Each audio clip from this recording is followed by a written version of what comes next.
Get on the ground! Don't move! Get on your face! What is this guy doing? This guy's messing with this girl here. Yo, I'm gonna have to talk to him. Come here. Step over here. Drop your stick. Keep your hands out of your pockets. Put your hands in your pockets on me. Step over here. Get over the wall. Keep your hands out of your pocket. Get over the wall. All right. Put your hands behind your back.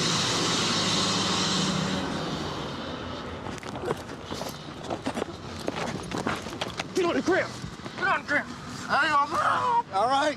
Patrol 1, DP13, 416. Get on the ground. Stay on the ground. All right. All right. All right. Stay on the ground. All right. Stay on the ground. All right. All right. You're talking. You're At the talking. Boulevard and Sands. Get on the ground. Stay on the ground. I got it. I got it. Now. Okay. Get up. Oh. Lean over the car.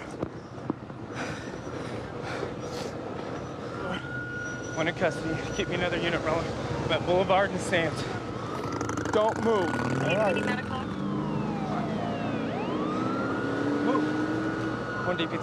Go ahead and lift the ring. What I do, sir? Why'd you try to run if you didn't do nothing wrong? Because I don't want to go to jail. Hey, take him. Take him. Listen to that. You go out of patent, right? There was a guy and a girl walking down the street here. He went up and was grabbing the girl. Looked like he was trying to get in her pockets just by grabbing her. Obviously, he has something to hide if he's trying to fight and willing to run like that. He just told us he has a warrant because he missed court. So How old is he? I don't know. We're checking right now. All right, get all his ideas. Said he didn't want to go to jail, but he's going to go to jail for resisting, obstructing anyway, so. You know those people you were up there talking to? Yeah, the ones who was on their back. Yeah. Yeah, you Who were can't they? stop 'em. That's Lizzie and I forgot the other dude's name. I just met him. I was just helping her up. She didn't stop or nothing, sir. I swear. I was just pushing her up on her back. Then I turned around and you stopped me. I pulled up my pants. I'm scared because I just bailed out. Pull up your pants. I swear to God, I was. Well, if you're wondering why, because you're reaching in your pockets, right? Why'd you try to run? I wasn't. I'm scared, man. I just got out of jail For what? for jaywalking. For jaywalking. Yeah. So if you would have just talked to me, not made this into a bigger deal than it already was, you'd be walking away from here. But since you tried to run, I'm sorry, sir. you got something to hide then, right? I'm not hiding nothing, sir. I just bailed out not even 2 days ago. Hey, has he got ID? No. 440, that's why you ran, right? What's that? You got warrants. What do you want to do? Just warrants for? Yeah, I'm gonna do them for the You warrants. do a resisting too? Yeah, I'll Did he hit probably. you?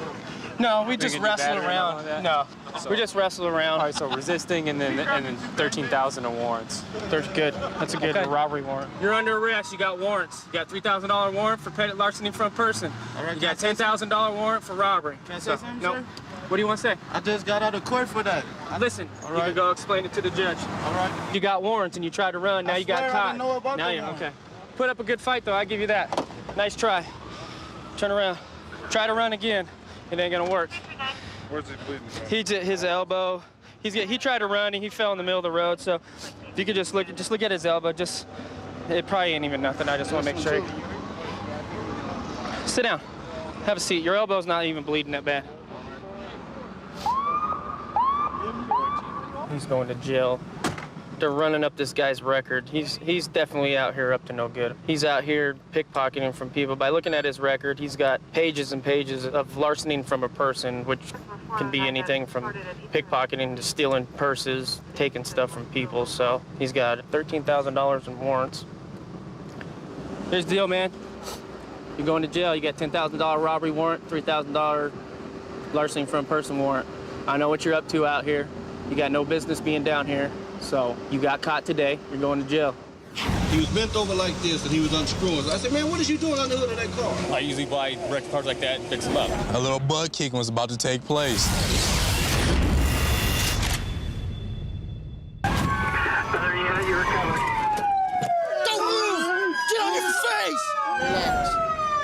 stolen vehicle.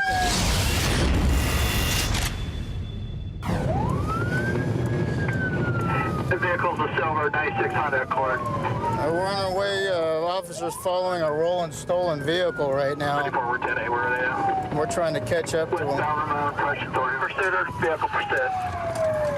Vehicle pursuit in the parking lot. He's whipping in and out right now. We're northbound out of the parking lot. Headed south on Bellardo out of the parking lot, going towards Ramon. All right, we're chasing this Honda right now. 310, get it there, code. Still right now. Yeah, you're recovered. Get on the ground! Don't move! Get on your face! Put your hands back! Put your hands back! Put your hands back!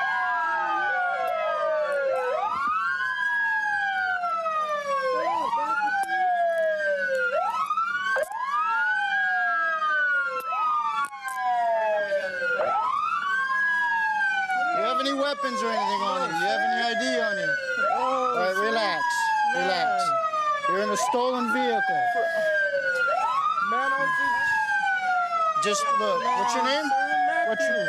All right, Matthew, just relax.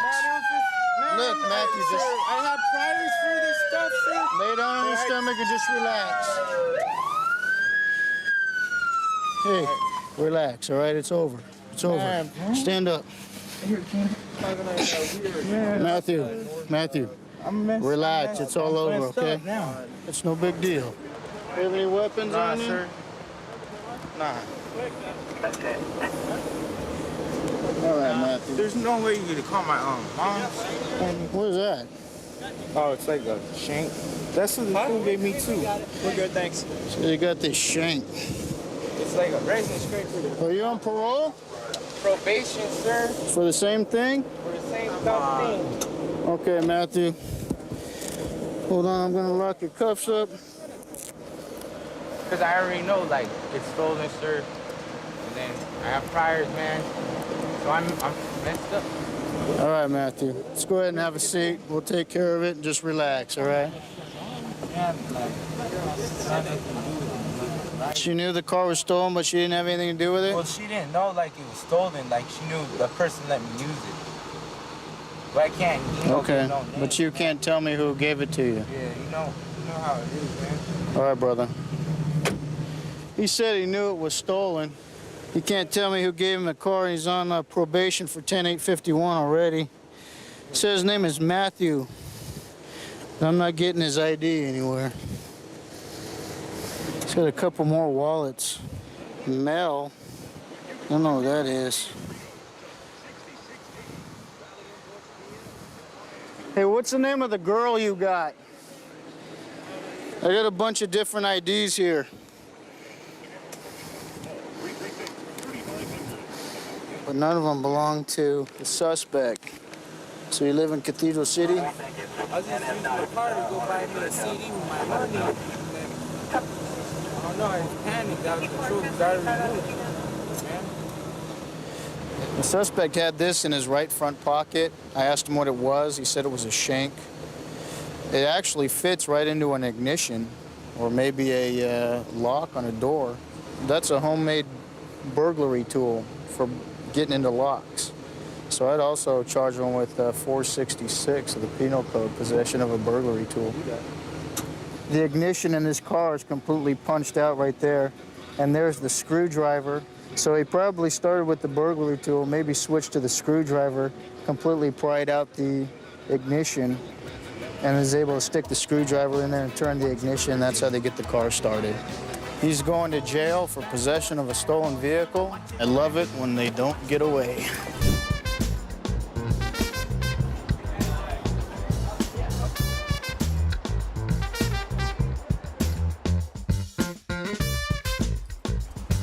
We got a combative inmate coming in.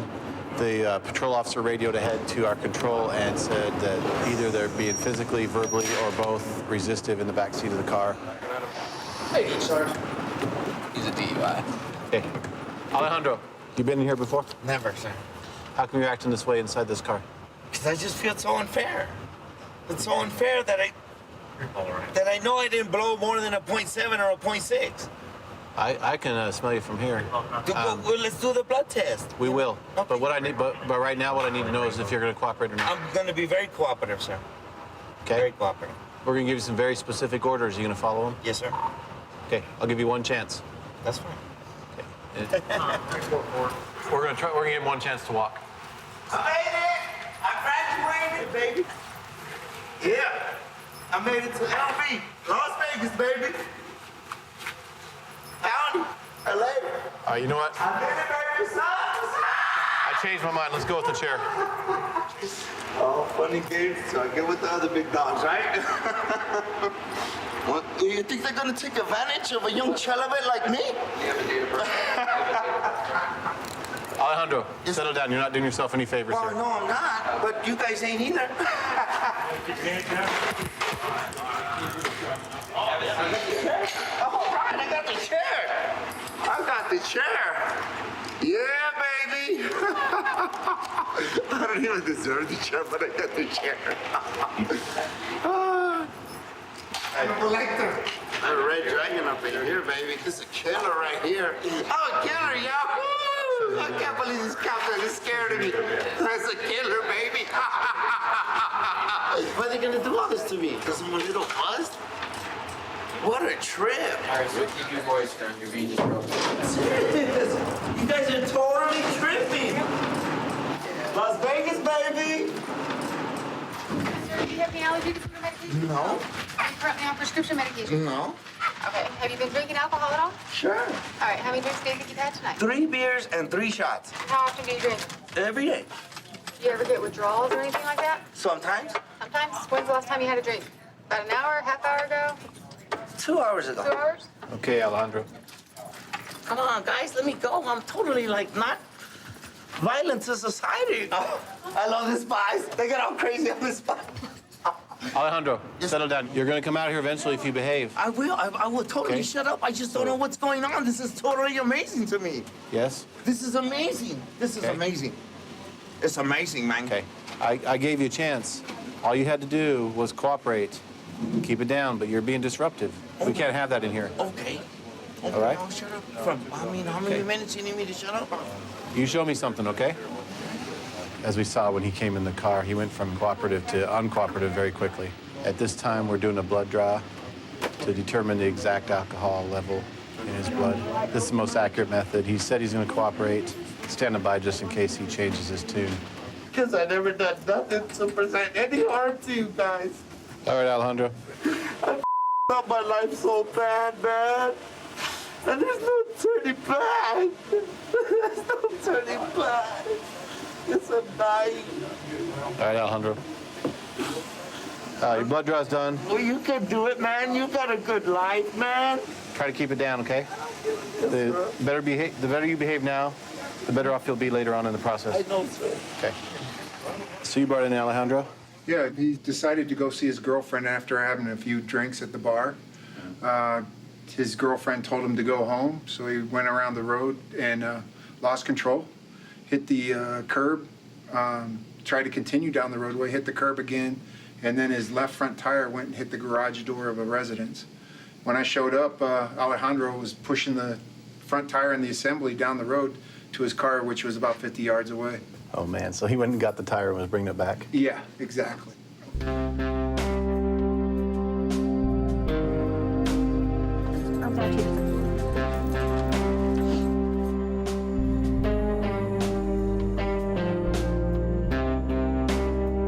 Look straight ahead. Alejandro's now been in the open booking area for a little bit. He's had a chance to use the phone, get screened by our nurses, talk to our psych staff. Let's go see how he's doing. How you feeling? You coming down a little bit? A lot better, yeah. You get some clarity? Yeah. Okay. You starting to see how things could have gone a little easier if you'd have just gone with the program when you came in? This is my first time here, and I didn't know that, like, attitude right off the automobile was going to get me that far. Do you get like that every time you drink?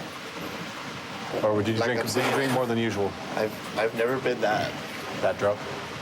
Okay. I wouldn't recommend it again. Yeah. Yeah, I probably don't like the person that comes out when you do that. They call it Patron for a reason. You turn into the boss. All right. Luckily, no one got hurt except your car.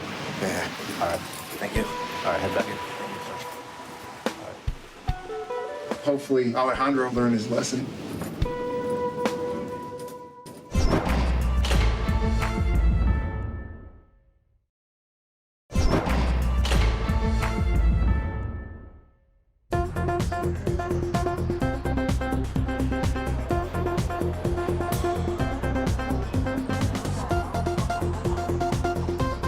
So now what happened?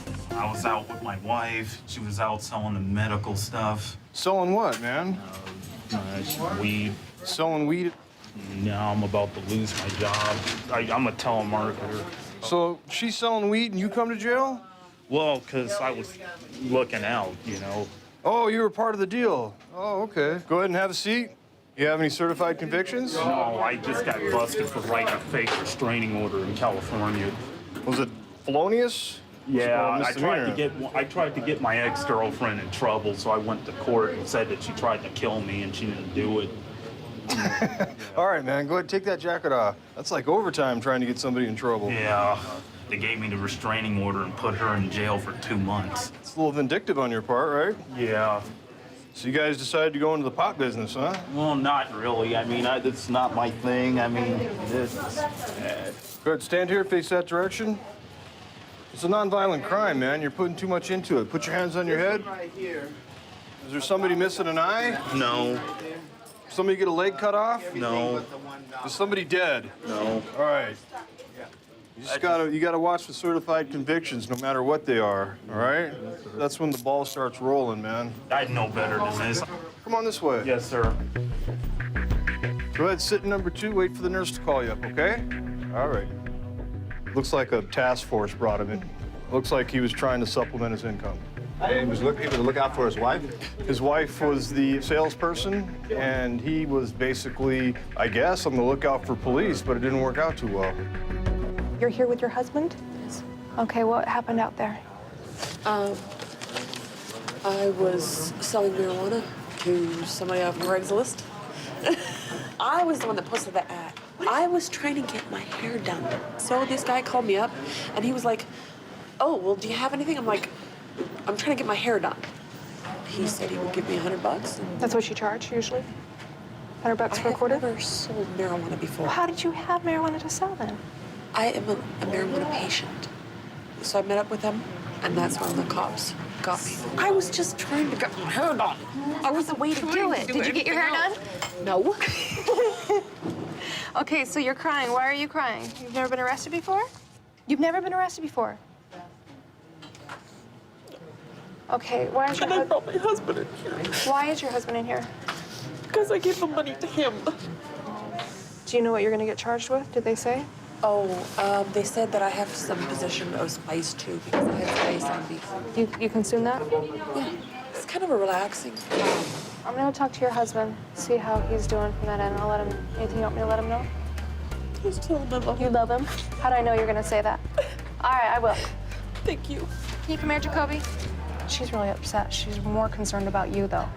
I just wish we would have stayed at home. What happened tonight, though? She goes to the convenience store. I was inside the store waiting till the transaction was done. She gave me the money. Once she gave me the money, next thing I know, I see all these cops, and now we're here. I just thought that it was odd that she'd put an ad on Craigslist and mentioned the 420. See, I didn't do it. I was just her lookout, basically. But, I mean, I should have known better. I should have told her, no, this is not the right way to go. Don't do this.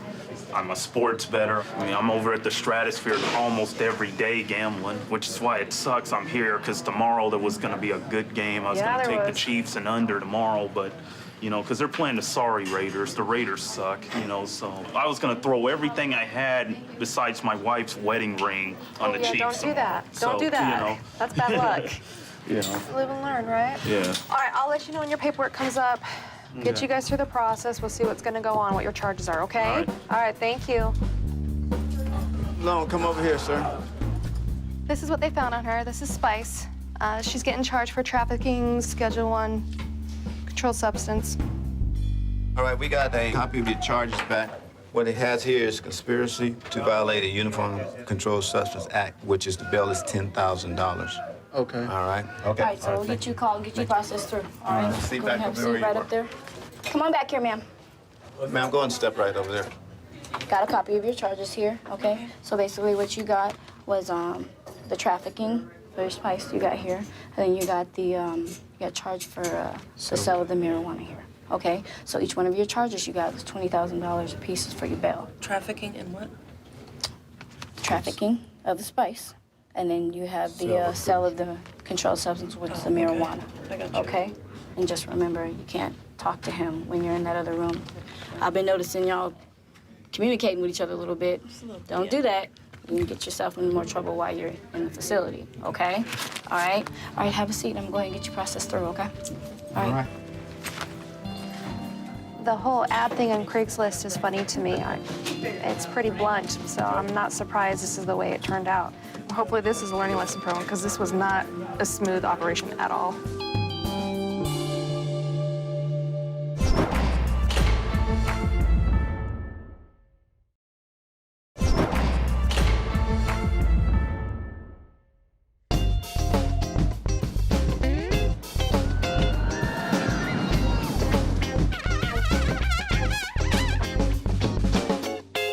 Spread your feet apart.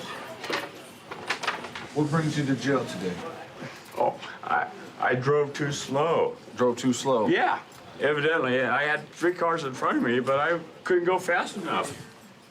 Is this your first time ever here? No. Been here once before. Been here once before? Yeah, they rolled me up underneath a trailer. I was sleeping. Sir, take a seat there in the tan chair there for me. Please take off your jacket there. Were you treated okay last time you were here? So you gave us another chance to come on back again, see if we could treat you a little bit better? Yeah, evidently. Okay. Well, thanks for coming back there. Okay, sir, stand up, face the other direction. Come on up here. I need a signature from you. I'm sorry, I can't see. I don't have my eyeballs. Maybe that's the reason why you were driving so slow. It's 127. No. No? No, the reason was I had cars in front of me. Oh, okay. Let's go out here. Take a seat in the chair with the number 2 on it. I'm here. I drove too slow. Seriously. They arrested me for driving too slow. Maybe if I was in the other lane, I could have drove faster. Who gets thrown into jail for driving too slow? You need to keep your voice down. Larry, do you have a question? Yeah. Why am I in here for a traffic ticket? A traffic? Driving too slow. I'm here rolled up for a traffic ticket. Driving too slow. Because obviously I didn't take off from a stoplight quick enough. Don't you just write a ticket out? No, sir. Oh, so you lock people up for a traffic ticket for driving too slow? You gonna let me talk? Yeah. Okay. Your turn now. Thank you. You have no answers. No, I don't have it. Evidently, so why talk? So you can just sit there until... Yeah, that's what I've been doing. But if you could become disruptive and loud I'm not still- disruptive. I just You're wanted to very ask. loud there, I just sir. wanted to question. Oh, I'm too loud? Yes, Larry, you're Okay, too I loud. drive too slow and I'm too loud. So what are you gonna do? How about quieting it down? Thank you. Done deal. Thank you. So, when do I get out of here? Oh, you don't I have thought we were done talking. Larry, come on, buddy. Come on over. You all right? All right. Officer, did you bring in Larry? Yeah, second time DUI offense. I was driving northbound on Las Vegas Boulevard, stopped at a light, and he pulled up next to me pretty abruptly and just started mean mugging me. Just started staring at me the whole time, uncomfortable, everything else. Light went green, he's waving to me to go, but we're in lanes next to each other. So I just rolled down my window and told him to go. He just sat there. All the cars behind him start honking at him. He finally starts to go forward, so I pull in behind him and turn on my lights, and he just keeps on driving. Turn on my lights, siren, everything else, PA system, tell him to stop, won't stop. Drives another almost 2 miles before he finally parks in a parking space, and just reeked of alcohol. Well, thanks for taking him off the streets. Most likely you saved someone's life out there. Thank you.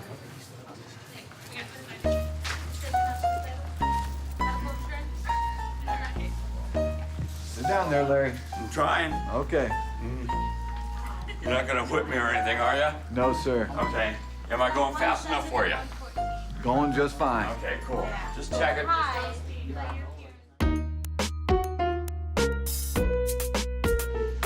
to your gums, upper and lower. Wash your hair out from the back to the front. Look up. Perfect. Turn to your right there. Turn your whole body to the right. Perfect. Larry, come on up here. You're gonna sign right there that you brought in no money. Well, I don't know about that now. Well, we didn't account for any. Evidently. I guess I have to believe you. Larry, you're being arrested for DUI, second offense there. Really? Yes. I thought it was for driving too slow. No, you were arrested for DUI. No, I Driving wasn't. on No, he said I was driving too slow. That was the probable cause to pull you over. And now he's throwing a DUI on it? Yes. I wasn't driving under a DUI. Well, you can't be drinking and driving when you're in the car. You know what? He can say whatever he wants. I'm just saying you're to gonna you. go to court there. Yeah, we'll take care of it. And no or problem. You can wait 48 hours. It's in the first 2 rows. I'm glad that Larry got the officer's attention today, so he didn't injure anybody when he was driving under the influence.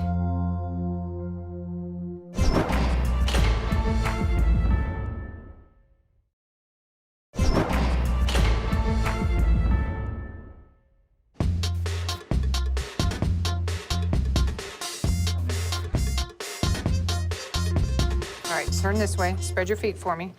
What'd you do to get arrested? I called 911 because the security people came into my room without me knowing. You called them a few times. These men that just came into my room, I don't know who they are. They did not introduce themselves, and I was scared. I was lying on my bed, and I was just scared.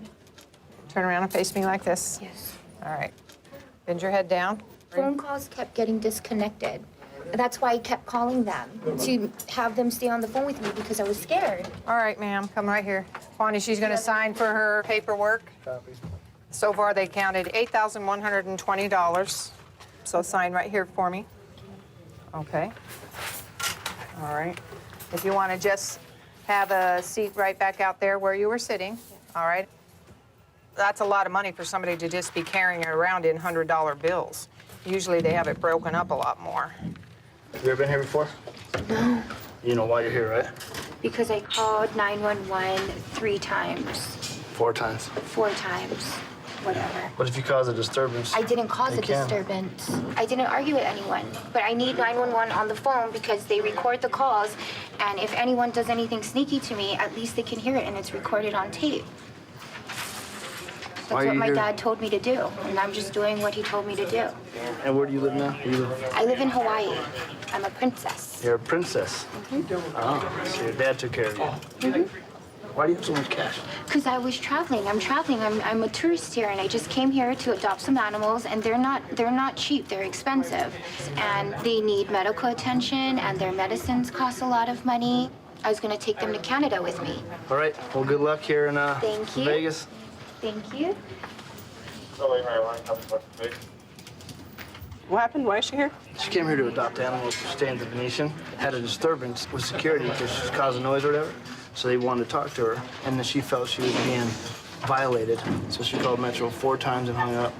Wow. And they were told to call back 311, and she refused. So misuse of 911. Did I hear you say she's a princess? She said she has a palace in France. She did have a wad of money rolled up in her property. Mm-hmm. A ton.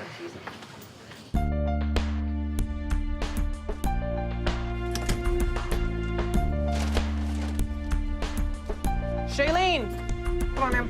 All right, step over here for me. Okay, this is a copy of your charges.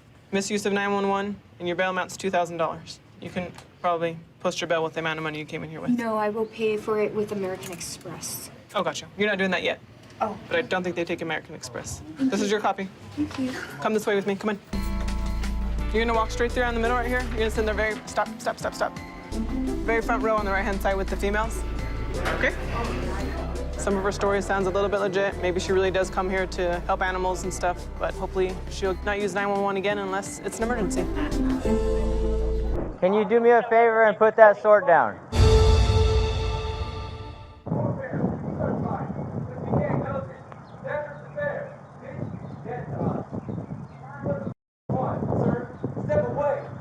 Justin, put that down. No, he made me bleed.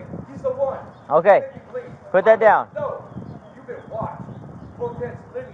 Put that down. No, no, I will die. Cortez, no. Yeah, Charlotte lineage, Charlemagne. He's not a fucking joke. Arrest that man. He's messing with everyone related to Charlemagne. He lied to Justin. Can't send a substitute code. Bitch, he did it with his fingers. Justin, Yeah, what? can you do me a favor and put that sword down? You ain't real? Ain't shit. Spit down to LA. This pound, bitch. You die. Military style. Live here, I'll be tactful. Cut off. Why you scared? Why are you so upset, Justin? Basil stop. Run. Hey, just Run. You caught my hand. side. I think Greeks from here. Hooked up with the Catholic Church. You caught my hand. You lied to me. I'm a machine. You didn't use a switchblade. You didn't use a screwdriver. You didn't use a number 2 screwdriver. Justin. My God, garbage disposal. I am a man of kill you and make you lie. Why are you so upset, Justin? I am military. Okay. You got cut off. Why are you upset today, Justin? I'm trying to understand. I want to talk to you. I want to get you some help. Don't come at me with that. Shoot me. Don't come at me with that, Justin. Come on, man. You don't want to do this. Run! What you do? What do you do? Picture to my left, too, after viewing the body-worn camera footage, is a still photo from the body-worn camera showing Mr. Charlin lunging towards the officer with the sword. And again, this is another closer photo of that officer firing around, striking Mr. Charlin with the suspect within about 2 to 3 yards of our officer.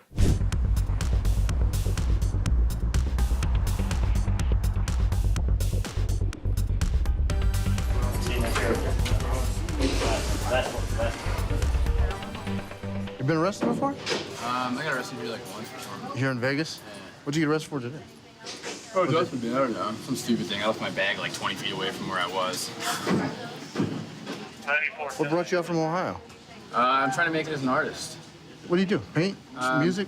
I don't know, I make like, I paint with pen, ink, and all kinds of You sell your work on the street, on the strip? I try to do sometimes, but most of the time I'm just like sitting there like spinning my heart out, you know, like kicking it. Do you make decent money on good I deal? actually haven't made anything, man. I've been to like all the places around here and I haven't made crap yet. You know? I'm so like pissed off. It's retarded, dude. Ready? Let's get you out these handcuffs, man. Over here, sir. Stand here, face that way, please. Hey, did you have a shirt when you got arrested? I mean, yeah, I took everything off. What did he do that constituted indecent exposure? Someone flagged me down saying that he was behind the O'Reilly Auto Part naked. My back there, he was naked. Like butt naked? Butt naked. What the hell was he arms up. doing? He said he was meditating, talking to the universe. Lewis, do you know what you got charged with? Indecent exposure. Indecent exposure. Do you know I why? was naked, like standing there meditating. Why? I don't know. I've never done it before. Are there people around? No. No, you're just kind of doing your thing? Yeah. Well, somebody saw you because they called. Oh, really? Yeah, so do me a favor. Keep your clothes on when you're in here, okay? It Okay. freaks these guys out a little bit if you get naked. Yeah, no problem, man. All right, I appreciate it. No problem.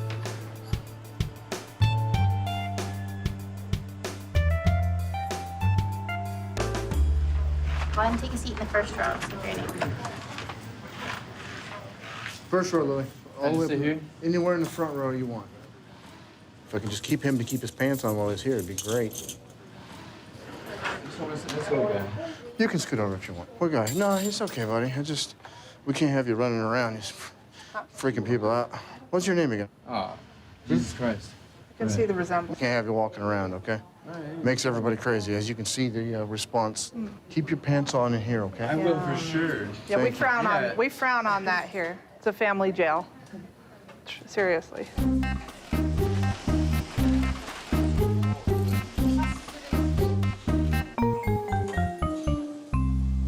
Lewis, come here. No doubt, he likes barefoot more. Are those your shoes? All right, keep your pants up. You have to. Step. Are they low? Well, yeah, you don't want to show things in here. Stand in that red box. No, I'm not kidding. I'm not kidding. Look that way, bud.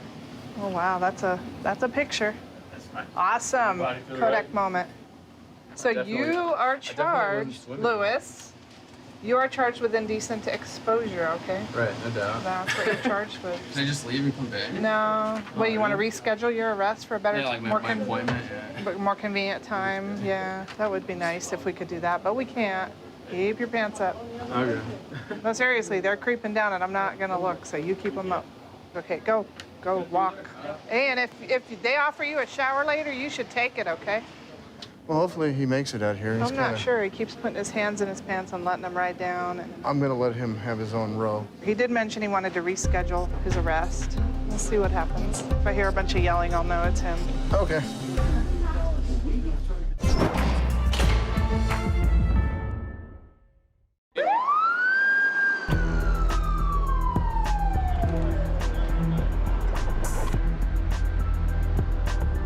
I love working down and booking. It's what I like to call controlled chaos. I love not knowing what's coming through the door, and it's just one of my favorite places to work. We've got a couple of code 5s coming in. We've got one male, one female, so we'll see what's going on. Yeah. This guy said he was high on marijuana. His eyes are all glazed over. It's pretty obvious. She was pregnant, and on the way down here, she was saying she wanted to kill herself. Doctor? Both gonna cooperate? We take you out of the car? I can't go that way, homie. Why not? I'm saying, 'cause I got a prosthetic leg, homie. You gonna man, come on. Man. Well, I guess he's going in the chair.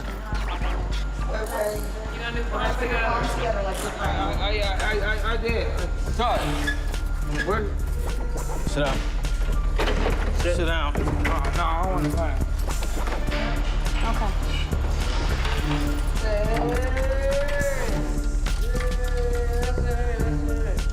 We don't normally get two code 5s arriving at the same time in the same car.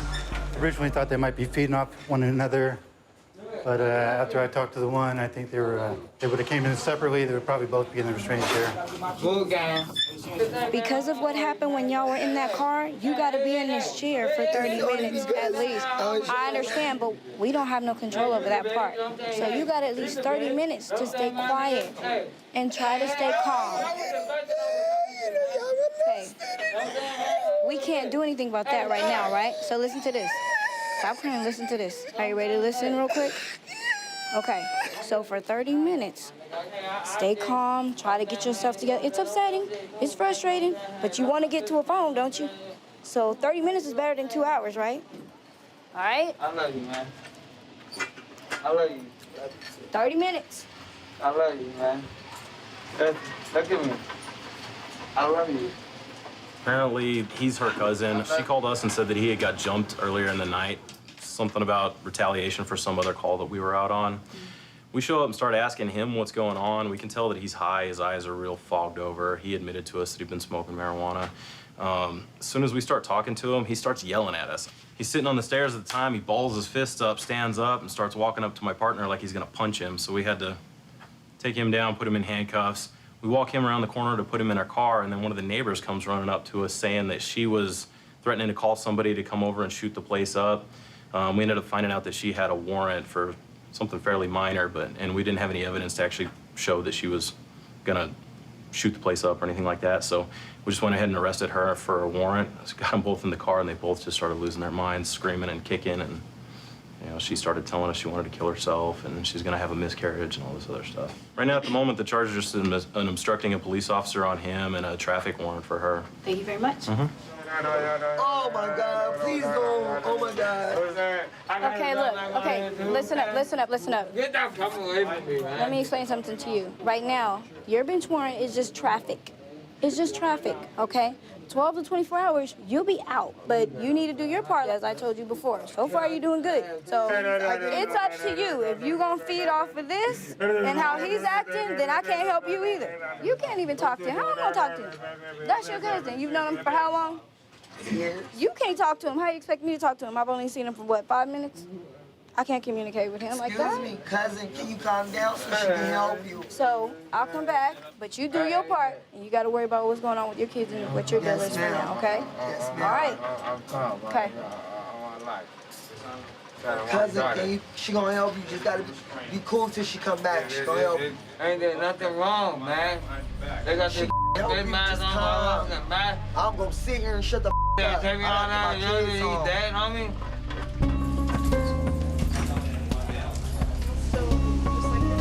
Okay, now turn to the right.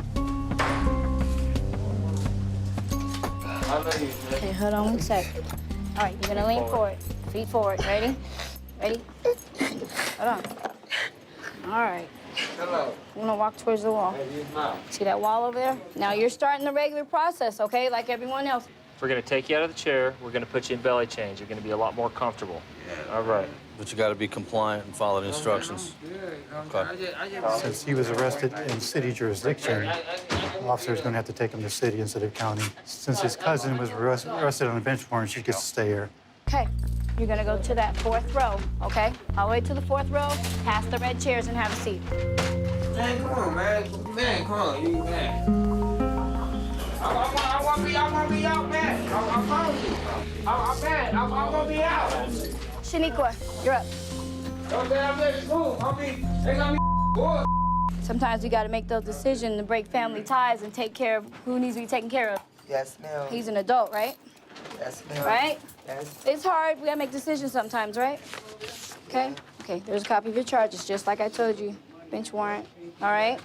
Okay. No, we're not going. You're gonna go into this next room. You're gonna walk through the middle aisle, have a seat on that front row. If you need to get up for anything, you raise your hand. Listen for your name to be called, okay? All right, good luck. Go ahead. Sometimes it's hard. You have to break some family ties. She's got to decide she's going to be loyal to her children or to her cousin. And she's going to have to do what she needs to do to take care of those kids. Let me see your hands! Get down on the ground! Somebody carjacking. No, that's not what really. Where's my car? It looks like a bank robbery just occurred in a different area command, and it looks like it's heading this way. One that bailed out at a high rate of speed. He's going to be east of our location. The vehicle's still going. And, it looks like as they wrapped a corner right there, they dropped 2 suspects, and they pretty much jumped out of the vehicle and bailed. There's going to be a couple units going after them. Both with you. Go ahead when you're ready. It looks like we're going to do a pit here, and then we're going to try and take this guy into custody. Hit the car. He's still northbound. Northbound. Still northbound. Roger, we got a lot of pedestrians in the area. Stand by.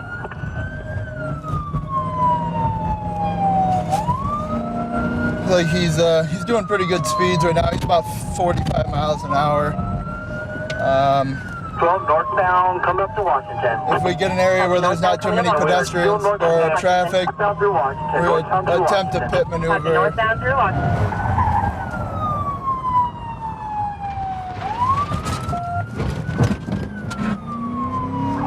Up the one behind them. Eastbound.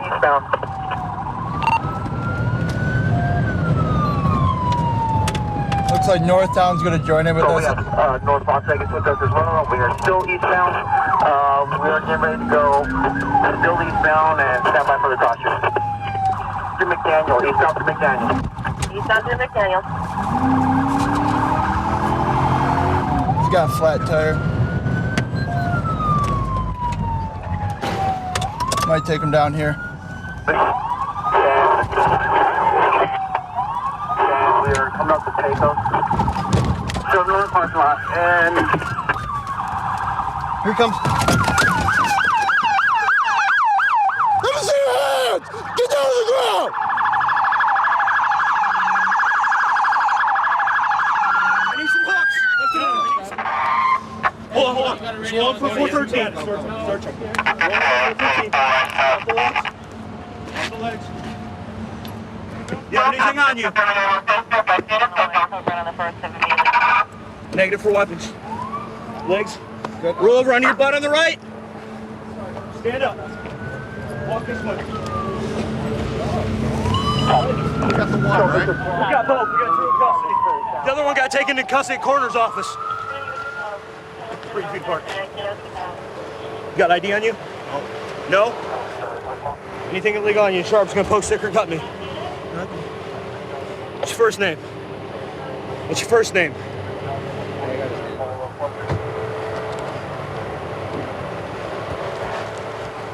Is that you, Carl? A bag, we got a mask, we got gloves. Hey, how are you, friend? You okay? We got medical coming for you, all right? This your wallet? Is your ID in there? His social security card's in there. I gave it to one of the other officers. This. We're gonna have medical come check you out, make sure that you're okay. At this point, we got a lot of time, but the first thing I want, no, look at me. Carl, look at me. Look at me, because there's a lot of people whose lives were endangered over the last 20 minutes, okay? I tried to stop it back at the auto parts store, but for some reason you were still intent on going. All right, so we are gonna get this resolved, but first we're gonna get you checked out. You understand? Carl, look at me.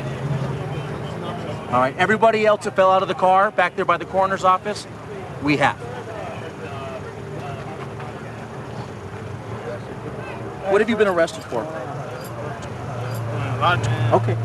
Talk to me, because it's over at this point, okay? It's over. It's sorry, my brother had nothing to do with nothing. No. Shh. Listen, okay. I'm talking about who you are right now. I'm Carl. My brother had nothing to do with nothing, man. I just let him out. I don't want him to get charged with nothing. He had nothing to do with anything. I'm just running them right now. I'm trying to find out. He's got priors for attempt murder, battery with deadly weapons, robbery. So he's been at this a long time. The other guy, they got him in custody, right? And they also found a gun on him. Yeah, I did hear they found a gun over there. So, was there a third one outstanding? Or there was a third one outstanding. I don't think we've picked him up yet. Okay. But he bailed out way back where the pursuit began. I'm sure these guys won't stand too much longer as to saying who that guy was. So no, I'm sure we'll find him. He knows he's been had, so. Yeah, and this is going to be probably our guy we're looking for anyway. So yeah, especially with his record. Where's my car? Your car was stuck over there on the railroad because you were driving over there cutting donuts and car. And shut the door.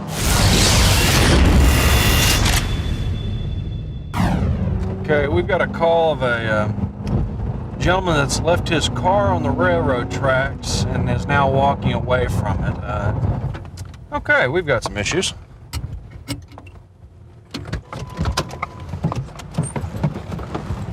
You with BNSF, I guess? Yeah. Hi. Production terminal manager here. And where might he be? I don't know. Unknown. Off somewhere. Off. Yeah. Okay. We have the back, and we're going to just go ahead and drag it back off. And I mean, there's no. Okay. Did anybody get a look at him? What he was wearing? Yeah, I think the one signal man, I think may have. I think he came right up to the truck and talked to him. Our subject has left the area, so once we find out if it's stolen, we'll see if we can find him. Okay. Deputy Adams believes what he thinks he has the suspect over here at this store. This may very well be our suspect. Looks like a gray center. What's going on this afternoon, man? She dropped me off. What'd she drop you off in? A van. A van? You wouldn't by chance be driving a white GMC pickup, would you? No. Come on. No, sir. Come on now. You see it? You seem a little dirty. Why are you so dirty? Because I work at a machine shop now. In a machine shop? Yep, I'm working again. Okay. I'm working again. Okay. So you weren't driving a GMC Sonoma pickup? No, sir. Because you don't want to lie to me, do you? Hi! How are you? Were you the one watching the video? Nope, this guy was. Excellent. Hi, how are you? Scott Dean. So we have a positive identification, is that my understanding? Awesome. Okay. All right, sir. Go ahead and grind your cigarette there. Cigarette out. Put your cigarette out.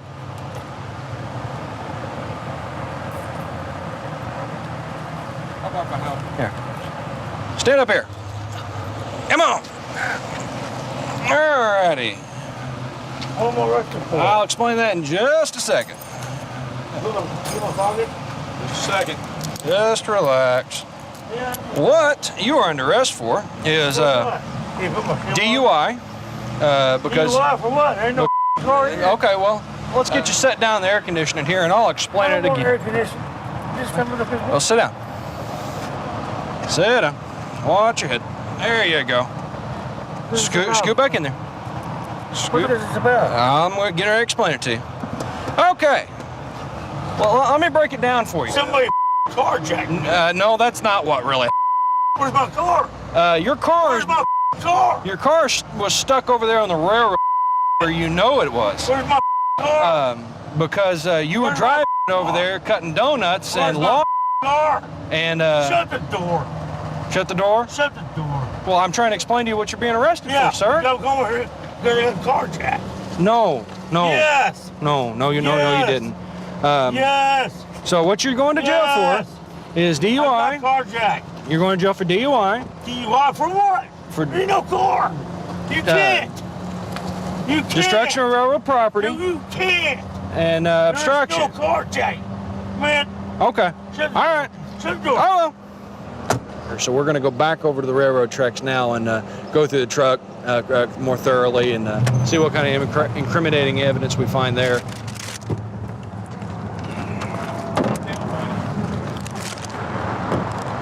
Ooh, look what we got here. Scotty, open containers. So here, this is what I want to know. I'm trying to give me the truth this time. Tell me what happened, for real. Okay. We've been married 13 years. Okay.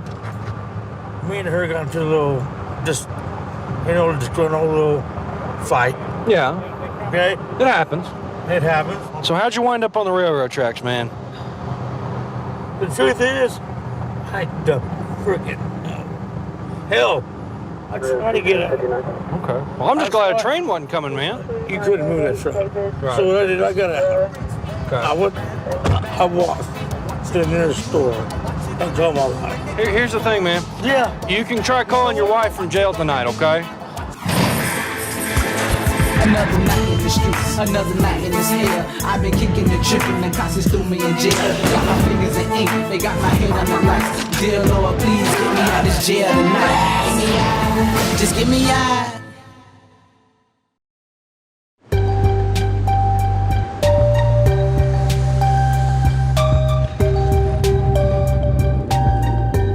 I like working down here in booking because every day it's a little bit different. So it's not stagnant. You're not doing the same thing day after day. And every day is different. There's different people coming in, different situations. You have the people that come in high and upset and they'll run their mouth. You know, they just want to push your button, see if they can't get a rise out of you. And that's when you just have to take a deep breath and not let them get to you.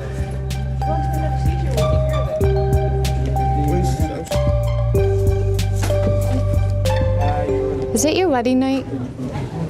So you're out drinking tonight? Ma'am, is it your wedding night? Did you get married today? I don't have a statement to make. You don't have a statement? Until I have an attorney. Okay. Keep your feet spread. Are you filling me up? I'm patting you down. A little sexually harassed. Ma'am? Just a little. I'm just patting you down. Just all right? Thank you. I'm not resisting. Go ahead and walk third row all the way across to see the nurse. Because she came in for a DUI liquor. She had driven up in a blue pickup truck. The supervisor of parking called us over because she was being verbally abusive to the toll collector. And prior to our arrival, she had tried to switch seats with the passenger. She actually did switch seats with the passenger and did a field sobriety test on her. She failed. Thank you. Okay. Do you have any medical problems we need to know about? You'll have to talk to my doctor about that. You don't know what you have? You'll have to talk to my doctor about that. Answer his questions. Do you take medication for anything? You'll have to talk to my doctor about that. Okay, she refuses. She's still pretty drunk. Don't with me. Hey. I'm not that drunk. Don't try to with me. Yeah, man, you're having a mood swing. You're very, very, very angry. What have I said to you? I asked you if it was your wedding day or if you were at a Christmas party. I can't. You can't. I can't. Then don't leave me. We're gonna take her back to the side cell. You seem to be trembling, holding on to my arm. No, I'm not trembling. Oh, you are? No, I'm not. It should be. Okay. Let's take her back. We're gonna take her to a side cell. Oh, you know what? You just want to hurt me? You better do a lot more than that. Ma'am, we're not here to hurt you. Oh, obviously you're here to hurt me because you are twisting my arm. All right, stop right here. Spread your feet. Spread your feet out. What? Is it? That better be a girl. Is that a guy? Are you putting me in a cell with a guy? No, ma'am. They're lovers. All right, listen up, ma'am. You're gonna put me in with some lovers? Spread your feet. Are you serious? Are you really going to be running your mouth like that before you go into the cell with them for a few hours, ma'am? Ma'am, you need to stop running your mouth. Straight back, ma'am. Do not move till you hear the door shut, otherwise we're coming back in here. All right, I'll check.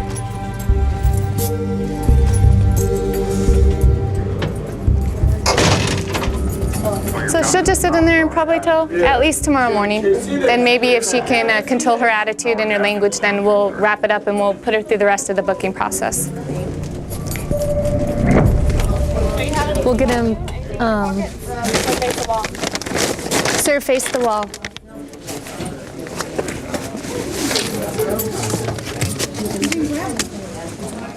Oh, they found drugs. Inside pocket, left side. They're lactose pills. I'm allergic to lactose. Not angry tonight, sir? No, you guys crack me up. He's DUI with accident.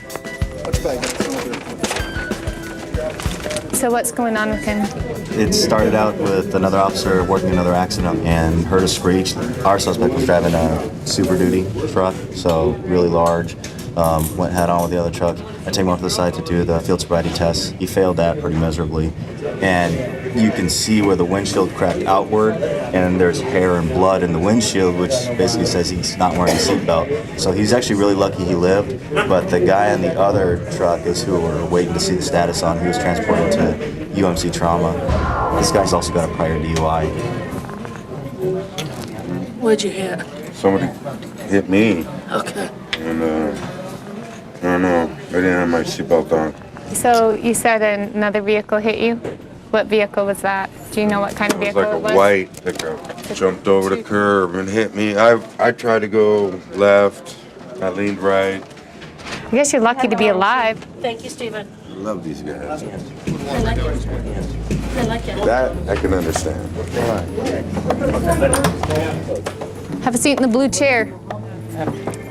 His whole story was that the other car jumped the median and slammed into his truck, but it's exactly what he had done.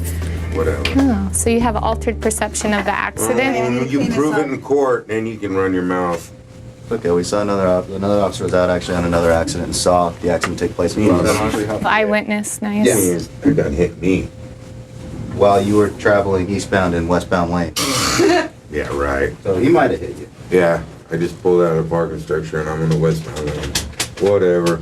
But he only had one beer. And the pills. Yeah, check those pills out. They're lactose pills. I'm allergic to milk and cheese. All right, thank you for your cooperation, sir. Okay, stand up. Sir, we're going this way. Walk straight this way. Here, I'll help you find your way. That's nice of you, sweet lady. To the left, then to your immediate right. And necklace. All right, sir, you need to remain standing against the wall here till you have the door closed behind you.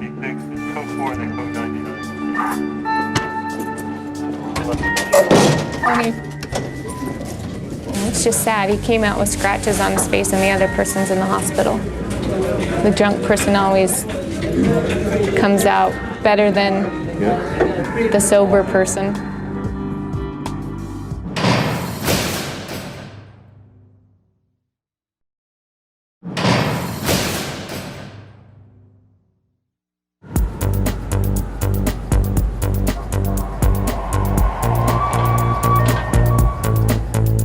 We constantly have to be on our toes. We don't know what kind of individuals walk through that door. We see people come through the door, they're happy, cheery 1 minute, next minute they just snap. So tell them that they focus their aggressions on the police officers because they're the ones that arrested them. Once we start patting them down, if they start turning on us, we'll place them in an isolation cell until they become cooperative and non-combative. Step back about a foot. You got anything sharp on you? Been in the hospital in the last 24 hours? No, I didn't do it. You diabetic? I got a learning disorder. Are you suicidal? No. Well, sometimes. Are you suicidal now at this point? No, I want to die because I didn't do anything. You want to die because you didn't do anything? My old lady is accusing me after I need to ask you slapping. these questions. I need your response. You need to listen to his questions. I'm going to take your cuffs off. I want you to put your hands flat on the counter. All right. I will do so. I didn't do anything. God, I didn't. Take your jacket off. Pass me your jacket. Do anything. I didn't do anything. Keep peeling down to one layer of clothing. I didn't do anything. Have a seat, sir. Okay, here, Terry, look at me. Here's for your keys. That's all I got. Exactly, and here's your identification, so go ahead and sign it or put an X there, whatever you can do. Well, see, you're signing it just fine. I didn't do anything. That's what I've been trying to Just sign your tell name. you and the officers. That has nothing to do She with signing slapped your me name. though. She look at that red Terry, mark. Terry, you need to Sign your focus. She Focus. abused me. Grab that stuff there, right over here. Have a seat there. No. Do anything. Oh, he's extremely agitated. He's probably intoxicated too. He's come here on a South Florida domestic. He struck his significant other. I don't know if it's his wife or his girlfriend, but he's extremely agitated. He's just not going to listen to what we got to tell him. I don't know you. I didn't hit her, so leave me alone. Yeah, I know she was upset, but she didn't have to get me arrested. No, your wife is the most beautiful person in the world. Whether you Right. like her or not. Yeah, right. Whether you like her or not, you Right. should keep her. Right, she And you is. should treat her like a queen. And I treat her like gold, and she still treats me like. Let's hold it down. He'll probably stay with us the rest of the night. It's too late for him to bail. So he'll go to court tomorrow and they'll determine what's going to happen to him. We got an uncooperative individual coming in. He's supposed to be a spitter. So see what kind of demeanor he's got and deal with him accordingly. Hi. 1234. Dealt with him before. He's spitting. He tried to kick our cage out when we were getting here. His feet are on the driver's side, back. He's been spitting all over the place. Heads up. You gonna spit on her? No, I just spit in. No. No. Why don't you slide out this way? Your feet are this way, man. Hey. All right. Man, dude, these fools. I'm coming. All right. How can they curious this? Wait, no. How about that? Well, that's. Prove to me you ain't gonna spit. We'll take that thing off. I'm not gonna. We're gonna spit. Wait, look, he's hella fat. I won't even I hit ain't you. gonna find out. Yeah, you just. Are you Stasky? Are you Hunch? You have anything sharp on you, do you? No. All right. Except you're awfully sharp. Have you been He to the already hospital? searched me already. Oh, yes, I get Because it. we have to. That's right. Okay, your hand's gonna go on the counter. Hey. Hey, listen up. Pay attention. Listen up. Your hands are going on the counter, right? Don't you do this every day like 1,000 times? Oh, that's white Yeah, boys you're gonna in be this town. 1,001, right? As long as you're cool, everything's gonna be all right. Hey, then you're not gonna make it on the force, dude. You grab Take me this on- outer jacket off. Okay, go ahead. Take it off. But No, you take it off. Oh, you gonna let me take off my own? Well, I'm not gonna take the check, bro. No, you need to leave that on. I'm not gonna spit, dude. I was just hugging Louis. I'm not gonna spit on you. Put it on until we tell you to take Well, I'm not gonna take the. I would look ridiculous with a hood on and no jacket on. Here, take it off like that. This is just jacket. You gotta be careful with. Here, I got it. It's small on me. I don't think I got a button. I never wear it before. Hold on. If you would let me, I'm not Phillips. I'm not gonna do nothing, dude. I'm not. Just relax. How am I gonna relax and stand up at the same time? I'm not gonna do nothing. Well, relax, dude. You sound like a rapist. Like this gonna molest me on the way here. If you would let me, I'm gonna be. If you don't beat my ass, I'm gonna be very upset. Listen to me. What? I don't want to make this any harder than you do, okay? I want to get you through this nice and simple. It's supposed to. So quit flipping around, moving your hands, and being a problem. All you I gotta do is didn't. listen. I didn't Listen, do nothing. keep your mouth shut. Well, I gotta breathe out my mouth because my nose all congested. I got asthma. Been outside. I've been outside all day in this cold. I'm like, this is. I'm coming. Come on. That's how you gotta do it, bro. You gotta start like punching. What you gotta do about police brutality? What are you gonna do? I'm out. Whoa. Hello. I didn't me again. I didn't Okay. mean to. Kick me again. I didn't mean you, dog. I didn't mean to. Okay, second man, put him face Oh, thank you. Oh, I can't. I hurt you. Let go. Face down on the ground. Face. This You gotta get your boots off. Okay. Why one thing my boots is gonna be cold? Why are you searching me? I'm not a drug addict. I can help you get these boots off. So what you, I mean, you being my ass and I'm Okay, whatever your name is, we're gonna leave. And if you get up, we're gonna tase you. Okay. Stomach, hand underneath your stomach. Other one. Okay. Keep your feet up so you don't get up closing the door. Damn, you guys are getting John. You got that nursery school. Hey, dude, come on. Sit down. You get up, we're gonna zap you. Okay, dude, come on. I mean, don't zap me. Don't zap me. Sound like he's sucking helium. He was arrested for, he beat up his mom earlier today in the afternoon, and he was trying to get back in his house today, so one of the neighbors called, saw him lurking out there, so we went back there and arrested him. If I was a criminal, He probably won't get out of the isolation cells until sometime in the morning, and then he'll probably go to court.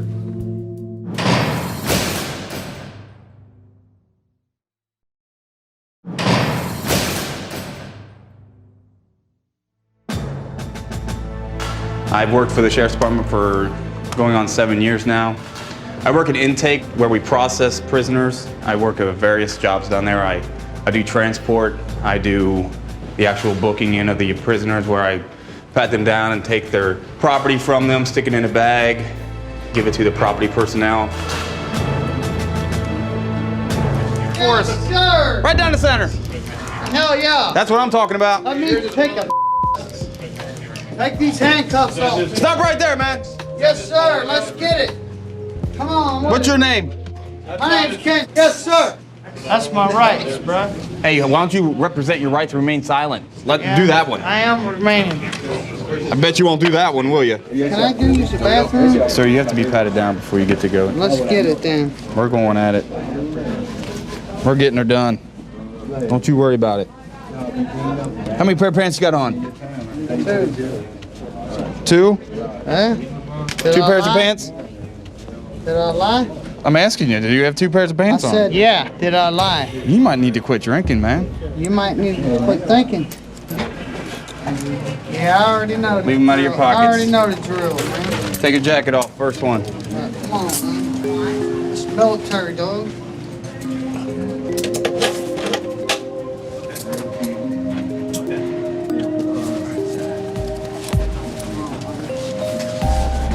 I gotta take a leak, dude. Grab your boots. Put them in a special bag for me. Yeah, because you're a special K. Right over there, have a seat in the blue benches. All right. Can I use the bathroom? Thank you, sir. Taking him back in the back. You can try to get him fingerprinted and photoed here in a little bit. What?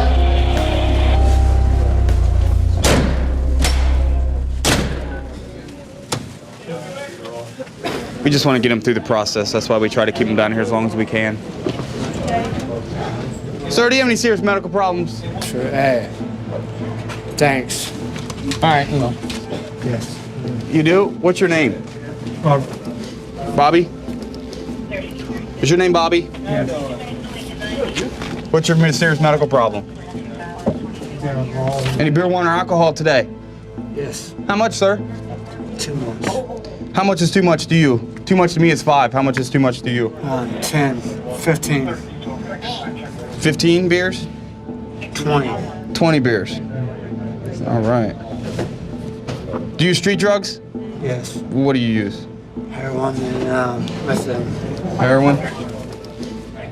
Have you swallowed any heroin in the last 24 hours? Yes. You have swallowed drugs? Yes. How much have you swallowed? We have a possible ingestion of heroin. Didn't swallow any drugs, not on scene. How many? 10 or 15 cc's. 10 or 15 cc's of what? Heroin? You swallowed the drug? Why did you swallow it? Because I had no choice. You had no choice? What do you mean by that? I had no choice. Let me call Nate. Let's just put him over here. Walk with us, man. Fire department was on scene. They took the file. They said everything was good. For sure they would. Lean over this, right here. Lean over this. There you go. How you feeling? Well, stay there. Don't get over. And tell him not to say until we leave, so you better tell us now. No, he already did. He already said he swallowed 10 to 15 cc's of hair romp. Oh, he had a guy. That's what he said. I asked him why he did it, and he goes, I had no choice. I had a guy on 22, his arm, you could tell it was broken, right at the forearm. He goes, man, they told me it'll delay my court date if I went to the hospital. Said he ingested a lot of hair on. He said 10 to 15 cc's of hair romp. Sit up. Can you take it like that? Let me see his face. Hey, buddy. It's red, because he's been sitting down. Sit up. Sit up. Let me see your face. When did you swallow it? We need to call 911 for him. IQ 36 on the base. He needs to be laid down? Yep. Lay down? Yeah. Hey, when you go out to medical, give me more nurses. Says he swallowed 10 to 15 cc's of heroin today. I asked him why he swallowed it. He said he had no choice. I don't think it's a suicide attempt. It's just, I think he was getting pulled over and had nowhere to put it, so he swallowed it. This is what the outcome is when you swallow drugs. Time did you swallow the crack or the heroin? You didn't swallow heroin or crack? Nobody told you to get up. You need to lay down until the squad gets here. Have you done any other drugs today? What?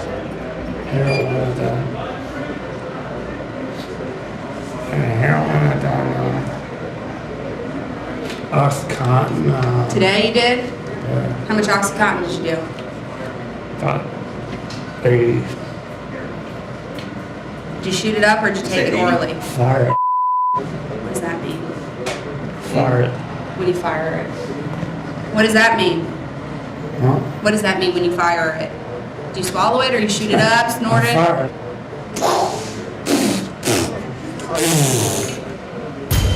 So you did that and heroin and you got drunk. What's going on? How are you? How's it going? Did this guy really took me? He says he did. Oh, he said he swallowed it. Prisoner of mine, he was due for disorderly conduct. He's passed out in the yard. Brought him down for a warrant. He's very intoxicated. Seen Engine 24 was on scene. Yeah. Engine 24 was on scene. He says his vital signs were normal on the scene up there. I bring him down here. They asked him if he swallowed anything. He said, I swallowed heroin. Of course. And then he went limp and kind of, okay. You know. It's pretty much your call. He's intoxicated. You want us to take him to the hospital? Oh, yeah. We gotta take him. Okay. Yeah. Let's go. Sometimes people know how to work the system, knowing that if they come in and claim this and can play along with the symptoms, they can get a little bit of extra time out of jail and just get up to a UC for a few hours for treatment. Most of the time, they end up sending them back.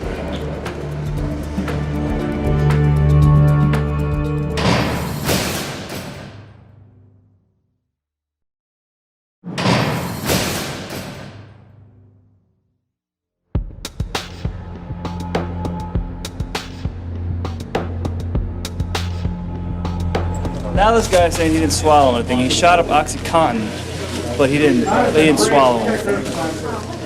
We'll just take him to UC, get him checked out, and maybe put another charge on for obstructing. Did you swallow heroin, yes or no? How much you swallowed? I just talked to him now and said he did swallow heroin. He doesn't know because he swallowed something. He don't know what he did. He's all. We're not got an Oscar nomination here. Our nurse evaluated him. His vitals were good. More than not, is people that come in here quite frequently know what to do. I'm not saying that he's lying or that he's not having any kind of medical issues, but we're taking him up to the hospital for precautionary measures. I'll be back. Door's always open. Take your hands out of your pockets and... You got rolling papers, you got everything but the weed. And the only weed that's in the back seat is not yours.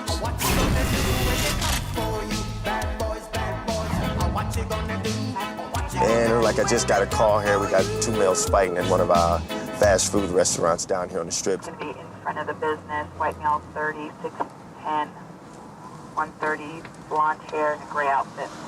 Gotta be blonde hair and a gray outfit, I'm here. Yeah, he's got a problem. He looks a little amped up.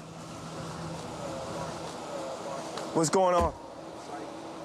He was, I leave the grounds early. What? I don't know what happened. Step to the car and take your hands out of your pockets. Take your hands out of your pockets and step up to my car. That's the second time I've asked you. You're making me nervous. Take your hands out of your pockets and step up to my car. Take your hands out of your pockets and... Don't resist.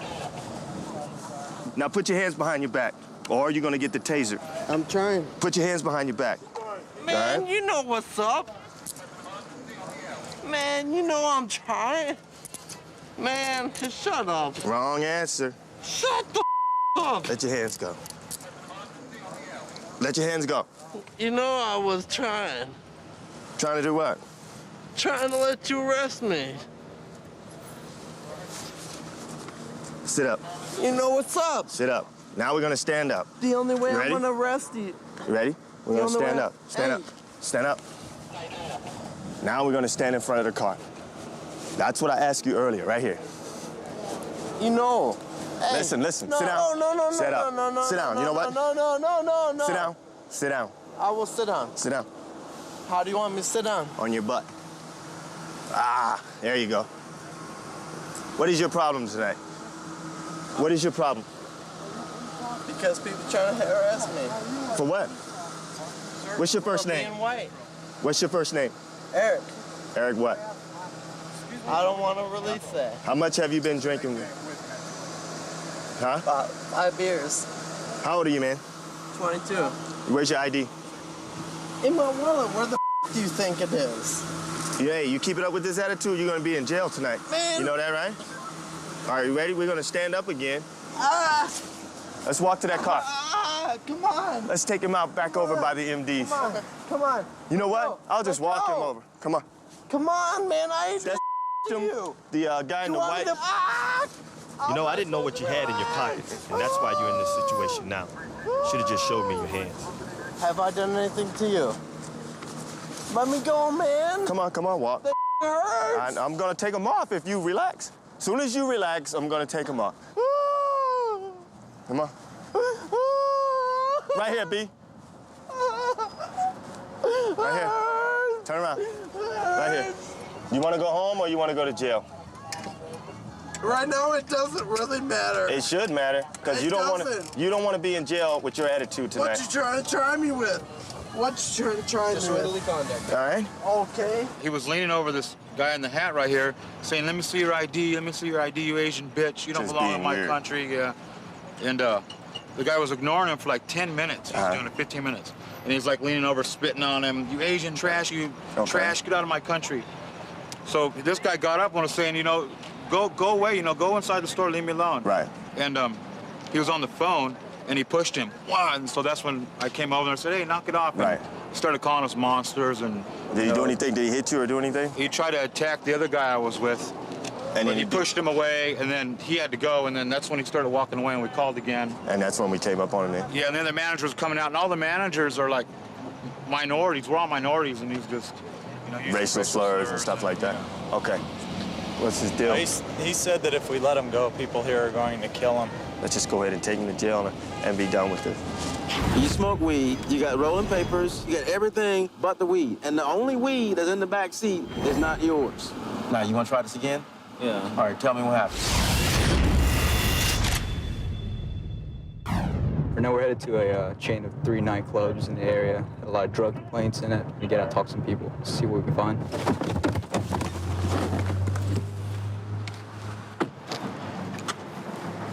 Hey, how we doing?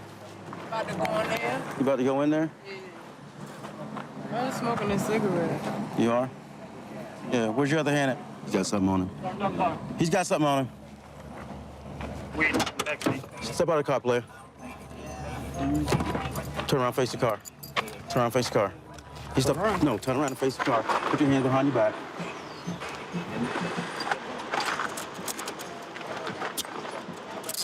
I ain't even got nothing on me. That's all right. I know, you just shoved it in between the seats. No, I did. Ma'am, step out of the car. Right here. That's fine. Sit everything down on the seat.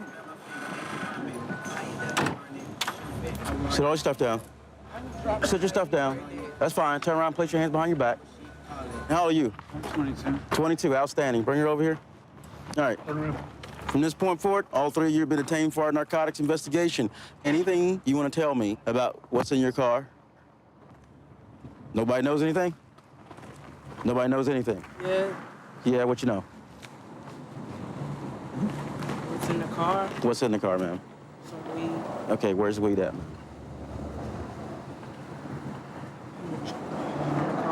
Where in the car, please? Right there. And right there where? Maybe be specific, please. In the back? The very back? Yeah. How much weight is in the car? Approximately. Like 3 ounces, 3 grams, 3 pounds? 3 ounces. 3 ounces? Okay. Is it your weed? No, it's somebody else. I just got it from somebody. You got it from somebody? What are you gonna do with it? I was gonna smoke it. 3 ounces? And we have packaging materials. And what do you know? Bingo. That's 1 bag. She claims she has 3 ounces. I think she got ripped off because that's probably maybe like 1.5 ounces, maybe 2, unless they smoked up 1 ounce of it. Unfortunately for her, it's still enough to get her a felony charge of possession with intent to distribute marijuana more than 1/2 ounce. Is he vicious? No, she's sweet. Okay. Just talk to her. Yeah. His story was he wasn't doing anything. He was just sitting here. I got pictures of that. All right. That's originally what I saw. Probably about 1/4 ounce. The officers who approached the car when we first walked up, who approached the car from the passenger side, saw the rear seat passenger, the black man with the baseball cap, shoving that item in the seat. So he's going to get charged for the possession of marijuana, simple possession at this point. My officer saw you palming the weed. I found the weed in the back seat where you were sitting. Some weed. Yeah, we found it. About 1/4 ounce of weed sitting in the back seat where you were sitting. That ain't mine. It ain't yours? Who else is in the back? Is it a dog? The dog had a weed? Nah. Okay, there was nobody back in the back of the car but you and the dog. You got rolling papers, you got everything but the weed. And the only weed that's in the back seat is not yours. Now, you want to try this again? Yeah. All right, tell me what happened. Earlier, he picked me up from the beach. I had like a quarter on me, and we smoked the blunt. That's why I got that package. And then I swear God, I didn't know about the weed in the car. And which weed are you talking about? You talking about the weed in the back of the car? Yeah, I didn't know about that. Okay. Where's the quarter you had? I put it in the back of the seat. You put it in the back of the seat? But that was way before y'all came, though. Okay. So I don't understand how y'all, because that's why I always put it. I mean, if I'm, in the car. All right, thanks, man. Appreciate you being honest with me. Yeah, I just want to say, first of all, we're going to go ahead and take you over to see the magistrate for a bond hearing. All right, is this your first time ever doing this? All right. My first time in trouble, too. First time in trouble. All right, it's a game of cat and mouse, and the cat always wins.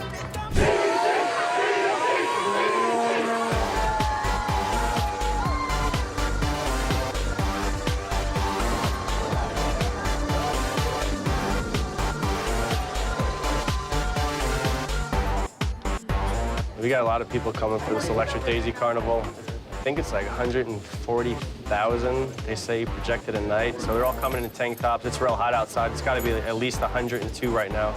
A lot of them are coming for possession. I ask everyone, they keep saying the same thing, possession, possession. Did you come from EDC? Were you going? You didn't even make it there? Did you go yesterday? Yeah? So what is it like? Like a big old, they have different bands playing? Different beaches. Do they? Then why'd you get arrested then if you didn't even make it there? Did you know that that's illegal? Yeah? Do you have any piercing? Take your nose piercing out? Okay, go ahead and take that out for me. Nipples? Okay. When did you get here? In Vegas? Yeah? Did you come with some friends or what? Yeah? Are they here? She's your friend?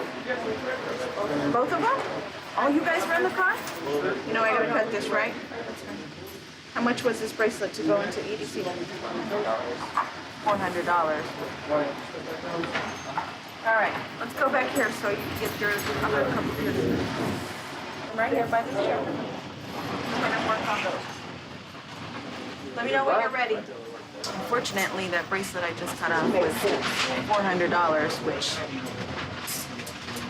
it's gonna tally up tonight with everybody else that'll be coming in with that bracelet. Love her.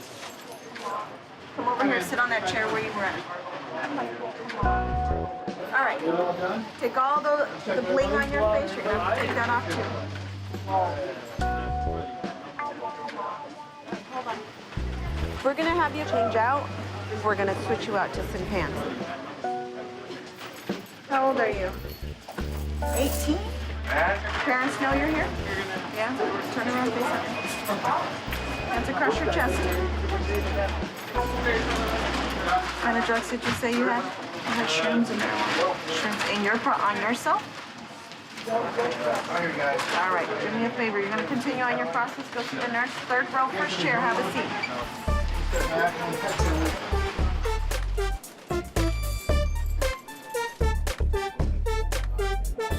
All right, so obviously we got a total of 3 arrestees. How many people did they have in the back seat? They had like Total. five in the back seat. Yeah, I counted there were 5 only coming 3 out of the back seat belts, so there was definitely a marijuana odor coming from the vehicle. Okay, show me exactly what you found inside. All right, this was underneath the passenger seat. So we got some marijuana. Uh-huh. This right here was in the back. There was that little fold-in pouch in the back seat right there. This was psychedelic actually mushrooms. in a purse. It appears to have some lime juice in there or something like Oh, that's that. right, she said it was lemon juice. And that was actually in the purse in the passenger side right there. This was also found in the back pocket, and you can see the residue, the residue all over it. All right. Have you ever seen psychedelic mushrooms before, prior to your law enforcement No, experience? I have not seen those before. Okay. Yeah, they're pretty distinct, right? There's nothing that really kind of looks like this. So immediately we can recognize that these were illicit narcotics. But after we Mirandized each individual, they admitted that they were psychedelic mushrooms, and they were headed to the Electric Daisy Carnival.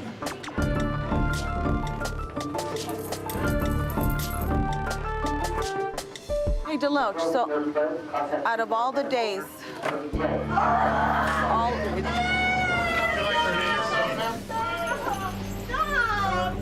Get somebody here! Then damn it if you won't let me stretch out my leg!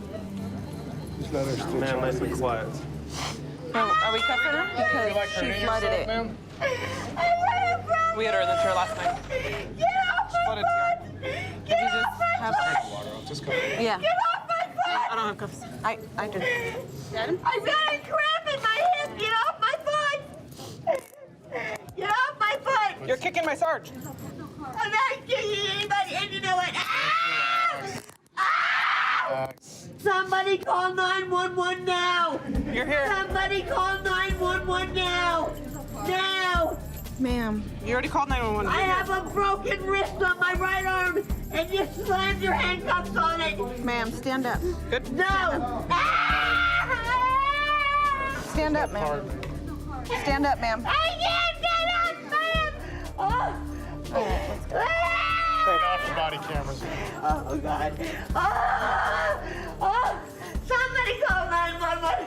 Please! Ma'am, We are 911. We were walking by, she started laying down, and she was screaming over here on the chairs. She laid down, she was complaining about her hips. We tried to get her to get back up and sit down like everybody else, but she's been causing a scene. She's a little bit 421A, so we cuffed her up, we put her over to a side cell, see if she'll cool down a little bit.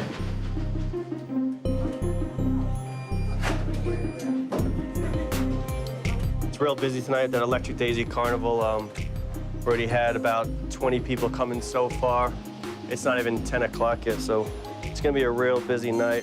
A couple people already in a code 5 chair, just can't follow directions. Out there, there's about 2 rows full, it's usually only half a row, so we're rocking and rolling tonight. It's gonna be a fun, exciting night.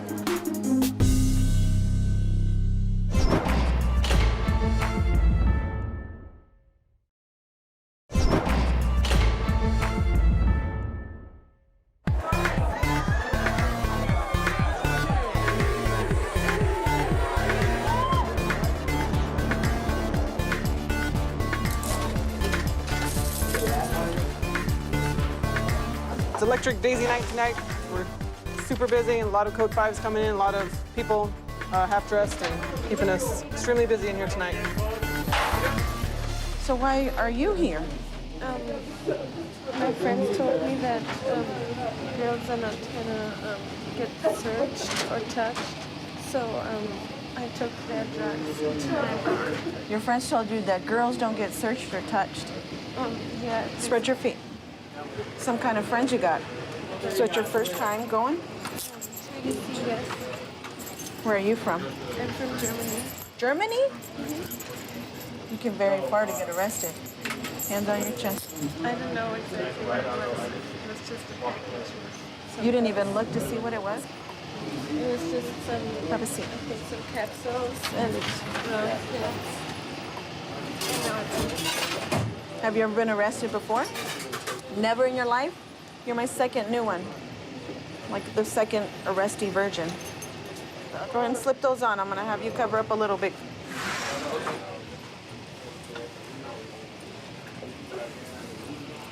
All right, bring your hand down for me. We'll find out in a bit what kind of drugs you had and all that, because it depends what it was and how much. That'll depend how long your stay with us here in jail will be, okay? You're gonna be all right. It's not, if anything, you're gonna have to bail out. You know what I mean? You're gonna probably have to bail out. It's your first time, so I can understand your emotion. Go over there, you're gonna sit in the third row, first chair. It has a number 3 on it. Let the nurse know about whatever medications you're on, okay? Third row.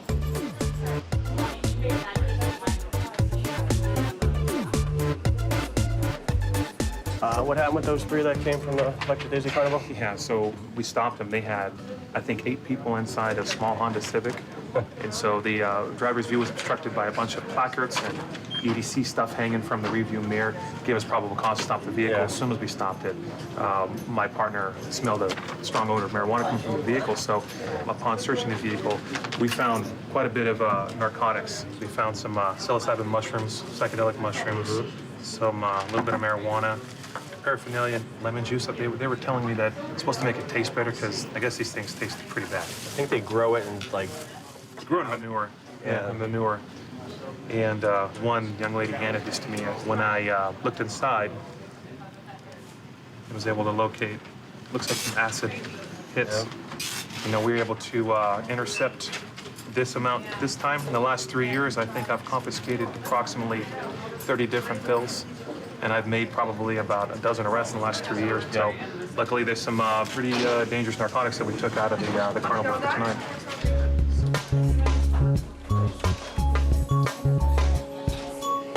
Destiny, come on up here. Selena, come on up here. Come on up here, girls. All right.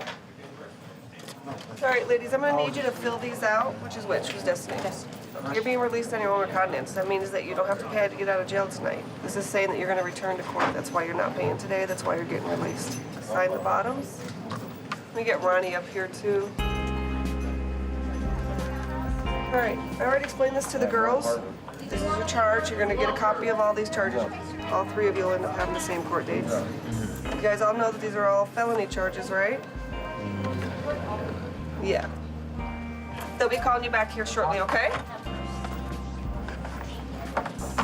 It's amazing that people come out here every year for this Electric Daisy Carnival and they don't realize what could really happen to them bringing drugs here and being arrested. It's gonna mess up a lot for them. And I don't think they really see it. They're 20 and 18 and they still got a long ways to go in life.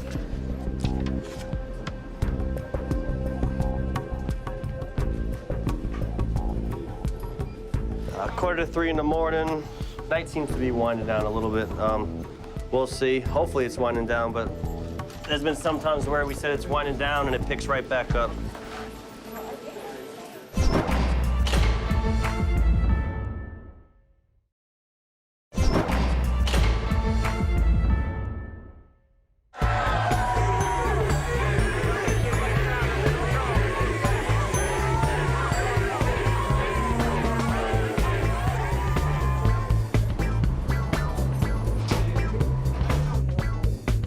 This is the last day of EDC, which is a 3-day event, so it's usually a little bit less, but there's still a lot of people, 100,000+ still out at the event, so we're expecting to still be very busy here in the jail with arrests tonight.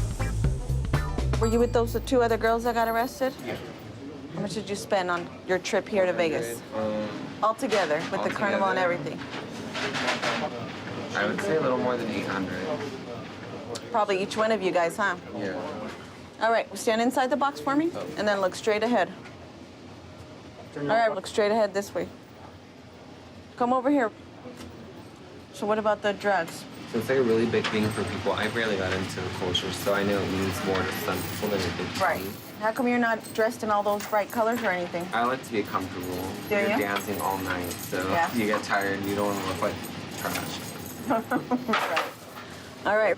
Since this is your first time, basically, you gotta raise your hand like school in this next room, okay? You can't get up just for anything. You gotta raise your hand first, listen up for your name. Go over there. When your friends come in here, you can't talk to them. Just have a seat right here.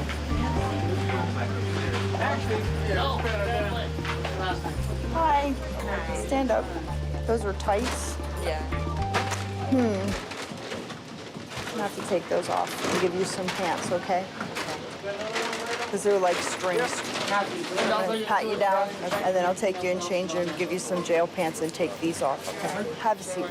Are you the med student I heard about? No, I'm not in med school. I'm in engineering school. Engineering school. Where at? What school? University school. Reputable university. Very cool. Have you been here for all 3 days for the EDC? Is this your first EDC? This is my second. Second? Come on, take the stockings off. Yeah, come on over there. They're going to help you out with some different clothing, okay? Some of that's not authorized here in the jail. You know, it's interesting, some of these young people and their decisions that they make, going for engineering at a reputable university, come down to party, make a bad mistake, could ruin their chances on their career.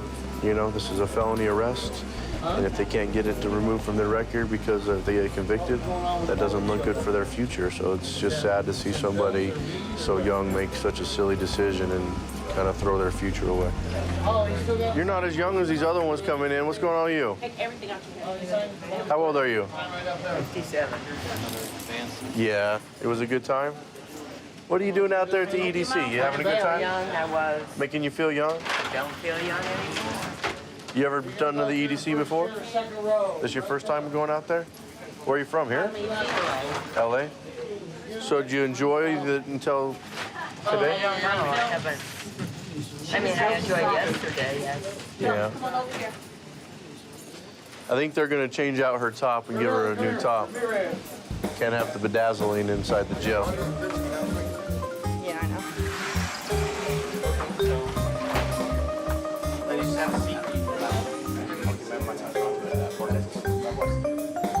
Sophie. So you're throwing that ribbon? So that sheet of paper you filled out, that's for an OR, okay? So basically what it is, you're gonna get released on your own recognizance, which means you promise you're gonna show up to court. It's a charge that they can do that for, okay? So here's your possession of controlled substance, okay? It is a felony, and your court's gonna be about a month from now. When you get released, they're gonna give you a piece of paper that has your court date. You better not miss that, because if not, they're gonna arrest you if they stop you for anything. Okay. All right? I'm gonna have you sit right here and sign for your money, okay? Sophie, do you normally use drugs? Do you hang out with people that use drugs? Just like he's not even my friend, he's just a friend of a friend. And So you really don't even know him. And what did you think when he told you to hold the drugs for him? I mean, you didn't think that, what if? Because everybody that's come here that is involved with EDC is all drug charges. All right, go ahead, stand up. You're gonna go through there. You're gonna sit in the front row, right side, raise your hand before you get up for anything, and then listen up for your name when they call you, okay? Go through here. Front row. She's so young and innocent. I mean, common sense would tell you if somebody's telling you to hold drugs, I mean, you're risking a lot by doing that.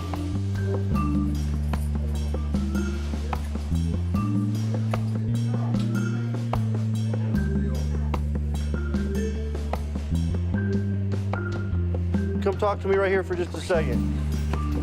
Have a seat here for just a second. I just wanted to talk to you, actually.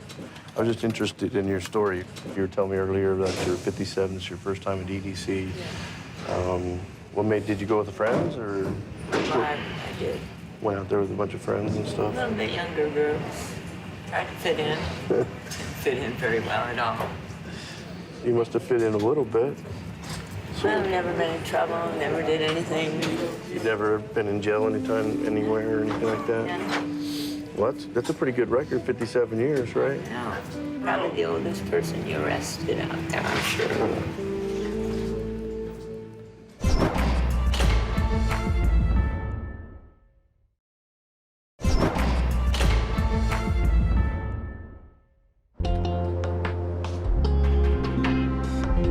It's your first time at EDC. You've never been in jail anytime, anywhere, or anything like that? What? That's a pretty good record, 57 years, right? No, probably the oldest person you arrested out there, I'm sure.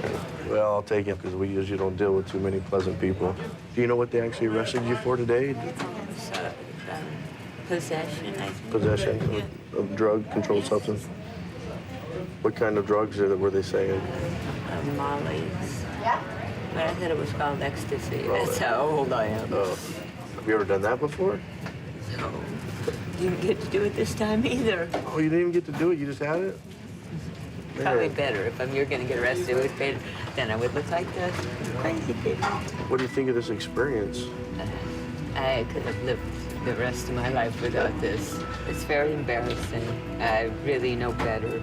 Sometimes, you know, we get caught up in life and mistakes, and sometimes we learn a lot from them. I think you're... Well, I think I got the message. Yeah, I think you understand what you should be doing and shouldn't be doing, which is a good thing. All right, well, we're gonna try to get you through this process. Unfortunately, you came in right when just about everybody else did, so it takes a little bit of time to get paperwork processed and things like that, but we'll move you through so we can get out of here as soon as possible. You can get back. Take my nap now. Take your nap and get back home. Yeah. Right? I'd like that. All right, I appreciate it. All right, just have a seat back where you were. She's probably the most pleasant lady we've had in here all night tonight that I've had to deal with. Definitely understands that she made a mistake, which is understandable. And I can appreciate people making mistakes and learning from them. And so I think that's, sometimes that's what jail is supposed to be, is you learn from your mistakes. And she's one that will learn from her mistakes, and I'm pretty sure will probably never come back into custody again.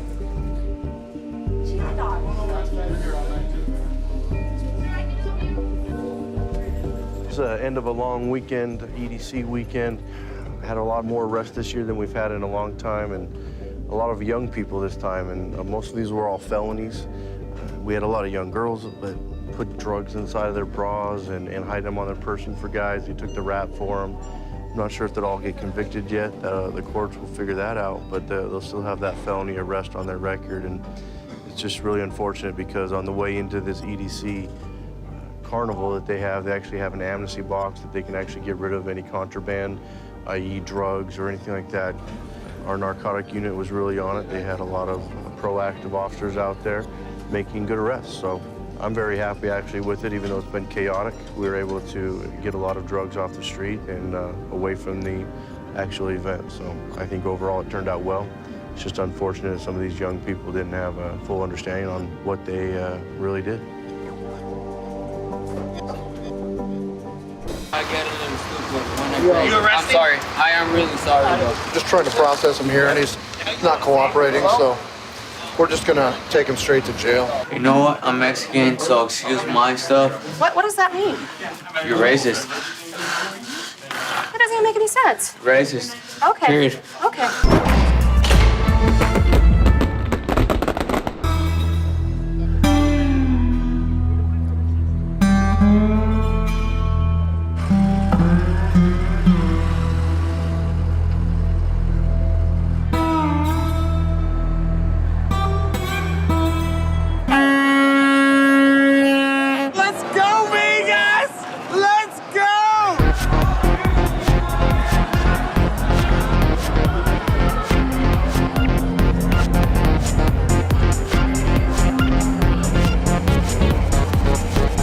I've always enjoyed working on New Year's, even though it can be cold.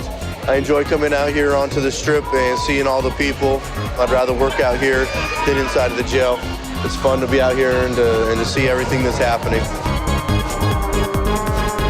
When the police officers are going to arrest people, we're going to take them back to our buses here in the back, be able to process them just like we would in the jail, but out here mobily. Just setting up one of our processing centers. We set up 3 or 4 of these around the strip area every year.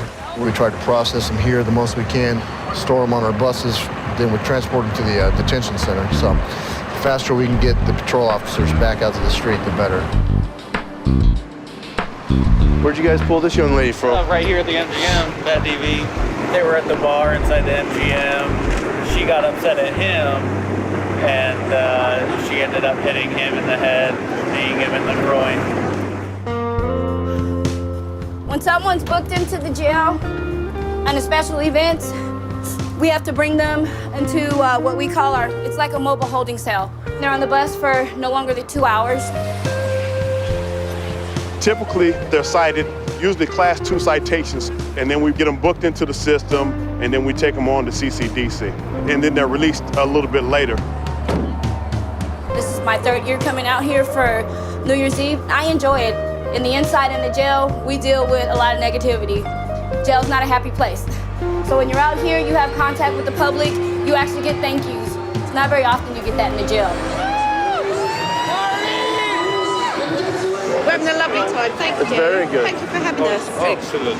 We've loved it. Best ever. Good. I hope you guys keep enjoying it. Best ever. We'll be back. Thank you so much. Oh, you're welcome. Thank you guys for visiting. Have a good night. You want pictures too? Also, we're here to make a good impression for the Las Vegas Metropolitan Police Department, willing to talk to the citizens and the people visiting our lovely town, let them know that they're safe. It's good that they see a good presence of police officers on a night like tonight. Thank you. And Carl, how great are the visitors from Australia? Oh, they're fantastic. Yeah, and thank you. Oh, thank you very much. Appreciate it. All right.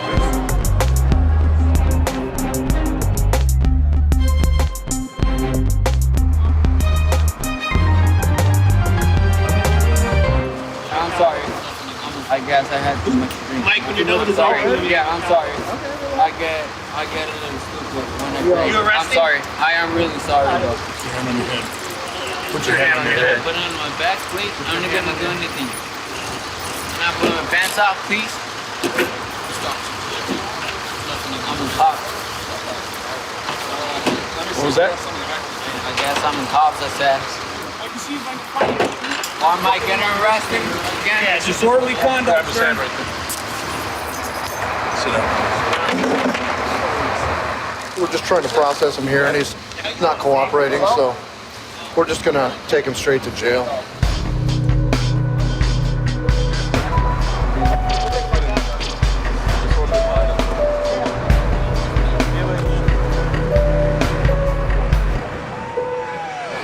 There you go, young lady.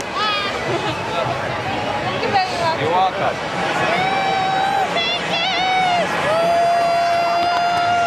Right now, we're moving the crowd back just a little bit. We have our mounted unit coming through. They are able to control the crowds a lot better than we can when they get unruly.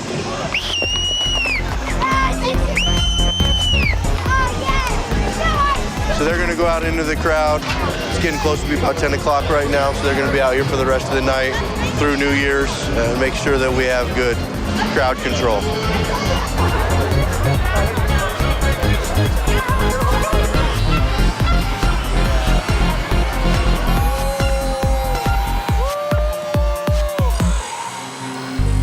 This is just the start of our New Year's Eve event. It's about 11 o'clock and close to midnight, and this is where it starts. Things are going to get crazy. It's going to go by really fast. So our first code 5 is supposed to be a male coming from one of the casinos.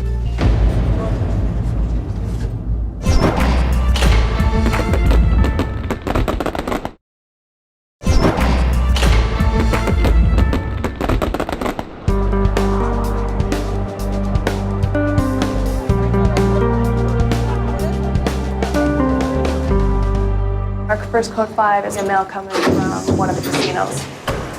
He went up to 6 gang unit officers, challenged them to fight. They brought him over to our processing center, started fighting us, wouldn't give us his hands or anything like that. Feels that he does not want to be in jail. All right, let me go talk to him. First name Eduardo. Eduardo, Sergeant North. Where would they pick you up from? Strip. The Strip? Because all I said was, it smells like bacon up in here. Okay, so you're being sarcastic and acting stupid. No, I'm not being sarcastic. I think I have a freedom speech. Okay. How much you been drinking? Not really. I am the age, and I think I have freedom of speech. So Okay, do you want to cooperate and walk in and get through the process, or do you want us to put in a chair? Yes, of course I do. But like I said. Okay, listen, Eduardo, you're talking over me. You need to be quiet. Yeah, I'm sorry. You have one chance to cooperate, go in and follow instructions. If you don't, you'll be placed in the chair. Do you understand? Yes, I do understand. Okay. He's going to try to walk.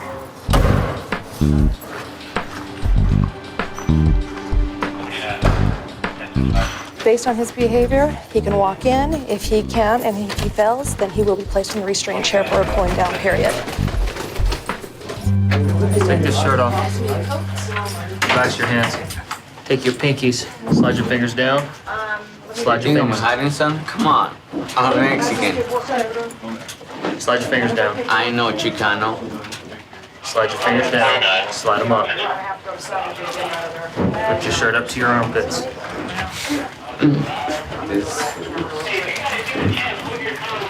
What was that?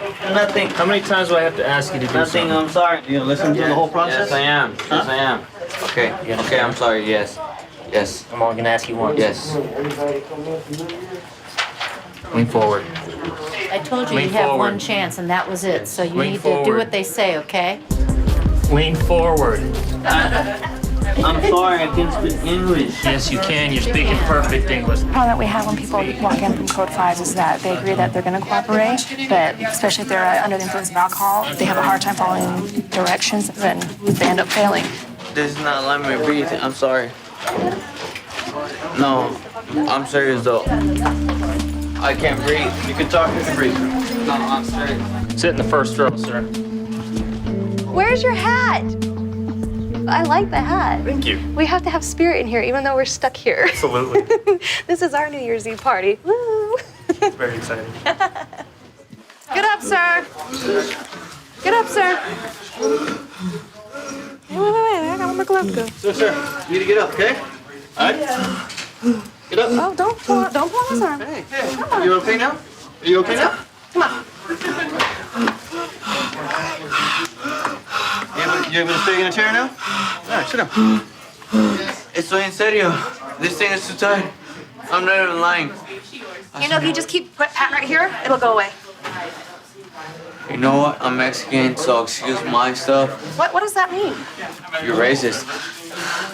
That doesn't even make any sense. Racist. Okay. Period. Okay. Keep breathing. It'll calm you down. Just focus in and out. Is this Spanish good for me? Is Spanish good for you? Oh, I knew that word. I knew that word. Wait. Levántate. Just because Levántate. Wait for me. You understand now? We don't disrespect people in here. You understand that? Okay? Lo siento. Okay, make sure people don't know Spanish. Make sure people don't know Spanish before you start talking. No sé You understand? He's not actively fighting. We'll go ahead and put him in the C7. No, para nada. All right, sir. Perdóname, gringuita. Perdón. Ok, perdón. What's her name? What's her name? No sé lo que está diciendo, perdón. Yeah, I didn't think so. Yeah. Wait for it. He didn't like what I had to tell him, and so he started cussing me out in Spanish, although he didn't realize that Officer Rodriguez was right next to me and knew exactly what he was saying.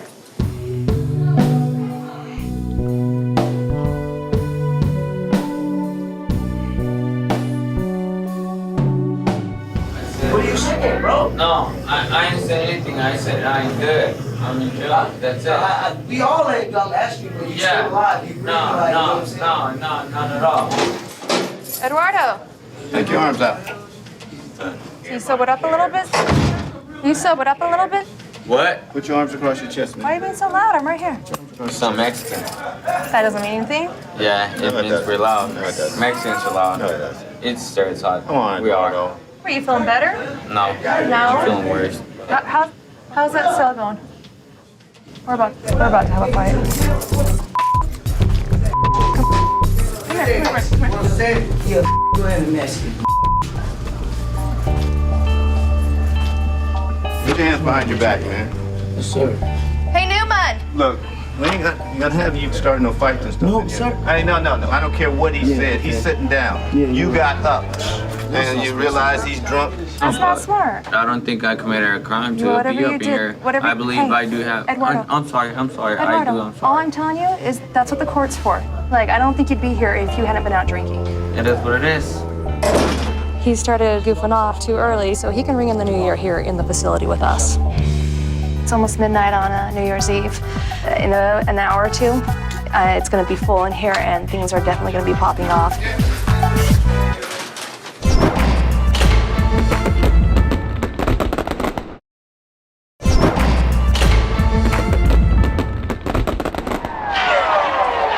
There we go. Happy New Year, everybody.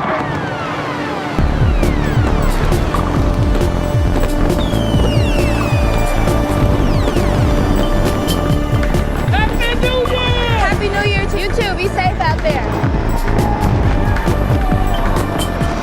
This is probably the 9th New Year I've had to say Happy New Year's on the phone with my family. But I am with my Metro family, so I'm bringing it in with family either way. We got one. He's the winner. He is the first customer. First arrest in 2015 here in Vegas.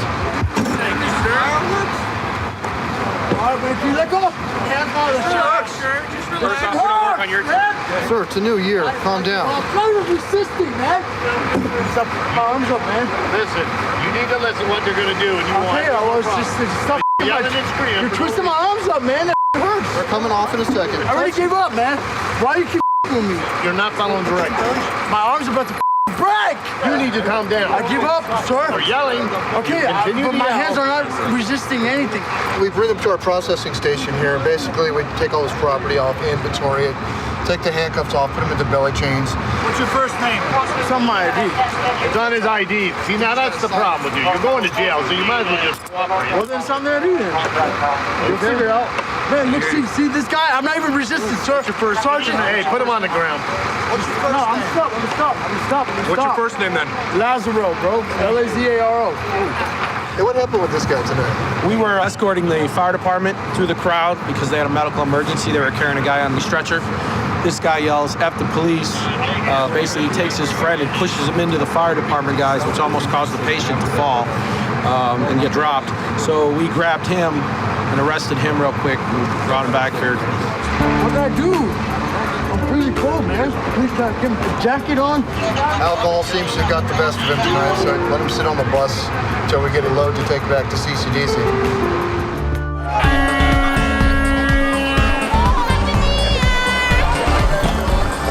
Looks like some patrol officers brought in a class 2 for us. What'd this guy end up doing? His buddy, him, decided to go in Pepper Mill, ate a meal. He had a steak, chicken fingers, ordered a drink, having a good time. His friend and him basically stated to each other they're gonna decide to leave the establishment without paying. They had no money. He approached the manager, asked the manager if he could step out for a smoke. The manager kind of caught on what was going on. They called for us, and we arrived and took him to custody. He basically admitted to us that he had no money to pay for it, being homeless, and has been out here from Washington without a job, which I understand, but fortunately, he can't do that. How you doing, young man? Good. What's your name? Jacob. Jacob? How you doing? I'm Sergeant Peterson. Nice to meet you. It's a little cold out here tonight, isn't it? Yeah, it's freezing. Once we're done here in just a minute, we're gonna get you on that bus so you can get a little bit warm. So, do you understand what you did was wrong, though, right? Yeah, I understand. All right. How long have you been homeless? A month. A month? Yeah. What brought you to Vegas? The city itself, just the monumental way it is and stuff, you know. Yeah. I had a job for a little while, and I got fired from there. Didn't have a place to stay, and I ended up just wandering the streets and ending up with the wrong crowd. All right. All right, Jacob. Be good. We'll stick in this property. He's going to spend the night at CCDC, get him out of the cold for a little bit. We still get a hot meal in there. That's right. It's free. She's a fighter. Stand up. Stand up. Stand up. It amazes me the type of people and the things that we get out here. Everything in between comes out here celebrating the new year here in Las Vegas. Looks like we have 3 people coming in. Not sure the circumstances yet. There's no reason to get upset. But I told she should be punished for it. Why not? He's not going to be punished for what you've done. They're still just punishing me. You get in trouble for what he did, not for what you did. I understand, officer, but he's my baby brother. What happened tonight? We just me and my little brother got into it. You know how brothers are. Oh, you guys got into a little scuffle? Yeah, it wasn't a big deal. Both of them are your brothers? Yes. You're all three brothers? You all three got into it? No. The little one didn't have nothing to do with it at all. Oh, he was just there? Yeah, he was there and he fell into it. You just let him go, man. He didn't do nothing. Well, that's not my decision. That's the officers who arrested. Basically, we just got notified by some citizens that there was a fight going on, and they were fighting with one other guy, but they're just so drunk that they don't even know what they're doing. Yeah, they're very intoxicated. They're all over the place.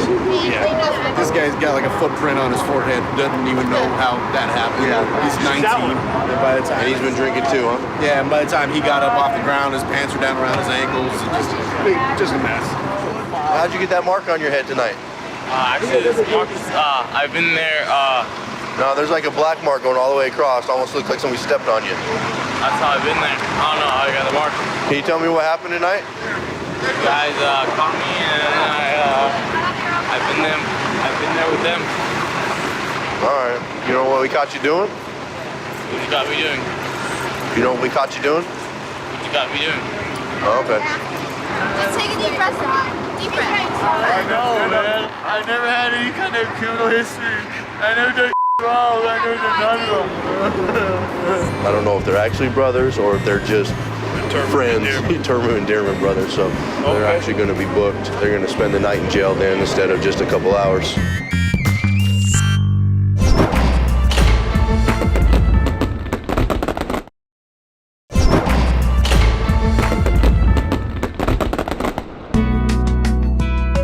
All right, 2014, 2015 is over. The barricades are down. Our buses are out of here. We're still gonna have a few officers out here to do some last minute pickups if we need to. But other than that, the main part of us are out of here. We're gonna go head back to the jail.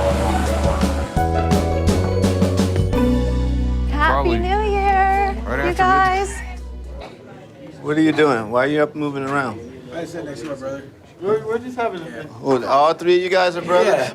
Why are you in here? Just me and my brother were horse playing. Just having a good time. There was no violence. Do nothing to hit your brother, We're just playing. We're having horse play. Okay. Horse play. So where were you horse playing at? Like right by the PH. So what got you in this situation right here? You're horse playing in front of the... We were horse playing. The cops took it out of context. No, they seen us as we were fighting and they thought they we did their were duty. fighting with each other. We're just playing with each other. Yeah, they did their duty.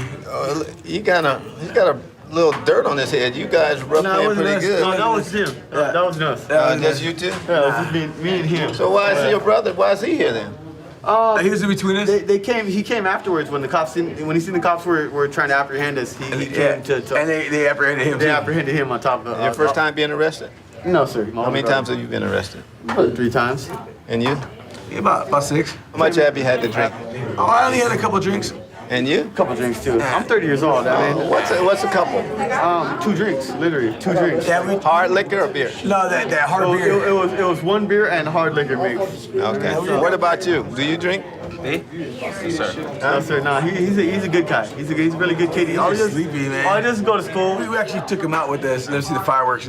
We did really try to take him out. But you know what? He didn't want to end up like this, though. No. Cops arrested us for like teasing or with each other. We're like, wait, what's going on here? Like, what are the charges? You know what I mean? And they got me handcuffed me. Explain to me what is the actual like charge that we're being charged with? They're like, well, you guys have been drinking tonight and so on and so forth. We're like, hey, we're just having fun with each other. Really, like, we always have fun with each other. It was a very good New Year's out there for us. I know it's been a little bit busier inside the jail, but we were quiet out on processing center. And it was cold, so I think that's probably kept a lot of people inside. So we had a good year. 2014 is now over. We're ready for 2015, and we'll be ready to go then. Inside the fountain of the Mirage. What do? Just jump in there and grab a handful of change and throw it in your pockets? Just survival, that's all it is. Don't let me see you out here again, you understand? Okay. I'm a lesbian. I don't care. He's actually grabbing her breasts and she's not stopping him. Getting a call here. It says that there's a male walking around inside the fountain to the Mirage. So what they'll do is they'll come down here and jump the fence and probably one of the local vagrants and grab a handful of change out of the fountain too. What's that? Well, here's his wet footprints here, so. You probably took off. Yeah. Well, he was wearing all blue, you said? All black. He was like all black. Mustache. Like maybe in the 30s, 40s. And you don't see him down that way? Is that him there? He had a hat on? How much change you get? Oh, a little bit. Drop the, what do you got in your hands? Nothing? Okay. Put your hands behind your back, palms together. Just stand over there for me, sir. A little hard to deny it when you got wet pants, huh? Yeah, true. Yeah? So what are you doing in the fountains? Oh. Spread your feet apart. Taking change? A little, yeah. All right. So you don't mind if I take everything out of your pockets, right? No. All right. You got ID on you? No. No ID? No. What have you been arrested for? Oh, I got one felony, trespassing, things Felony like that. for what? Grand larceny. Grand larceny? You got a drug problem? No. No? This is just easier stealing change than it is to ask for it, huh? I just refuse to beg. I got pride, what's left of it. Well, you got a whole pocket full of change, huh? Yeah. How often do you do this? Oh, every other night. Every other night? Right here in this one? Well, a few. How much do you usually make? Try to make 15. That's all. Wow. As of right now, you're not under arrest, but you are going to handcuffs, so I figure out what's going on, okay? Got a whole pocket full of change here, huh? This is the big one. That was my last one for the night. This was your last one for the night? Yep. So what do you do? Just jump in there and grab a handful of change and throw it in your pockets? It's just survival, that's all it is. That's all it is for me. I've been here 17 years. It's only been working for 4. How long you been homeless? About 6. 6 years? Yeah. So you just wait till it's dark? Yeah. When no one's walking around, you jump over and grab a handful of change? Daytime. It's too embarrassing to do it during the daytime. I mean, I try to keep a low profile about it. Well, there's it's kind of hard to keep a low. It's kind of hard to keep a low profile, don't you think? Hard to keep track of everything. Well, listen to me. It's kind of hard to keep a low profile when you're jumping out of a fountain. People are tracking you. Now, I tracked your foot trail from back there because when you jump out of the water and you got wet shoes, it tends to leave a little wet trail. Here's what I'm going to do. You don't have any warrants, okay? I'm going to cut you loose with a warning. But your hard work for the night is probably going to hit you worse in the pocketbook than anything else. So you're going to grab all this money and you're going to throw it back in the fountain and you're going to be on your way. Don't let me see you down here doing it again. I appreciate you not standing out here begging people for money, because I know when I go on vacation, that's the last thing I want is someone sitting there begging me for money. Just throw it in there. Don't let me see you out here again, you understand? He's on his way, he won't be back. If he comes back next time, we'll take him to jail. 1 DB13, 1 Mary 1.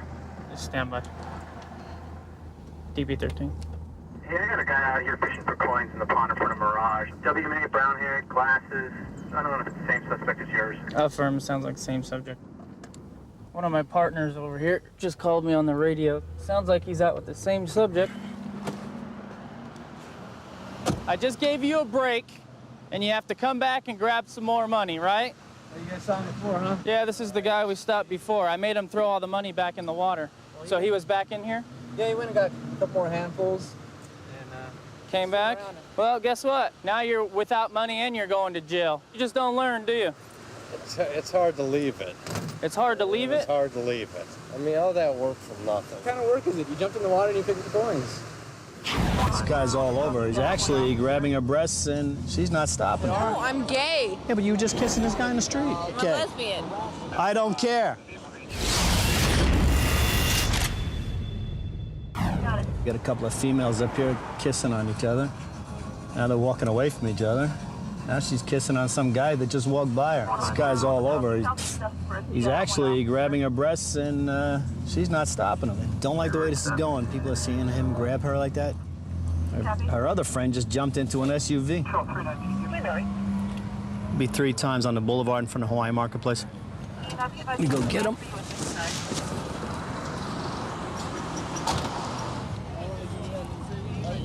Can I talk to both of you over here, please? Thank you. What is that, man? Both of you over here. Both of us. Yeah, oh my God. Come here. No, I want my girl. She jumped in the car already. Shut up. Yeah, she jumped in the car. Shut up. Okay, she jumped in the car. What am I? My girl? Yeah. Oh my God. Front of my car. Where's your ID, ma'am? It's in my hand. Okay, relax. How much you had to drink? Huh? Jody? How do you know the young lady? I just met this young lady, sir. Okay, where's your ID? I was just showing her a CD I'm giving away, man. Mind you? Okay. Don't put your hands in your pockets yet. Don't put your hands in your pockets. Put them behind your back. What's my girl? She jumped in one of those SUVs. Don't hit my car. It hurts. No, don't. If you hit it again, I'm going to put you in handcuffs. My girl. I didn't jump in a car with her. She jumped in a car with somebody else. Don't hit the car again. My girl won't jump in the car. She did. What do you do for a living? Yo, face the front. All right. Put your knees on the bumper. All right, dog. I sell homes. What? I sell homes. You do? You're real estate? So why are you out here like this? You're a mess. You're out here a mess. You're grabbing guys on the street and you're kissing them. You don't know who they are? No, I'm gay. Yeah, but you were just kissing this guy in the street. No. Yeah, I'm I saw gay, you. my girlfriend. Okay. All right, just relax. Neither of them, the one guy has a little minor record, but she doesn't have any kind of record. They're both a little intoxicated. They don't even know each other's names. They hook up in the middle of the street. They're all over each other. She says she's gay. She insists she's gay. She keeps telling me she's gay. Now she's going off with a guy. She's a little bit confused, but you know, hope she doesn't regret it in the morning. You're cool. No, he ain't with you because you ain't white. Tell him it's prejudiced. It's prejudiced. Do you want to go in handcuffs? No. Do you want? Well, why are you telling him? The reason I stopped him was because he ain't white. The reason I stopped him because he was all over you, and you were all over him, and you weren't together when we first got here. That's why I stopped him. I stopped him and you to make sure you or your friend were okay. Now, you'll stop talking to him like that, or you'll be in handcuffs for trying to start a fight. Do you understand me? Do you understand me? Don't lean into me again. Do you understand me? Yeah. Okay. I'm a lesbian. I don't care. Real, man. Why you harassing me, dog? Why? Put your hands behind your back. Palms together like you're praying. Let's go. Let's get rolling. Those bikes. Let's go. You go in handcuffs till I figure out what's going on. They come off just as fast as they go on. I feel more comfortable you in handcuffs right now. Relax. I'm a Christian. You relax too and stop inciting him. I'm not. Yes, you are. Can I have your cross? Yeah. No, wait. Take it. Oh, wait. I want to talk to you after we get out of here, okay? You didn't do anything. I'm gay though. It's okay. I'll be your friend still. Okay, so what are you up here doing? I'm up here giving CDs away. Giving? Yeah, giving. Or selling? Are you accepting any money from people that give them to you? I'm giving them away. I'm going to give you this. I'm going to take the handcuffs off. You're going to take a walk, all right? And I don't want you up here again. And don't be taking advantage of drunk females who will come up to you in the street, especially ones that start kissing on you and your hands go to places they shouldn't be. You know what I'm talking about? Yeah. What am I talking about? Not to take advantage of young females that come kiss on me, I guess. Yeah, and what were you grabbing? Boobs. Exactly. Thank you. There's lots of people walking out here. They don't want to see that. Hang on a second. Rub your wrists, loosen them up. You, young lady, go back to Polo Towers. Your friend will show up eventually. Try and avoid other guys in the street or women. Newly released video footage shows what the DA says is an undocumented immigrant on a stabbing spree on the Las Vegas Strip. I go through the disturbing details of the case of Yoni Barrios as he's accused of murder and an act of terrorism. Welcome to Crime Fix. I'm Anjanette Levy. If you've ever been to Las Vegas, you know how busy the Las Vegas Strip is. There are people out and about at all hours of the day and night. So imagine being there and a man starts running around with a knife and stabbing people. A Las Vegas grand jury has indicted 34-year-old Yoni Barrios for going on a fatal stabbing rampage back in 2022. The brutal attack left 2 people dead and 6 injured. Now Barrios faces additional charges, including an act of terrorism and 6 counts of battery, along with his original 2 counts of murder and 6 counts of attempted murder. The Clark County Coroner's Office identified the people who were killed as 47-year-old Brent Hallett and 30-year-old Maris DiGiovanni. Police say that Barrios, before this happened, was in the Wynn Hotel looking for work before asking a hotel janitor to contact U.S. Immigration and Customs Enforcement to return him to Guatemala. He was allegedly trying to sell his knives for money to travel back to his home country. Barrios, who was in the country illegally, identified himself as a chef and asked to take a photo with some performers. According to the police report, Barrios thought the showgirls were laughing at his clothes, and that's when he said he, quote, let the anger out. Video captured Barrios chasing after Maris DiGiovanni outside the Wynn Hotel, and he stabbed her straight in the heart. DiGiovanni died in the arms of another showgirl, Anna Wetsby, who suffered a punctured lung from the attack. The CCTV footage, which we've frozen into still frames, continues to track the knife-wielding suspect as he ran down the sidewalk, stabbing 4 more people. Las Vegas Metro Police eventually detained Barrios at the Venetian Expo, and he was still wearing his blood-soaked chef's long-sleeved white jacket. Initially, he was charged with 2 counts of murder and 6 counts of attempted murder. Officers found the foot-long kitchen knife in some bushes nearby that they believe Barrios discarded while he was running away. Barrios told police that he came to Vegas just 2 days earlier to move in with a friend, but when that friend refused to let him stay, he packed his things and took a bus to the Strip. Among the victims were a group of showgirls and bystanders walking outside the casino, and all just seemed to be there minding their own business. Remember, this is the Las Vegas Strip. There are a lot of people around with tourists and cops constantly patrolling the area, and these victims were not expecting anything violent to happen. At one point, the police report mentions Barrios told one of the victims, "Sorry, man," before stabbing him in the back. One of the 2 people killed was 47-year-old Brent Hallett. I mentioned him earlier. He was visiting Las Vegas with his wife from their home in Canada. The couple was traveling the world, and their last stop was Vegas, which, according to Brent's wife, was his favorite place. His wife described him as, quote, a great soul and loving spirit. He could make friends with anyone. He loved 3 things above all else: his wife Carmelita, his friends, and animals. She created a new welfare foundation in his honor. The showgirls were a part of the Best Showgirls in Vegas modeling and talent agency, and in the 12 years it's been around, they said they've not had any arrests or injuries to their performers. Maris DiGiovanni was described as an exceptional young woman by her boss at the agency, who was always looking out for the girls. DiGiovanni also traveled to Hong Kong to teach English to children there. Her brother released a statement saying Maris always saw the best in people, always gave them a chance, and always accepted people for who they were. Her huge capacity for love led her to have lasting friendships from all over the world. She was a beautiful spirit, and we will miss her for the rest of our lives. When Barrios first appeared in court back in 2022, defense attorneys told the judge that stress could have induced a psychotic episode. Later that year, a judge declared Barrios unfit for trial and ordered him to stay in a state hospital. And last month, a judge deemed him competent to stand trial after receiving treatment. And now, Clark County prosecutors say they will seek the death penalty against Yoni Barrios. Months before the attack, Barrios was posting on his Facebook page, giving the impression that he was living a very lavish lifestyle. His last post, which was 1 day before the attacks, condemned a notorious biker gang allegedly involved with violent killings in New Zealand. He appeared in court Thursday, where his arraignment was continued from last month. Are you familiar with the 15 charges that you're facing? Yes. Do you understand those charges? Yes.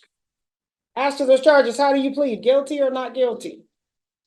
Not guilty. In case you had trouble hearing that, Yoni Barrios pleaded not guilty. His lawyer named a medication he is taking that is used to treat schizophrenia and bipolar disorder.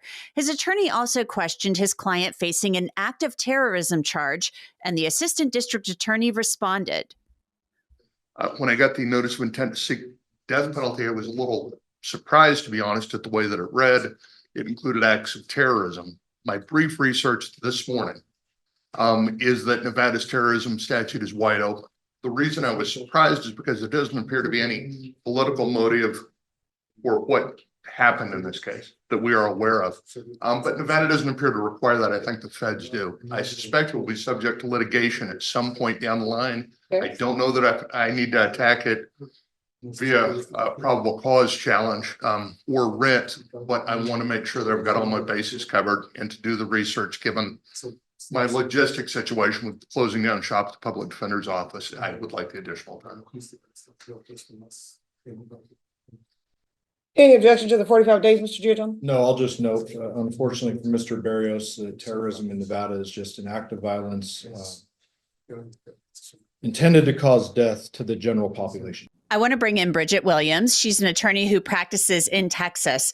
Bridget, one of the things that I find interesting about this case is the fact that they've brought in this terrorism aspect of it. They filed a charge that these things were committed as an act of terrorism, these stabbings. So what are your thoughts on that? Because I found that to be something interesting that has developed in this case as they've brought this new indictment. It is something interesting. I think it's a bit of a stretch in order to say that this is an act of terrorism. We don't know if it is or not based off of the current facts.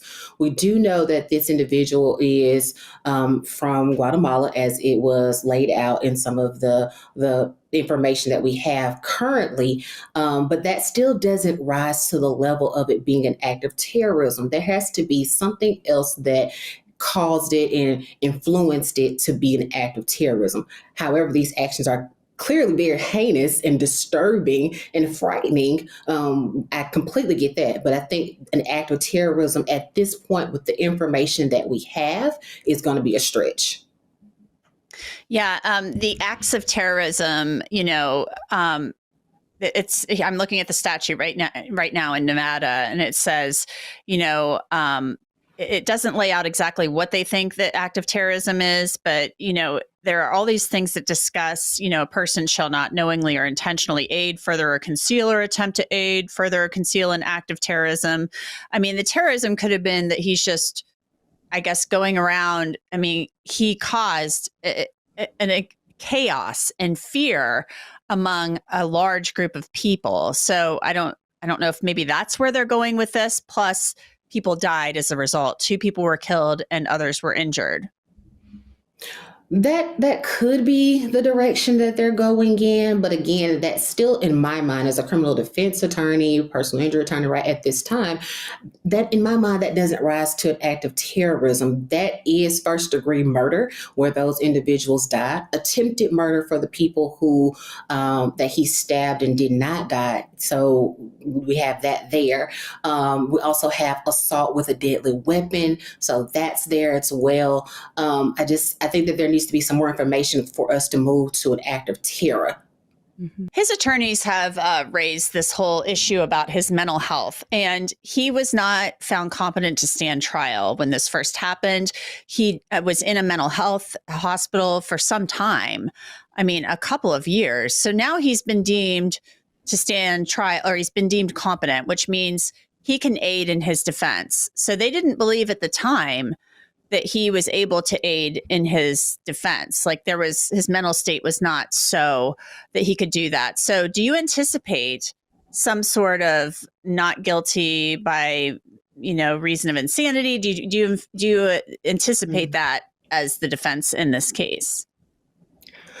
I anticipate that being the only defense, right? I mean, we don't have any other information for there to be any other defenses in this type of situation. Based off of the information that we have, he starts this off with carrying around a foot-long kitchen knife. That's a butcher knife. And just because you can do something doesn't mean that you should be doing something, right? And so as he's doing that, he, has his interaction with these showgirls, and he believes that because they are laughing at him, he decides that he's going to stab these people and then goes on this random stabbing spree.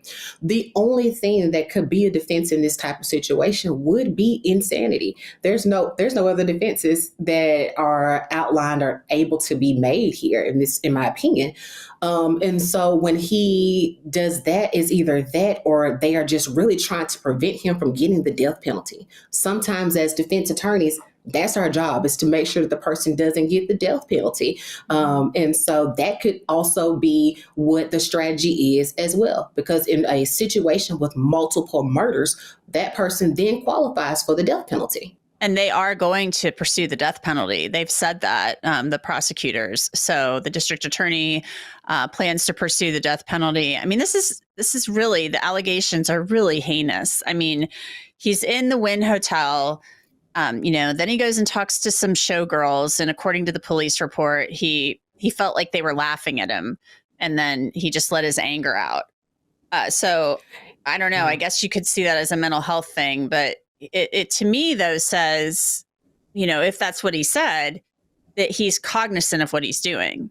That could be an interpretation, that he does understand that he knows what he's doing, or clearly at the time when that first happened 2 years ago, that he was deemed not to understand right from wrong. And that's when he was deemed someone that was not competent to stand trial. And so he may or may not at this time now understand what that is. Clearly the court now believes that he does understand right from wrong. I think that he is going to, again, be for his defense counsel. And if I were the defense counsel, the only defense in this situation would be insanity, or just trying to make sure that he does not get the death penalty. That's going to be the only ways for the defense counsel to move forward with a strategy here.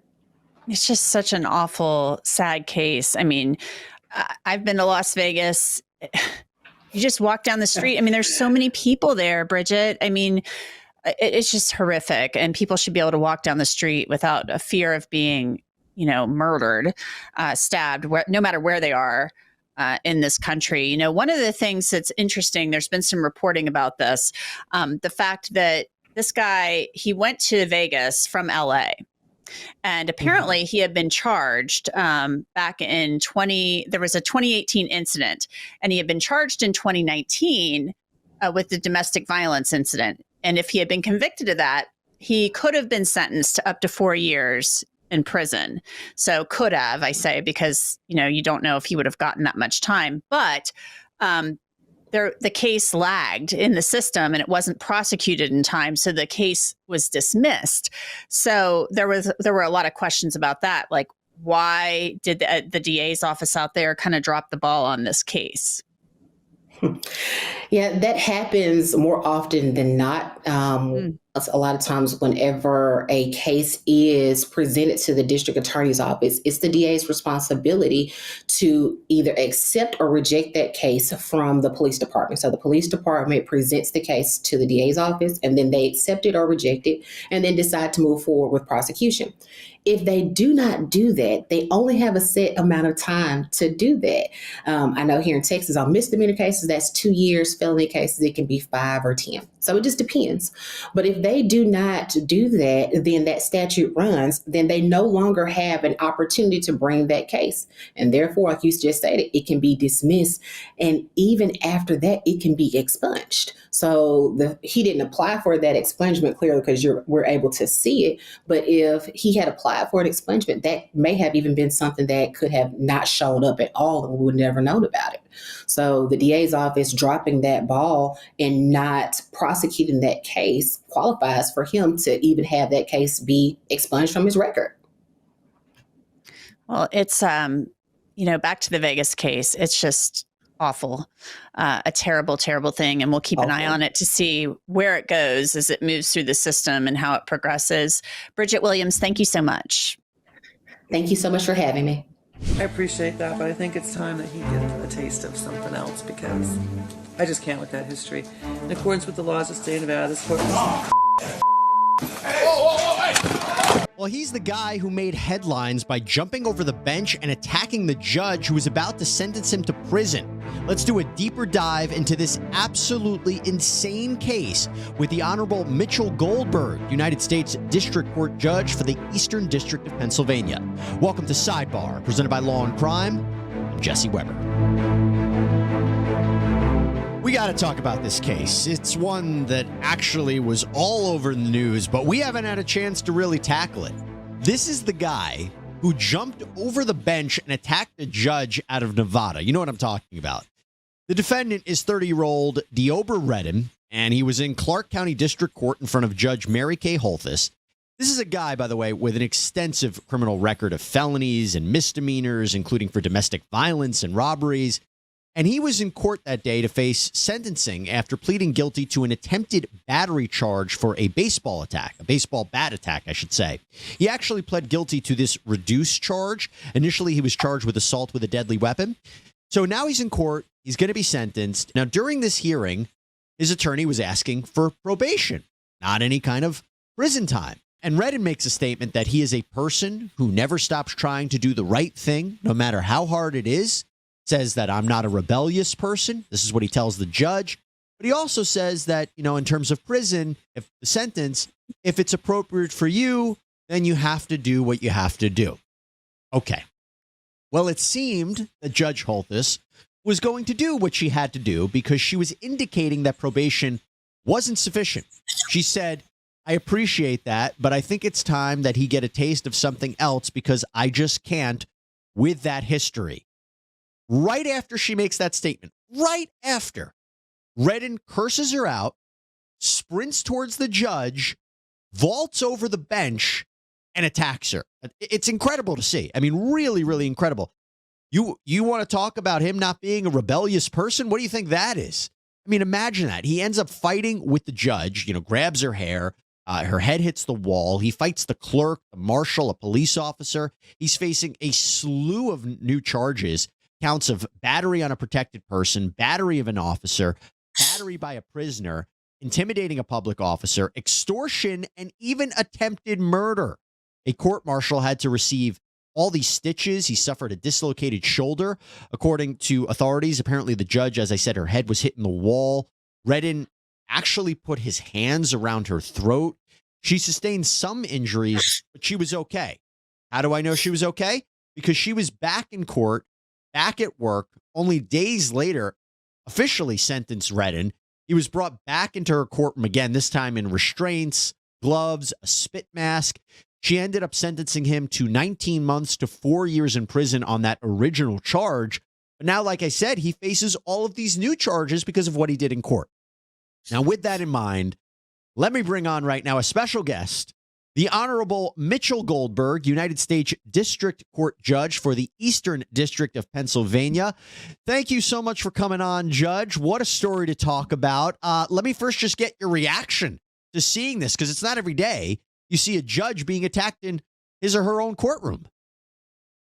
Thank you for having me on, Jesse. And my reaction was probably the same as every judge, state and federal in the country who saw it. It was horrifying that someone with that kind of record was able to get that close to a jurist and actually, inflict some, what could have been a lot worse harm on her and her staff. I hadn't heard the extent of the injuries, but what I observed, and I did watch the video, it could have been a lot worse. It really could have been. I mean, I've seen videos before where fights break out in courtrooms. I saw one recently where, a fight breaks out with the defendant and the victim's family, and this whole melee, it happens in the courtroom. Somebody actually runs past the judge, but it's rare that you see a judge being attacked. And that was really disturbing to see. Have you ever felt any kind of concern or in your courtroom about what someone might do? How rare is this to see this happen?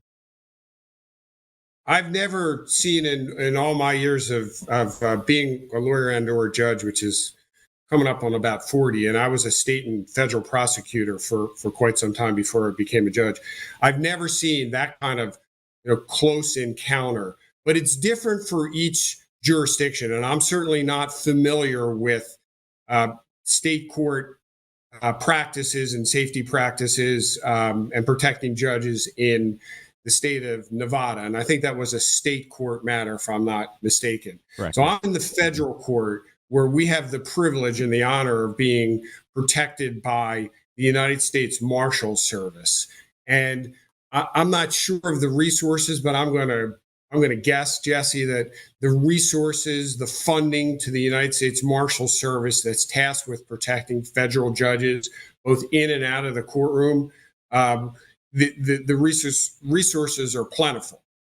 So I have in the courtroom, you're always a little bit on edge, but it really, depends on who is appearing in front of you. So, for instance, I just sentenced someone not more than 20 minutes ago to life in prison who was involved in a very, very serious crime involving kidnapping, retribution for stealing drugs, and the kidnapping resulted in an execution. So in that instance, I'm sitting on the edge of my seat a little bit more. I'm aware that the person has a history of being dangerous and violent. And our marshal service, the persons who transport the prisoners and are in our courtroom in federal court, they're aware on who's in court and what the crimes were and what their history was. So appropriate security, is taken for each case. Now, we in federal court, we do a lot of financial crimes where there's no history of violence. So I'm going to assume that the marshal service, they protect us beautifully, no matter what is happening in a criminal case. But I think there's certainly a ramp up and a ramp down depending on who appears in front of us. And I appreciate you saying that the difference between the resources that you have at your disposal versus what a state court has. I will tell you, I'm bothered by the lack of courtroom security there. The fact that the court clerk had to throw in punches, that's what it observed to me in this courtroom. I was covering the Harvey Weinstein trial out in New York. Again, this is a guy who was convicted of sex crimes, very serious, but, no kind of criminal history. When that sentencing happened, there were court marshals lined all across that courtroom. On each side. Now, I imagine it was also because they wanted to make sure none of the reporters in there were going to be taking photos or videos. But whenever a sentencing is about to happen, that feels like one of the most dramatic moments. Now, we've seen cases before where, defendants fight their attorneys during a regular hearing. But during a sentencing, especially when someone is going to be sentenced to prison and their life is going to be changed, you would have thought maybe in that courtroom there should have been a little bit more precautions put in place. Are you bothered by what you saw there? Maybe a lack of courtroom security? I'm bothered that the poor judge had to endure what happened, but I don't really want to comment on the security. I watched the video like you did. I wasn't able to see how the defendant was able to get from counsel table to the bench. And I don't know the resources that the state of Nevada and that courtroom are dealing with. So, I don't want to openly criticize them. And just to be clear, he had taken a deal where he wasn't technically in custody, so they didn't have him in restraints. He wasn't in jail garb. They might be rethinking that protocol moving forward, but because he took a deal with prosecutors to this reduced charge. So that was one of the reasons he wasn't shackled up. But I'll give you the next point on that. Well, I will comment on, what I've observed as the beneficiary of the marshal's security. I'm not in charge of security, but we work very closely together. So by way of one example, about 4 years ago, I had a multi-defendant case where the defendants were accused of robbing, kidnapping, and torturing drug dealers. So these folks were really, really dangerous. And the marshal's service we had daily, meetings about the high level of security that happened that needed to happen in that courtroom, and there were quite a few options. So we ended up with, and this is all public, so I'm not disclosing any confidential information.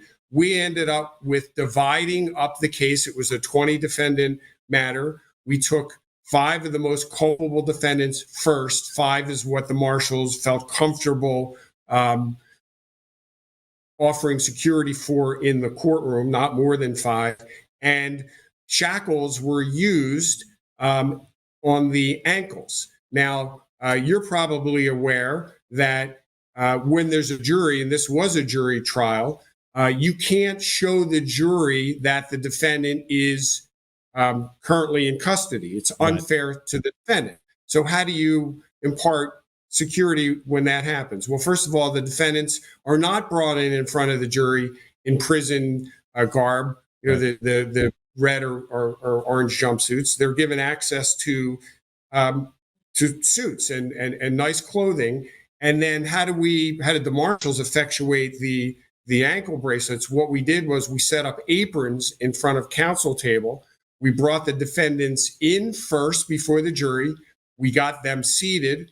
Their handcuffs were taken off. So it's very complicated because we deal with, all courts deal with in criminal cases, very sometimes very dangerous people, but we have to afford them their rights as well, so they're not prejudiced in front of the jury.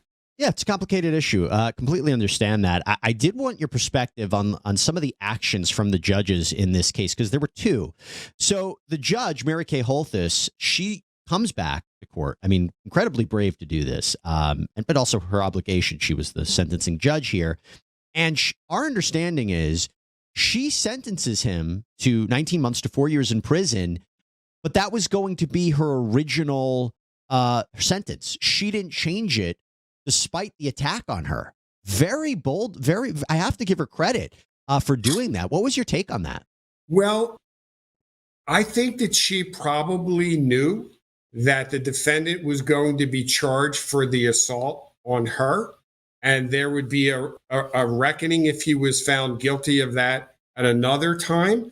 In federal court, again, I'm not proficient in the state criminal laws in Nevada. In federal court, we're allowed to consider what's called relevant conduct. So we consider the crime, we consider a lot of other factors, rehabilitation, safety of the community, and other things under the appropriate statute. We can also consider what's called relevant conduct. That is conduct that's separate from the actual crime. And in federal court, the sentencing judge could have considered that conduct, which we all saw, which was him flying over the bench trying to injure the judge. The fact that she didn't consider it, I can only guess that she knew he was going to be charged and, if convicted, brought to justice and sentenced anew on that crime. And we're going to talk about those extra charges in a second, but just with respect to the charge that he's now sentenced to, in light of everything that's happened, I can't see him getting out before 4 years. Would I be totally wrong about that? I mean, 4 years is the maximum on the charge that he was just sentenced to, but in light of everything that we just saw, any chance that with that charge specifically that he'd get out before then? I don't know the sentencing standards in Nevada state law, but he's serving already 4 years, right, on the initial crime. He's been charged with assault. If he's convicted of that, I can tell you, if he was in Pennsylvania, I don't think he would be getting out before 4 years. Well, let's now talk about these other charges. So obviously he's hit with a slew of battery charges for just attacking so many people in the courtroom. The two charges that I thought were really interesting were attempted murder and extortion. Do you think that applies in this kind of scenario with the attack on the judge? Do you think it's too aggressive? I mean, as I mentioned, he had his hands on her throat. And so what did you think of attempted murder and extortion charges? I'm not sure I understand the extortion charge, but I'll say this about the attempted murder. As a former state and federal prosecutor, generally, the strategy is you look at the facts that you could prove, you look at the elements of the crimes, and you generally charge the most serious charges that you can to gain a prosecutorial advantage. Whether I don't know the extent of the injuries. I haven't talked to the judge, and it was hard to see what happened when she was tackled behind the bench. Hypothetically, if there was an attempt to strangle her, then perhaps an attempted murder charge would be warranted. But the prosecutors initially are always going to charge what they believe are the most serious charges. Whether attempted murder can be borne out, that's up to the Nevada courts to figure out. And in terms of extortion, this is the best way I think I can explain it, is that because she is a public official, he was trying to influence what she would do by threatening her. I don't know. What do you think? I think I'll pass on that one because I'm not sure what I think. All right, that's fine. That's fine. I don't want to second guess the prosecutors in Nevada, and I don't want to second guess the judges in Nevada. These are just charges, remember. Yeah. Yes. Let's also remember this is a crime. Guilty, you're innocent until proven guilty. However, it's on video. Yeah. So not sure what, short of some type of diminished capacity mental health defense, I'm not sure what the defense is going to be. That's fair, and there have been reports about his mental health concerns and issues there. But the fact, it seems to me, would it benefit him to plead guilty to these charges in light of so much strong evidence he committed these crimes? In federal court, and I'm sure, because I'm very familiar still with Pennsylvania state criminal law, and I think I'll even go out on a limb and say it probably applies in Las Vegas and Nevada. A showing of remorse and contrition is always a positive factor in sentencing. I did want to ask you before I let you go, there was a legal issue that happened with one of the judges, and we wanted a little explanation, the best that you can. So let me lay this out for everybody to explain it. When he was originally being sentenced, before he attacked the judge, he was actually eligible for $54,000 bail. And our understanding is in Nevada, if he put up a certain percentage of it, about like $8,000, he could technically be released. Okay. Then he attacks Judge Holthus. Okay. He has to appear in another courtroom for a bail hearing.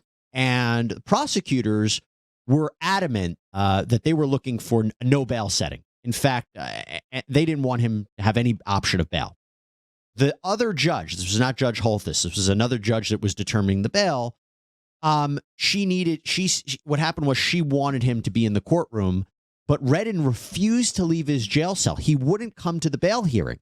And this judge said, well, if he's not going to be here, I don't think it's fair. I don't want to set conditions of his bail or change his bail if he's not present. The Clark County DA, Mr. Wolfson, said, well, we asked for a no bail setting. We asked that he be detained because we believe that he is a danger to the community. The world has seen what happened yesterday and this person's behavior in court, and I've almost seen nothing else like this. So we believe he's an extreme danger to the community. He was disappointed that the judge would not, take away the bail setting. But again, it's now moot because he's already been sentenced and he's now has all these charges. But what would have led a judge to decide that after he attacks another judge to not change the bail settings, regardless of whether he's in that courtroom or not, regardless of whether he chooses not to be in that courtroom or not? I would say he forfeited his right. And in light of what he just did to this judge, I was curious about that. Wanted to ask you your perspective on it real quick. Sure. Well, you have to remember that as a jurist, as a judicial officer, we, especially in criminal matters, we have to think about the rights of both sides. But in criminal matters, when you're talking about the possibility of someone's liberty being at stake, the benefit of the doubt always goes to the defendant, and the burden always goes to the prosecution.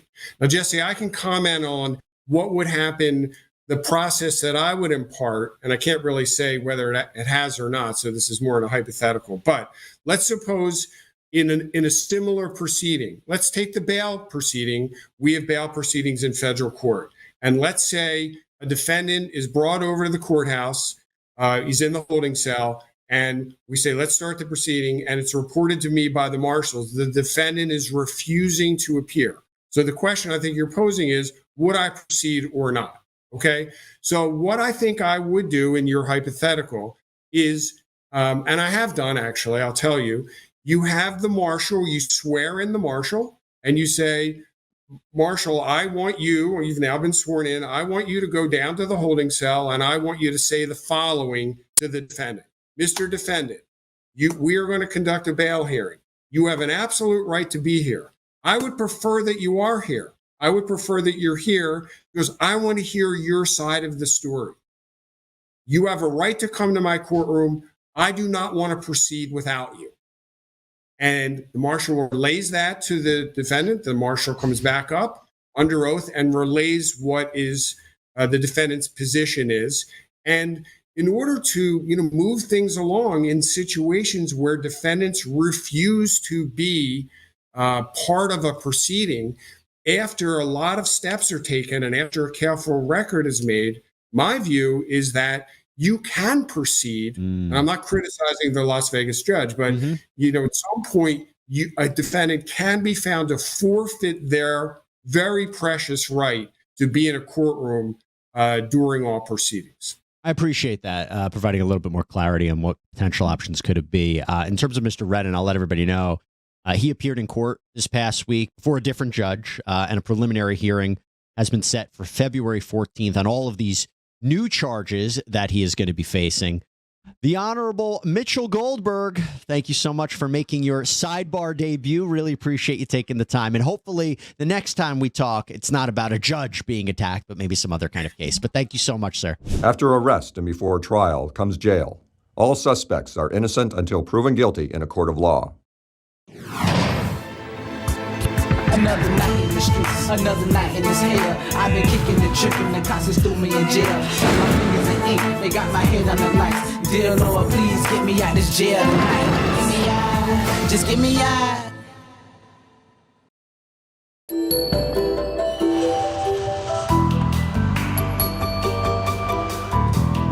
We deal with all kinds of inmates in the county jail here and in Clark County. Very nice people sometimes get arrested and make mistakes, but generally speaking, we're dealing with people who are in here for a very good purpose and that they've done something very wrong, and they know it, and we know it, so it's a different atmosphere to know that you're walking into a room with about between 50 and 100 known criminals that possibly could want to hurt you.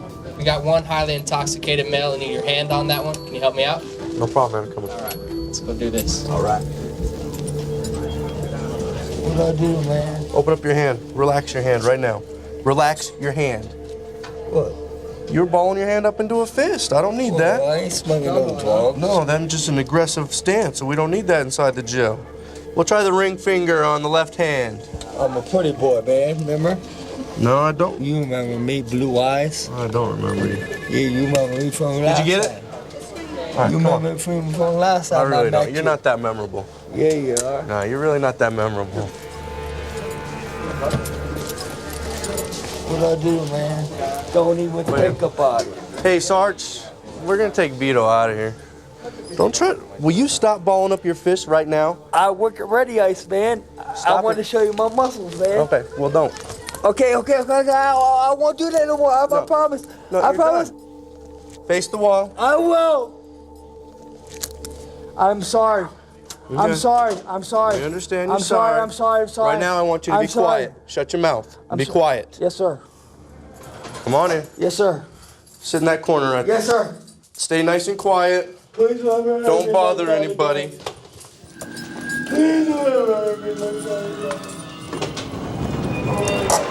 As I started to take him out of the pre-arrest area where he balled up his fist, started to flex his muscles, showing me how strong he was.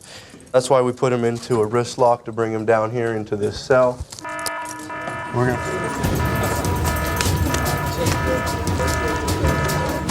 gonna go down and take care of a quick situation in Z8. Who are you threatening, man? Told you it was my house, man. Everybody back! Everybody back! Stand the wall! Stand the wall! Everybody on wall! Get up! Go against that wall. Hey, everybody on wall! Turn around and face the wall. Put your hands in. Put your hands behind your back. Cut the tension in the body. There's no tension. You gonna walk, or we need to put you in a chair? Take all the toilet paper out of here. Stand up. Take it out. Come backwards. Everything goes. Ow, my hand! Why are you throwing all the toilet paper? I wasn't doing anything. I freeze my ass off. That's it. Lay down on the bunk. What you need? Oh, John. Lay down on the bunk. Yes, sir. The inmate down there, Nate, they were causing a disturbance. They were taking toilet paper, wadding it up, throwing it on the ceiling. You come in here, they were complaining about it being cold. You can see they were throwing the toilet paper up here at the vent to try to stop the air circulation. So that was the original complaint from the officer, reason why we came in here to talk to him, and that's when the confrontation took place. Hey, John, we just want to talk to you for a few minutes, okay?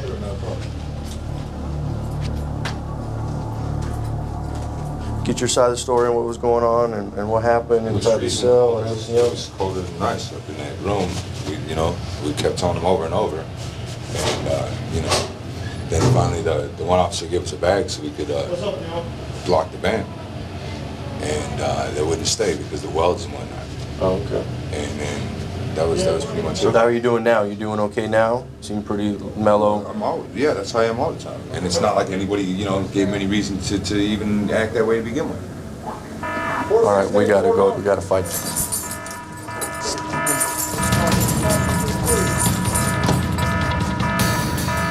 We got a 416, which is a fight, which often happens around chow time, into a module.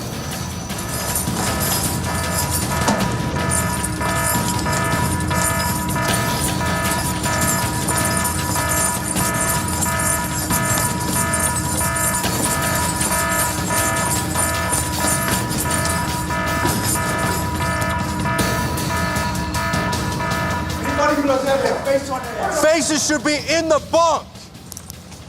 1064, here we have the nurse responding.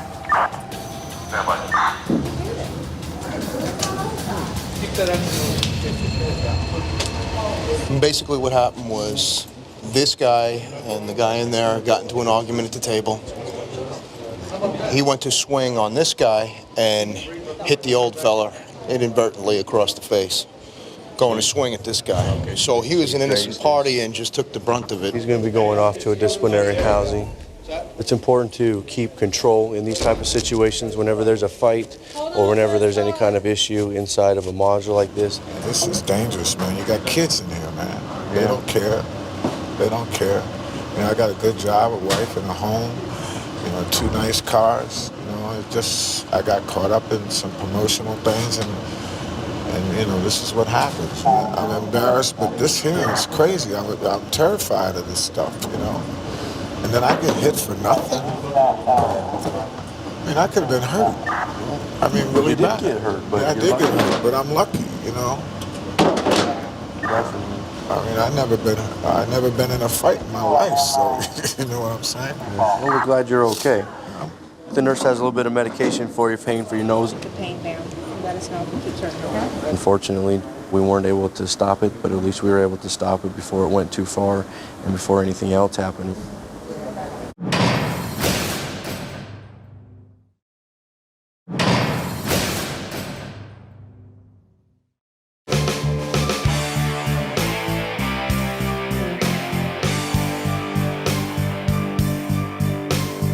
Tarrant County Jail is 13 stories high. Even though we are on the 12th floor, that really don't mean anything because they'll run a line down or run a weapon up or anything like that. And that's why we check the wires, check the doors, check everything that's going around. One of the things that pretty much keep me going, I ask myself, if I was locked up in here and wanted to get out, what would I do? How would I do it? Because a lot of times I'll check something that I probably would do and they've already done it.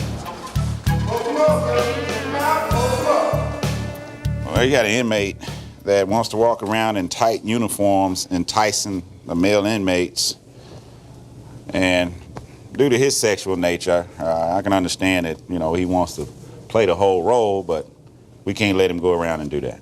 He's gonna have to change uniforms. All right, so let's see what we can do. Pretty much upset a lot of inmates up there due to the fact that he want to continue to wear his skin-tight uniform, and a couple of them don't like the idea that he keeps getting them racked down for his conduct. So somebody's probably gonna try to hurt him. He's gonna change, okay? Due to the fact that his uniform that he got on is too tight. It's nothing against him, but we just cannot have him parading around here with skin-tight pants on. Okay, so we'll be back. We'll be back. All right, we may have to transfer him out and put him in a single cell somewhere by himself. That's what he wants. Well, that's what it's always been, all right? All right, go ahead and have a seat. All right. You can say what you want to say, it's not working. So y'all do whatever it is you want to do. I've been here this whole time. I've been the same way. All right. Now I need you to work with me. I'm gonna handle that out there. That's my job, is to deal with my staff, okay? Okay, but This is what I need you to do. Okay, could you hear me out for a second? I mean, I just want to stop before you keep going. I'm not complaining. They don't have to give me another uniform. I'm gonna keep I feel like they trying to turn me into something. You know what? I'm a punk, or whatever you have. As she say, I'm a punk, and that's what I'm gonna Your say. sexual orientation, that has nothing to do with what we're dealing with right here. Evidently, you trying to make me put on something. Baby, let me tell you something. When them uniforms were designed, they were designed because people were sagging. They got tired of people sagging and all the rest of that kind of stuff, so they came up with the solution of jumpers. They figured they gave you jumpers, there was no sagging. Now, they never not a one time said anything about a uniform not fitting you properly. Mine fit me properly. But I still want Will you change the uniform? I still, yeah. All right. But you're not going to put me on no big old baggy uniform. Okay. Now. My point is, tell me what's wrong with this. It's too tight. Am I bothering one of the uniforms? It's too tight. Oh, y'all don't want to fit? Do y'all? Come on, man. You got the dudes running around. Look, let's keep it real, man. You got these dudes running around here, man. You can't hold me responsible for what a grown and I'm not. man do. All right. A grown man should already know what Okay, what size is they that? act like medium. Okay, man. Work with me. What is this? That's big. This. That's one side, Lord, and what you got. But see, this one ain't got all the lashes, so that's just like putting on the 3X and the 4X. Look how big this is. Hold on. Now I'm gonna make an example. Get this. Give me that uniform you got on. But now I want him to see extra big this is right here. Now Ain't this no is one extra size. big. Oh, but it's still it's like telling me even with this uniform on. Look at this. I will talk and I will tell every damn thing in their face.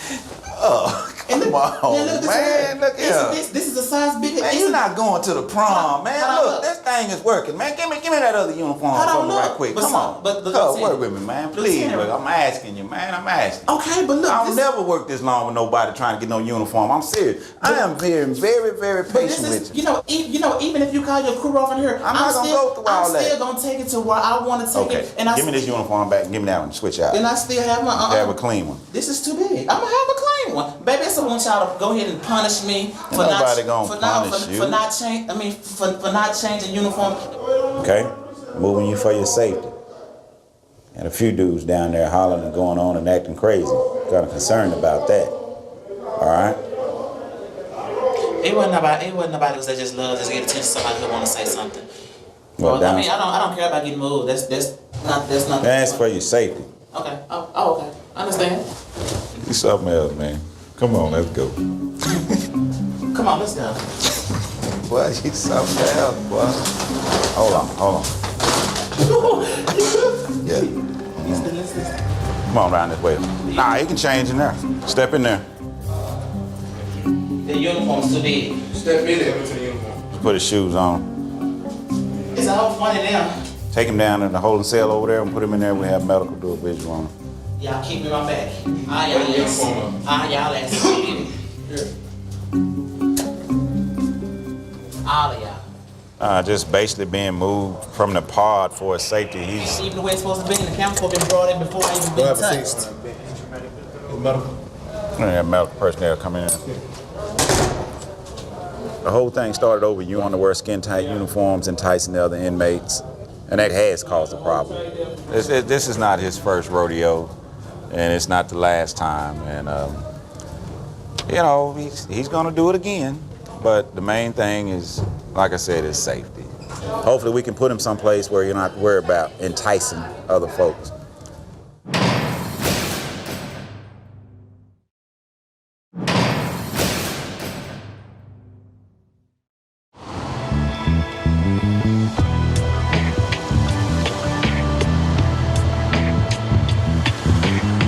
This is the Multnomah County Jail. We're located right in the heart of the city.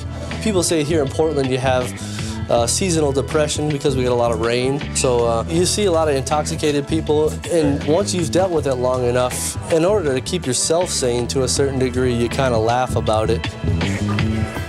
We received a call a little while ago from a Portland officer saying that they had someone they were bringing into custody that was causing lots of problems. What's his name? He's got a few warrants. He told us that if he had a gun, he'd shoot us. He's pretty drunk. Okay. I'm on the right side. He's been kicking and spitting in the back of the car. Don't drag me out, please. John, are you going to cooperate? Please don't drag me out. John, we don't want to drag you out of the car if you'll cooperate. My legs don't work that good. I can't move. Can I get out of this side? That side? That's fine, John. Step out. Okay. I already busted my head open. Okay, well, we got a nurse that'll take a look at you. Okay, we just want you to listen to our simple directions, John, okay? Okay, we'll do that. We'll do that. Come over here so we can search you. Face the counter. Do you normally carry needles? No, I don't do that. Okay, well, we gotta ask you. Hey, John, are you suicidal? On his leg here.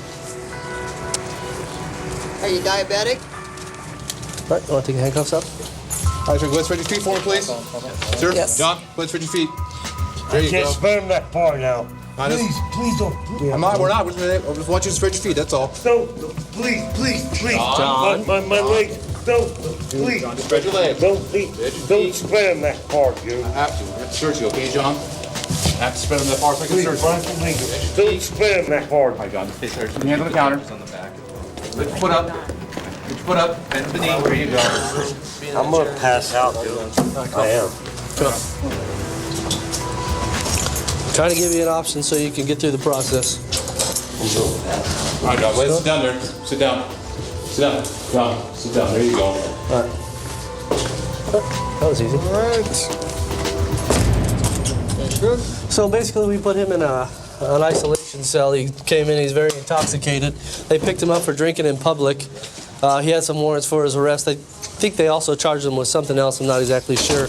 But just in order to keep it safe down here for us, we put him in isolation cell. John, why are you banging? Put off my bedroll, dude. That's all up. I gotta go down to some place down the phone and pick it up, huh? They probably, well... So, okay. No, we don't need to talk to him for a while. So, obviously we made a good choice. He's gonna chill out in the side room. Step right over here. Yeah. I face the counter. Move your feet apart. Face the counter. Have you been drinking tonight? Energy drink. You been on any drugs? Put your hand on the counter. Am I gonna have to stay here or what? Well, it just depends on, you don't have stable housing. I gotta go to work tonight. Okay. Take all your jackets off, place them up on the counter. Your face is awfully red. You sure you ain't taking any drugs? No. Not at all? I've been working double shifts. Is that your paycheck? Yeah, you broke my string on my coat, man. Well, he couldn't get the knot undone. Because the string in your coat... You guys are destroying my property now. Listen. No, that's messed up. I'm going to explain it to you, no, okay? That's messed up. No, it's not messed up. It's yeah, policy. It is. Yeah, you guys destroyed my property, man. Nobody destroyed anything. Yeah, you did. It's broken. Sheriff says we got to take all loose strings out of clothing. Precautionary measure. We don't want you to hurt yourself or anybody else. No, you guys grab your stuff, have a seat. You guys thrashed it. I'm taking you guys to court. That's fine. Timothy here is a little upset. He thinks we've ruined some of his property by taking his shoelaces out and some of the loose strings in the jacket. That's our policy. If the string isn't tied in, say like on the waist or at the bottom of the jacket, it's taken out for safety. Grab your stuff. Where'd you find them? How much is it? They ran across the street in front of me when my light was green. So you're a contractor for the food service? Yes, and you cook there. These two are brothers. They're both warrants? Yes. Both warrants? They work at one of our jails. Both of you work at Wapato in the food service area? Do they have county ID with them? Let's take a look in their wallets and see. What are you doing with this? Coke?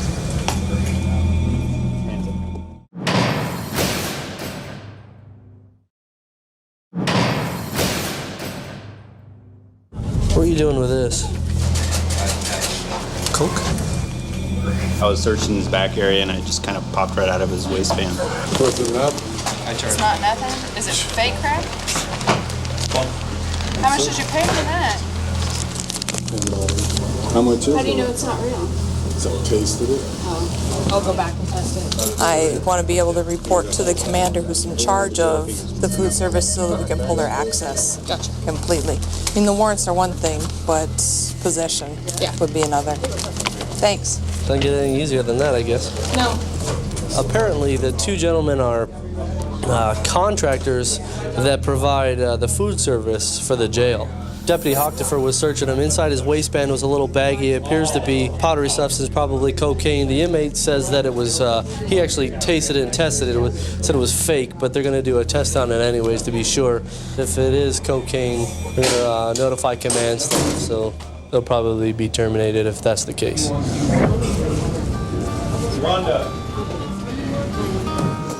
So you might want to start making some notes to yourself, because I just got word that on a possession, the dope that you found in his pocket came up hot for opiates, so it's probably coke. Excellent. It's probably going to go to grand jury. They're charging him with a PCS2 because they're going to restrict their access to the kitchens there at Wapato. Nice. 2 brothers get stopped for jaywalking, end up getting charged with possession. What kind of luck is that? Good job. 2 cousins are going to prison for luring a man to a hotel room on the Las Vegas Strip and shooting him. I have the chilling details out of the Silver State. Welcome to Crime Fix. I'm Anjanette Levy. This case sounds like an awful plot out of a TV show or a scene from a movie. It's absolutely devastating. Brian Altamirano Solano came to the United States from Nicaragua. He was looking for a better life. He lived in Las Vegas, and sadly, it's where his life ended one evening in May of 2023. It was May 17th when Brian Altamirano Solano met 2 women at a hotel on the Las Vegas Strip. Surveillance footage showed Altamirano Solano with a bag across his chest. He was walking through the hallway, arm in arm, with 1 woman on each arm. They went to a room at Caesar's Palace. 15 minutes later, the women were running away from the room down the hall. When Altamirano Solano didn't check out of the hotel hours later, a housekeeper found him. He had been shot. Las Vegas Metro Police found an Instagram post showing Ariana Taylor and Erica Covington wearing the same clothes as the women in the video with Altamirano Solano when he was walking to his room. Police also said a cartridge casing in Altamirano Solano's hotel room was matched to Taylor's gun from another incident. The 2 cousins, Taylor and Covington, were charged with robbing and murdering Brian Altamirano Solano within days. Now, as I mentioned, Brian Altamirano Solano came to the U.S. from Nicaragua looking for a better life, and this happened to him. He became the target of a robbery and murder. Then late last month, Erica Covington and Ariana Taylor accepted plea agreements, pleading guilty to second-degree murder and other charges. Taylor didn't speak, but Covington apologized to Altamirano Solano's family during the sentencing hearing. Solano's mother sadly told the court through an interpreter during the sentencing, "The pain that I felt was so deep. I felt like I lost my son. Why? Why my son?" Altamirano Solano's father said it wasn't enough just taking his belongings. They had to kill him. "I ask for justice for my son." Both Erica Covington and Ariana Taylor have been sentenced to 10 to 25 years in prison. They will be eligible for parole after serving 10 years behind bars. I want to bring in Melba Pearson. She is a former prosecutor who prosecuted cases in Florida. I know this is a Nevada case, Melba, but this is a pretty clear-cut case, it seems to me. These 2 cousins have entered into a plea agreement, pleading guilty to second-degree murder. They will be eligible for parole after serving 10 years. Is that surprising to you? It seems like a pretty heinous crime, what happened. So for them to be eligible for release after serving just 10 years, what are your thoughts on that? Yeah, so it's definitely, my heart goes out to the victim's family because they are deeply grieving the loss of their loved one, and especially over something so senseless. But in terms of the sentence, it's not that unusual in terms of looking at the totality of the circumstances. It's possible that the family didn't want to have to go through an entire trial.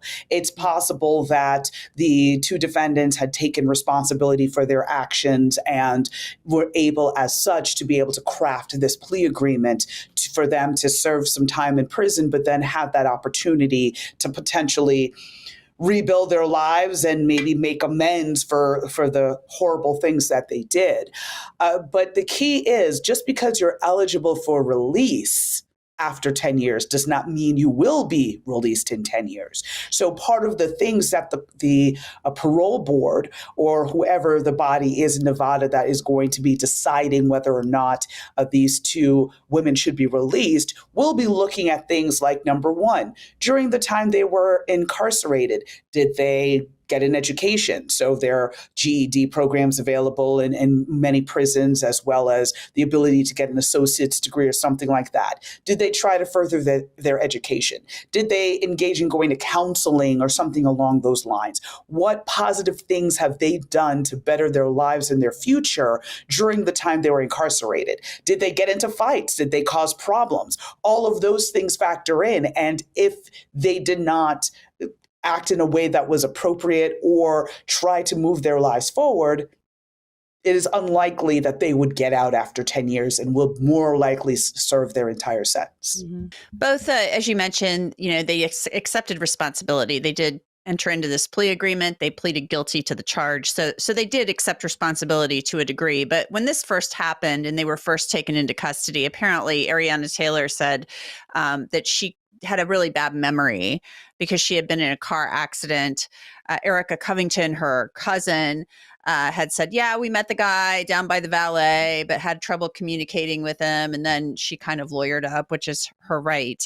But the evidence in this case, I want to talk about the evidence in this case. I mean, it was pretty, it was pretty good evidence. I mean, they have surveillance video of the two cousins, Erica Covington and Ariana Taylor, walking arm in arm with Brian Altamirano Solano up to the hotel room. They then, and through other parts of the hotel, and they have them running, bolting out of the room 15 minutes later out of the hotel room. I mean, it's not often, I don't think, that you have a case, Melba. You probably would love to have had evidence like that in all of your cases. I mean, it seems to me like a very high risk behavior that these two young women engaged in, doing this, luring this man to the hotel room, going up there with him, shooting him, and dashing out of there. And they had all of this video evidence where it put them with him in the room, and then they matched up the clothing with the Instagram video that one of them had posted. Yes, there was definitely some solid evidence, and you are absolutely right, Anjanette. There were many a case in my career as a prosecutor that I wished I had surveillance video, or that the surveillance video was actually clear and not furry, and you're trying to lead the jury along. Like, if you squint this way, you can see, and it's horrible when you're in those situations, because again, you want to have that best evidence for the jury to understand very clearly, point by point, as to what happened. But again, part of the evidence in this also included explicit videos of sexual activities that may have occurred in that room. And that could be incredibly embarrassing to the family as well. I mean, granted, we're talking consenting adults, but again, you're talking about someone who has lost their life as a result of a murder.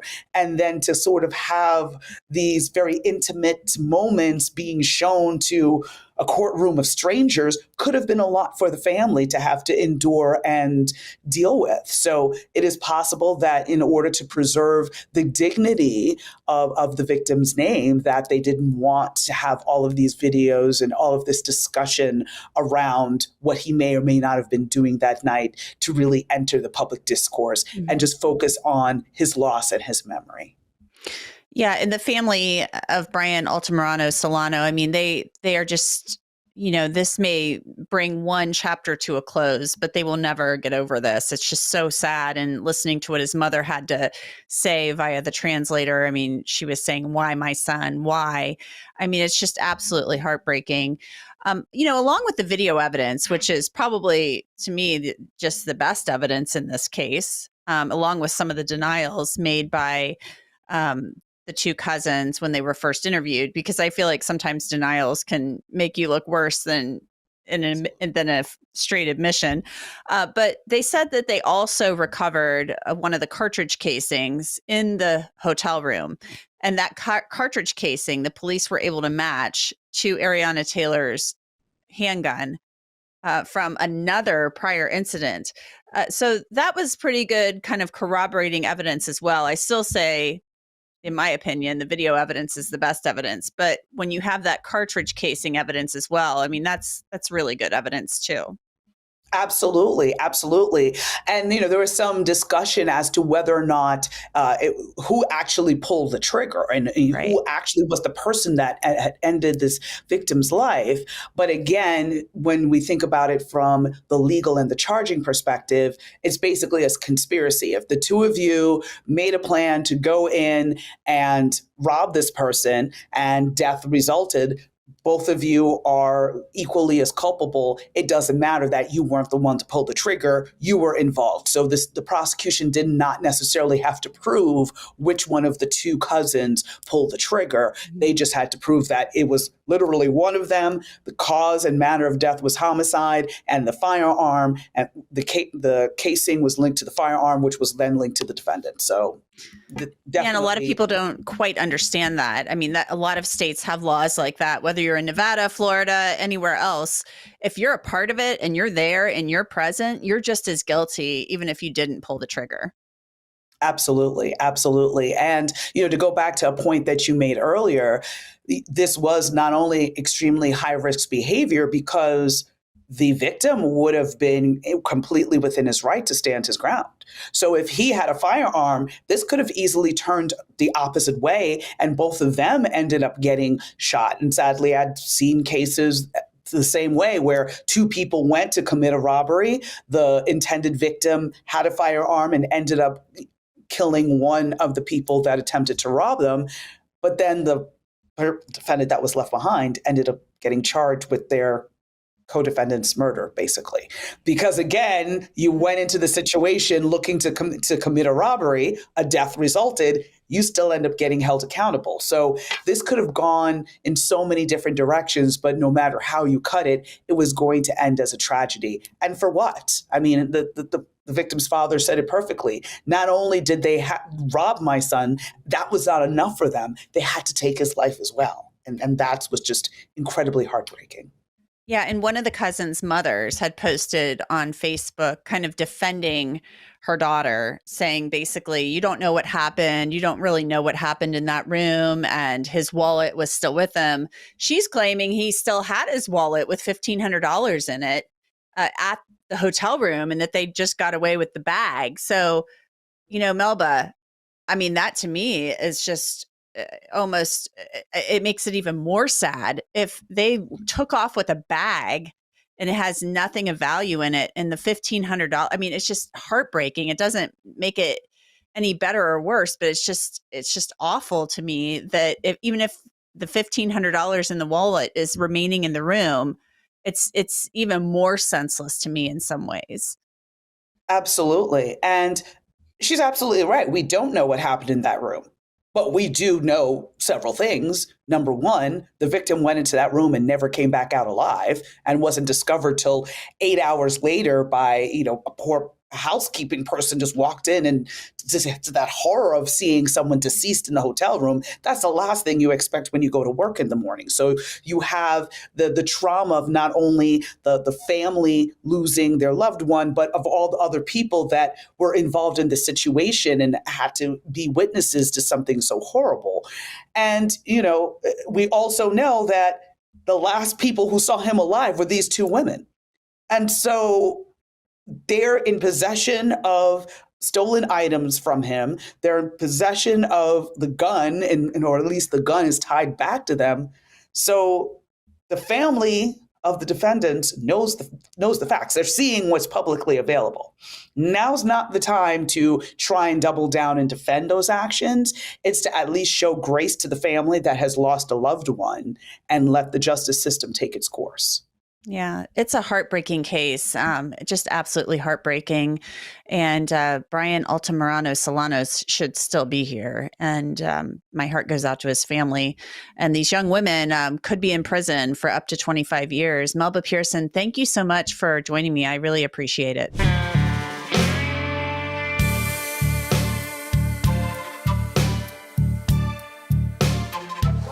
This is Las Vegas right here. Prostitution is high right now. Everybody's trying to get a little business.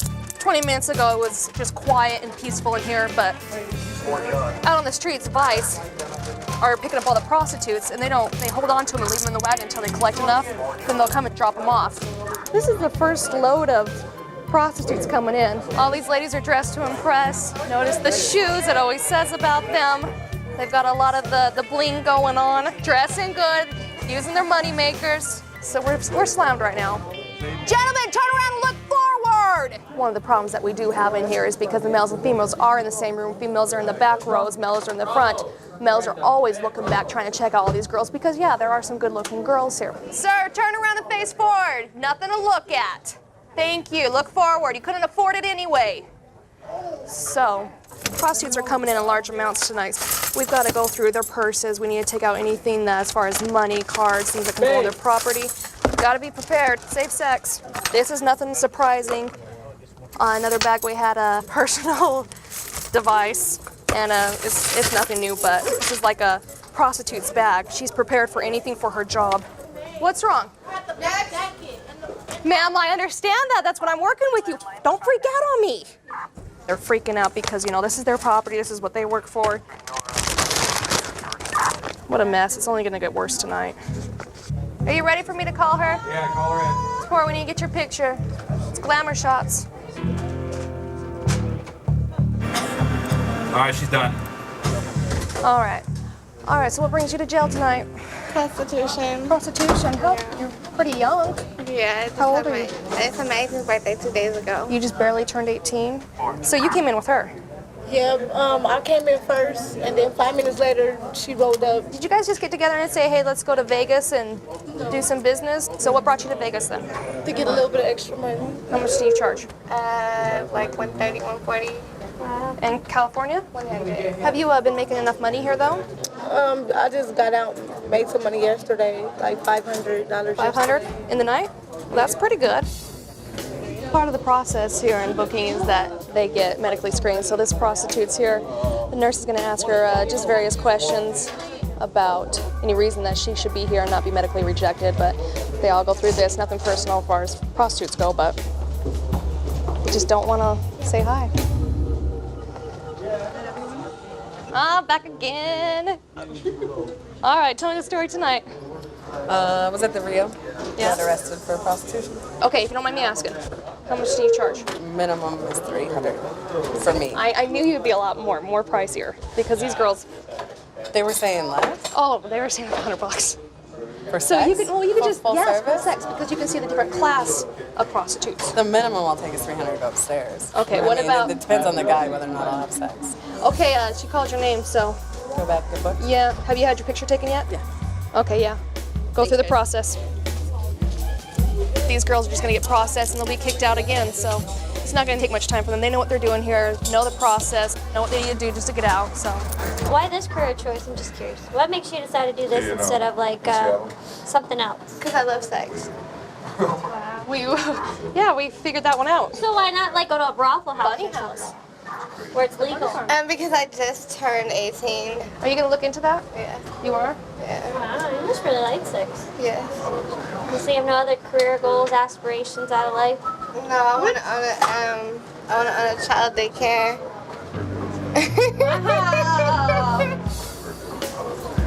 Prostitutes normally aren't a problem for me.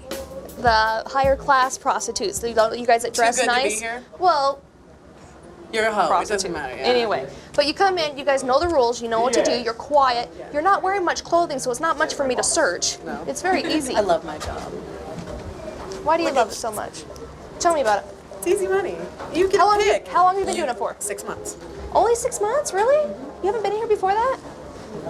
Okay, so You 6 get months. you get to go to work when you want to go to work. You don't Your have own to hours. work. You get to pick who you go upstairs with. You get to, you know. Okay. Everything you do is under your rules, and you make more money than I make. Way more. I make what you make in a year, probably in a month and a half. Oh, I believe it. This is crazy. What they say, what stays in Vegas. You're not from Vegas? Vegas. Where Nope, you I'm not. from? I'm from California. Where in California? San Bernardino. Yeah? Yep, the Valley. You just come up here for the weekend or what? No, I came up here to make money. How much money did you make on All-Star Weekend? The whole weekend, Yeah. Probably about 7,000. Nice. A lot more than I made for the whole weekend. Well, I don't go in every night unless I make 1,500. So, how much is your check a day?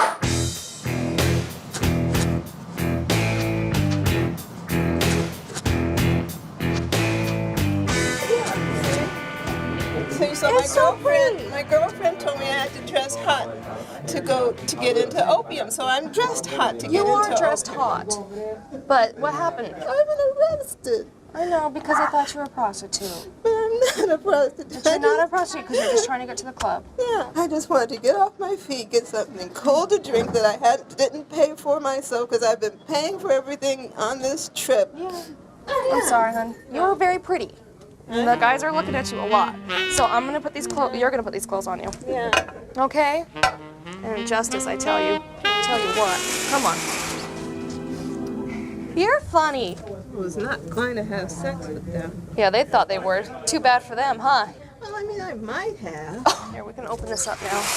Come out here and I put the chains on. But see, doesn't your toe? I know, but it's sticking out. Should I get you some sandals? The only thing you can get me is a way out of here. This is what happened. Don't cry. Don't listen. We're gonna get through this, okay? Just remember, we're gonna work together. Don't cry. You're gonna make me cry. Come on, Rebecca. Come on. It's gonna be okay. Come on. You're just gonna be here for a few days.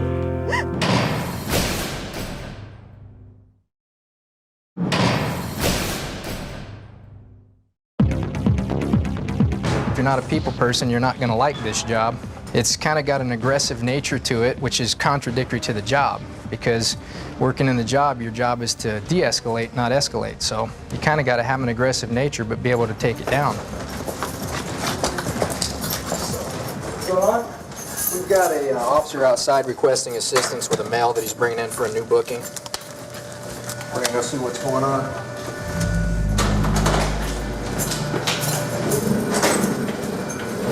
He was kicking the divider window in my patrol car. Scott, let's go, buddy. Come on, step out here so we can get your book, right? He was picked up at a bus stop. He kicked out a glass window. Swing your foot out. Don't give us a hard time, all right? Just step out here and let's get you patted down. We'll get you in the book towards that door. Let's go. Come on, sir. Come on. You gonna cooperate with us? Why not? You gonna cooperate with us? All right. Easy. Hey, step out. Step out. Step out. We're going to take you up to this bar here. We're going to ask you some medical questions, get you patted down, take this stuff off of you. Are you going to answer our questions? Yes, sir. You need to focus on us. Whatever happened before is done now, okay? No. Let us ask them first. All right? You have diabetes? No. Heart problems? No. High blood pressure? No. Special diet? No. Dialysis? No. Hepatitis? No. Are you suicidal? I will. Any day of the week. Do you have a mental health diagnosis? Yeah. What would that be? Yeah. Dub. Just put it down as dub. Who cares? Turn around this way. Okay. Towards me. Get you over to this booking cell. I want you to put your knees up on the bench, all right? There you go. All right. Inmate stated he wanted to die. He's suicidal. So we're dressing him out in a suicide smock. There's a couple officers helping him out. The suicide smock's kind of difficult to put on. It can't be ripped. It can't be torn.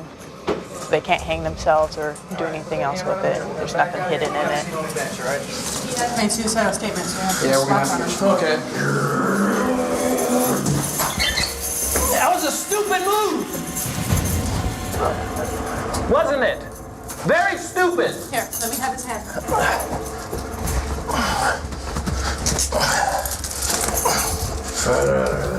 Yeah, growl all you want. Thanks, Tom.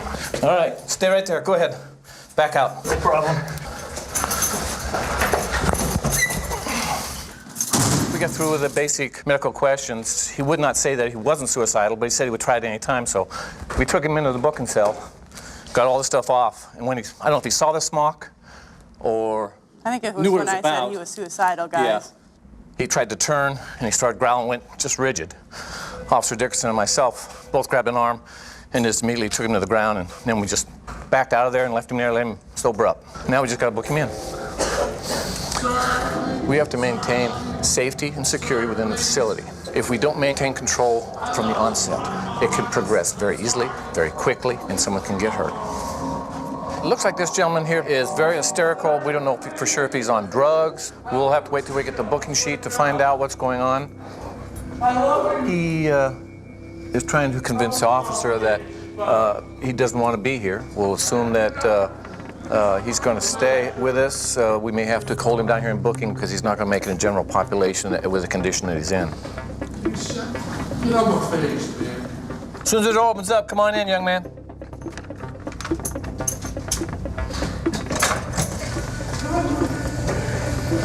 Come on, young man. Need to go up to the bar there. I can't. Okay. What size shoes you wear? I'm gonna kill myself. Okay. I'm gonna kill myself. All right. Suicidal, sir? Yeah. Okay. I deserve it. I'm sorry, man. I'm sorry. Listen up. Do you have any following medical problems? Diabetes, heart problem, chest pains, high blood pressure? I wish I was special dead. diet? I wish I was dead. Okay, we've got that. What I do, man? You're being charged with indecent exposures. Listen up. You need to listen up. Are you going to cooperate if we take his Yeah, I'm cuffs gonna off? cooperate if you say. Come on. Walk over there to where it says we'll get all that stuff. I want to die, man. I didn't mean this to happen. Okay. Well, it'll get straightened out in court. Go ahead and step through the door there. There you go. All right, step towards the back of the room. I just want to die. All right, go ahead and drop your drawers there so we can get this schmuck on you here. Just take all that stuff off. There's a couple officers in there because he is probably hostile. He's suicidal, so we're dressing him out in a suicide smock. There's a couple officers helping him out. You're going to walk around the counter here. Have a seat right here on the stool there. Sir, I'm gonna try. Listen, just calm down. She's going to ask you some questions. We're going to try to get your information updated, all right? And then we can get you booked and printed. What am I in jail for? Indecent exposure. What did I do? How much does that cost? $800 bail. I didn't do nothing. Look at me, I'm naked. It's because you said you were suicidal, John. No, I wish I was dead. That's why you're in that smock, so you don't hurt yourself. I'm sorry, man. I just want to go home to my family. You drank a couple of bottles of wine today? One. One bottle of wine? Did you take I'm any? naked in front of you. You're not naked. You have a suicide smock on. I just want to get out tomorrow. You won't get out tomorrow unless you bail out today. Come on this way, young man. See where that, see where that wall ends on the left right there? Remember the last time you were here? Yeah, man. We went through the same thing, remember? Remember, you got a little upset. We let you have some time to cool out, and then you were fine. Have a seat there. Go ahead. All right. Here. Sir. In case you get tired, here's something for you to lay down on, okay? What I do wrong? What we tell you? I'm not a sex offender. Didn't say you were. Okay. Well, it seems like this guy came in, got arrested for indecent exposure. He's all upset. Yeah, last time he was here, he was the same way. I don't know if he was drunk or high, but he came in, was a little combative. We did the same thing. He sat in there for a few hours, and then he came back down. He was fine. Yeah. This is probably what's going to happen here. Is he's going to have to sober up.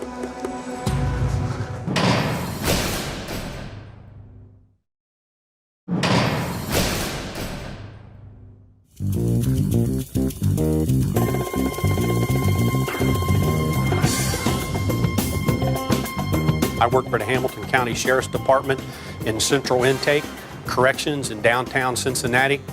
I work in the intake division there. I've worked here approximately 7.5 years. Most people are brought here from throughout the county on things that related to drugs, buying, selling, stealing to purchase drugs. This young lady was brought in for drugs. She's never been here to court before. She seemed very upset and distraught, and I'm just trying to talk to her to see what is going on with her. I don't want to go to jail. I'm so embarrassed that I'm just sitting here, and now people think that I smoke crack. Nobody thinks you smoke crack. That was just a charge that it was near you. Your lawyer will be able to prove whether you did or didn't do that. That's so bad. I shouldn't be here. Pre-trial next, and they're going to let you have back in court date. It'll be all right. I can't even leave. I can't leave until tomorrow. Right, you have to be arraigned tomorrow morning. Courtroom A. Are they going to put me in a jail cell? You'll go up tonight to a cell, and they'll bring you back down tomorrow morning. You won't be in jail forever. You're going to go to court tomorrow and be arraigned. And they'll What if nobody has any money? They'll set a court date for you. They'll set a court So I could be months. I could be in here for months. It'll be several weeks. Jody, I will come and bond you out. Oh my God, are you serious? I could be here for weeks. If you don't have money to bond out. But you gotta wait till tomorrow. You're getting excited about, you don't know what's gonna take place. That's my job. It's I gotta, my son to pick my son up from school tomorrow. Right. Well, hopefully somebody will get you out in the morning. Have you ever been in trouble before? No. Do you live here in the city? I just moved in Salem to Bethel. All right. Thank you. All right. Jody was brought over here to pretrial. What they do here at pretrial, they're going to set her down and ask her a series of questions there. They're going to find out what kind of family life she has. Does she have a stable environment there? Does she own her own home? Does she live with someone? They're going to find out about her job, where she works, is she dependable? And then they're going to put all this information into the system there, and it's going to kick out a bio sheet and a score, plus 15 or a minus 15.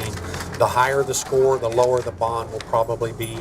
The lower the score, the higher the bond is going to be. That kind of shows her dependable, whether she's dependable and trustworthy, and if she will probably show up for court. And from everything I've seen so far, she looks pretty dependable. It looks like she has a good, stable environment.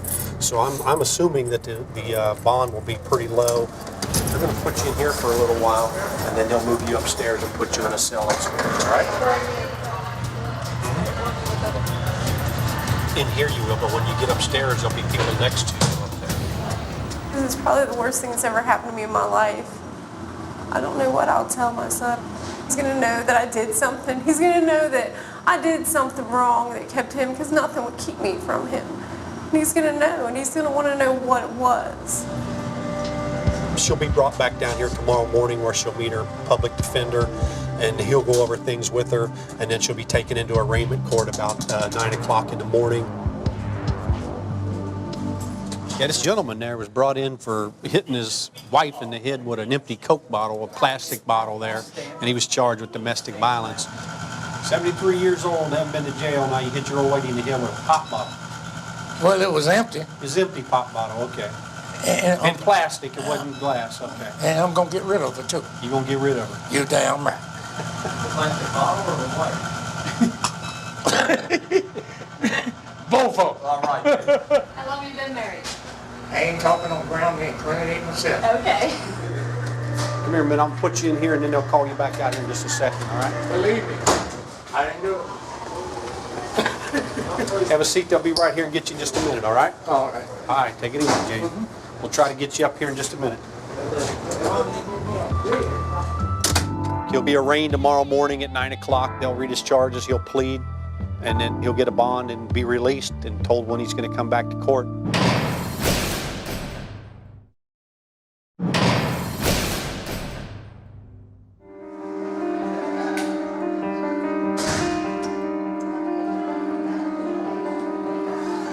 Jody, how you doing? Come on, have a seat a minute here.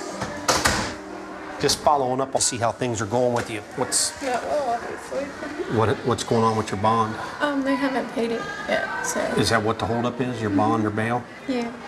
My whole family's together right now, so they might throw into my bond's only $418. That's with 10%? I mean, I know it's not very much. A lot of people have a lot higher bond, but if you don't have $400, it's might as well be $1 million. Other than that, you doing all right? I've been better. Been better? Yeah, everybody here's been really nice to me, so. Like, Anything else we can do for you? you take me home? Well, we'll try to do that just as soon as we can. Good luck to you, okay? Hopefully we'll get you out here by Monday. Thanks, Miss Lindsay. She's still a little bit upset, a little emotional there. There's a problem with the money on her bond.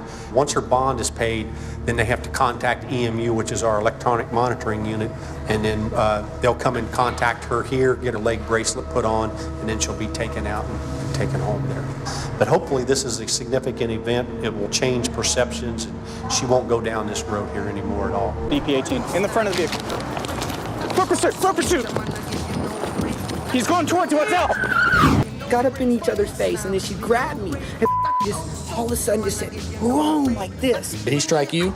He struck her before she got out of the car. Okay, hang on a second. Yeah. I never. Police department, I know there's other people in there. Right now, you need to come out with your hands up, one at a time. Close the way. Turn around. I ain't do nothing. Turn around.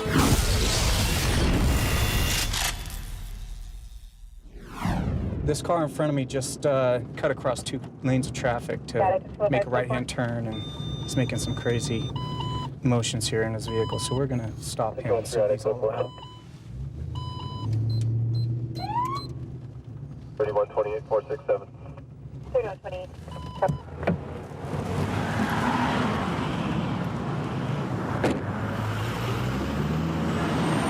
The reason I stopped you is you cut across 2 lanes of traffic to make your right-hand turn in front of a couple cars. Is there a reason for that? No, I thought it was one. You thought it was one? Yeah. Well, and you almost hit the car that was trying to make that turn through there, right? Did you realize that? No, I didn't realize All right. that. Do you have your driver's license on you? No, I don't have it on me. You don't have it on you? Or don't go reaching around. Do you have anything on you I need to know about? Any guns, knives, weapons? No. Okay. What's that little bit of grass stuff on your... No. Don't go reaching.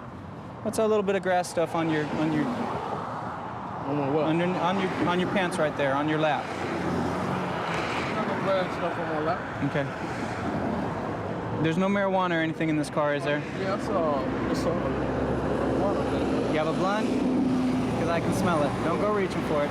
Okay. Do you have a driver's license? Yes. Okay. Where's the driver's license out of? It's right here. Out of Nevada? Uh-huh. Okay. Why don't you have it with you? Because they took it because it was suspended. So your license is suspended right now, I ain't got right? the child support. I just got out the door like 6 months ago. Okay. Well, I'm gonna have you step out of the car for a minute. I'm gonna have you step back to the front of my vehicle, okay? Control 3 North 34, I'm code 4, but can you send me another vehicle, please? Step up in front of here. Your call sign again? Sorry, that was 3DP18. In the front of the vehicle. Foot pursuit! He's going towards the hotel! He's running eastbound! He's going towards the parking garage! Tom 6, can you back the units? Put your hands up now! I have one at gunpoint. He's under a vehicle. Hotel.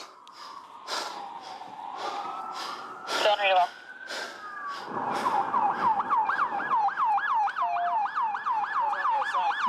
Go ahead. Don't move. Cross your legs. Cross your legs.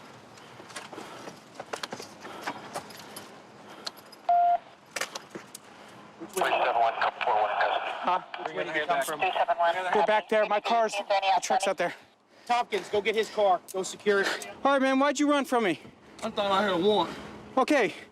Well, now you've gone from maybe going to jail where you're definitely going to jail, right? Bend your knees. Bring your knees up here. Sit up. I'm trying to sit up.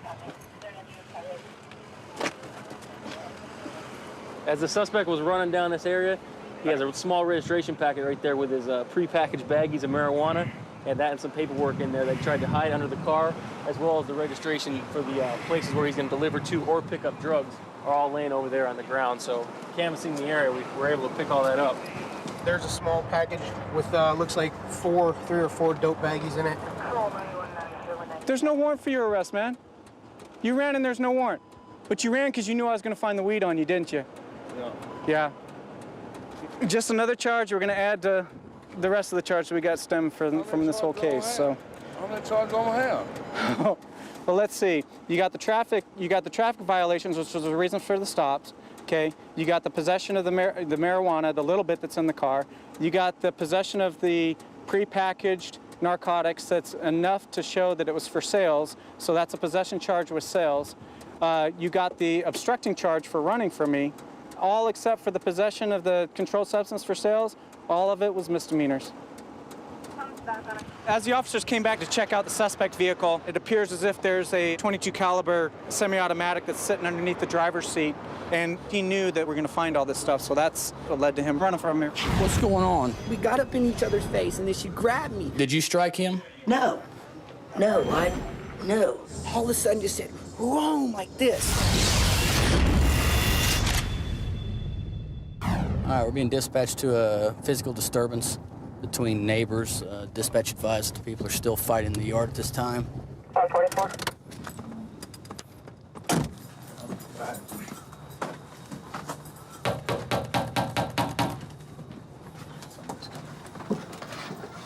Hi. My brother here.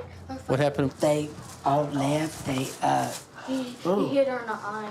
Yeah, kind of. Let me see you. Okay. Yeah, right here. For no reason. How old's your son? 21, almost 21. 20. We're gonna check. I'm gonna check the house, make sure everybody's okay. Okay. Okay. Go ahead. Not too bad. All right, go ahead. Let's sit here. You Michael? Yeah. I know y'all are gonna take me anyways because I got warrants. Okay, I'm gonna warn y'all about it. All right, what's going on? She was been drinking and she took my girlfriend's car. And I told her, please don't take the car because you've been drinking. And she took it anyways. And when she was drinking, she kept on drinking. And then she came here and started running her mouth on me. She started running her mouth at me. Okay. And I said, please don't. And then we got up in each other's face, and then she grabbed me and just all of a sudden just said, boom, like this into my face with her now. And I kind of like wrapped up with her like this to hold her like that. And I told her to please calm down because she's been drinking. And I kind of, somehow we got into the house and I got her down like this. And I said, please stop. And I was trying to calm her down because the kids were crying and everything. And I said, stop. I said, you need to stop. You need to go in there and sleep. And she would not do it. Did you strike her? No, I did not. It might have been when I hit her, when she fell onto the ground, when we fell to the ground. Okay. I said, please stop. Why don't you go ahead and have a seat right there for a second for me. Okay, at what point did it turn physical between you and Michael? I never even knew it was between me and him. Well, now he's got visible injury on his face. You have visible injury on your face, and you're telling me you don't know that it ever turned physical? No, no, because I did not know. No. You're not telling me any information about how you guys got into a fight? I don't understand how we got into it. Okay. Really, to be honest with you, sir, I really don't. Did you strike him? No. Did he strike you? He struck her before she got out of the car. Okay, hang on a second. Yeah. No.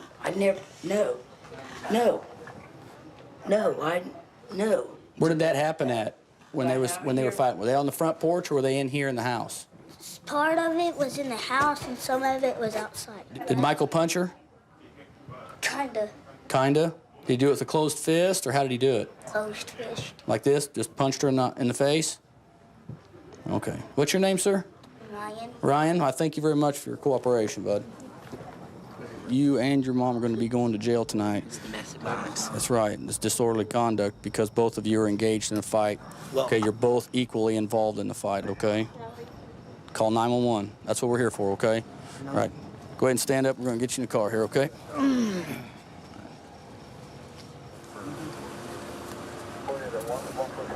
We'll get everything squared away the next day or two, Michael, okay? All right. Step out here, please. Go ahead and step over here. Put your hands behind your back for me. I gotta go to jail? Yes, ma'am. You're both going to be arrested for disorderly conduct fighting tonight. All right. You understand why you're being arrested? No, not really. Okay. Well, like I explained to you before, you were both obviously involved in a physical disturbance tonight. You have visible injury. He has visible injury. And as your children and he told me, you both were involved in this disturbance. Okay? You can't do that. Regardless of whether you're drinking too much or anything, you can't go putting your hands on someone else, which is very clear that you did due to his injuries. Okay, and I told him the exact same thing. Right, I understand That's what we're here for. You call us if there's that big of a problem that you can't get along. Before things get physical, you call us, okay? All right, let's step out here. Sticky. Okay. Oh. Before any of this type of stuff happens, you should have been calling us, because there's no sense in this going on between you and him. Whatever. Okay. Whatever.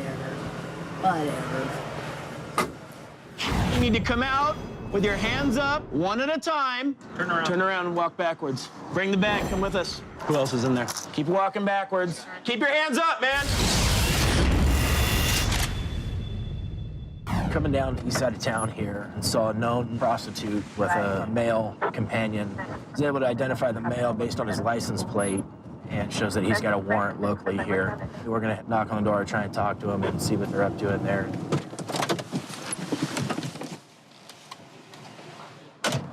David 375. Spokane Police, come to the door. Right now, he's probably more worried about being in here with this young lady than his warrant at this point. Come on out here, man. Yeah, get your hand out of your pocket for me. Put your hands behind your back. Put your hand behind your back. Put your hand behind your back and relax. Where's the young lady? Where's the young lady? She's in the bathroom. Okay. You know you got a local warrant? $375. Can you ship that warrant? Luke's in custody. Becky, come on out of the bathroom. Come on out here. What are we doing? How come you guys were hiding? He wouldn't answer the door until I told him we were coming in. Somebody else in there? Why don't you come on out? Have a seat right there on the stairs for me. Spokane Police Department. I know there's other people in there. Right now, you need to come out with your hands up, one at a time. Turn around. Turn around and walk backwards. You got her, Conrad? Straight. Bring the bag. Come with us. Go ahead and take her, Dodson. Turn around. Turn around. Hands back here. Right there. So. Hands behind your back. Who else is in there? There's one more person in there. Who's got the dope in there? Yeah, I don't. Okay. How much? Is he eating it? I don't know how much. Is he eating it? I don't know what he's doing with it. He's been hiding in the shop. Okay. Kevin, come on out. Hand on your head. Walk backwards. Just keep on him. I'll cover. I'll take him. Keep walking backwards. Keep your hands up, man.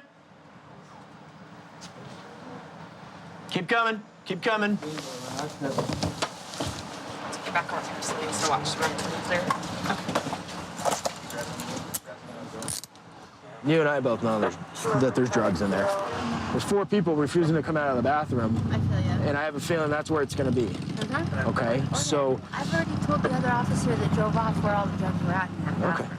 Okay. Well, I'm looking for some cooperation as to who I can say this belongs to. So when I write up my affidavit and my report, when we find it, that I can say that I've got information that this belongs to so-and-so, so that somebody that is in there because of a warrant, not because of drugs, Right. doesn't get hit with it. All right.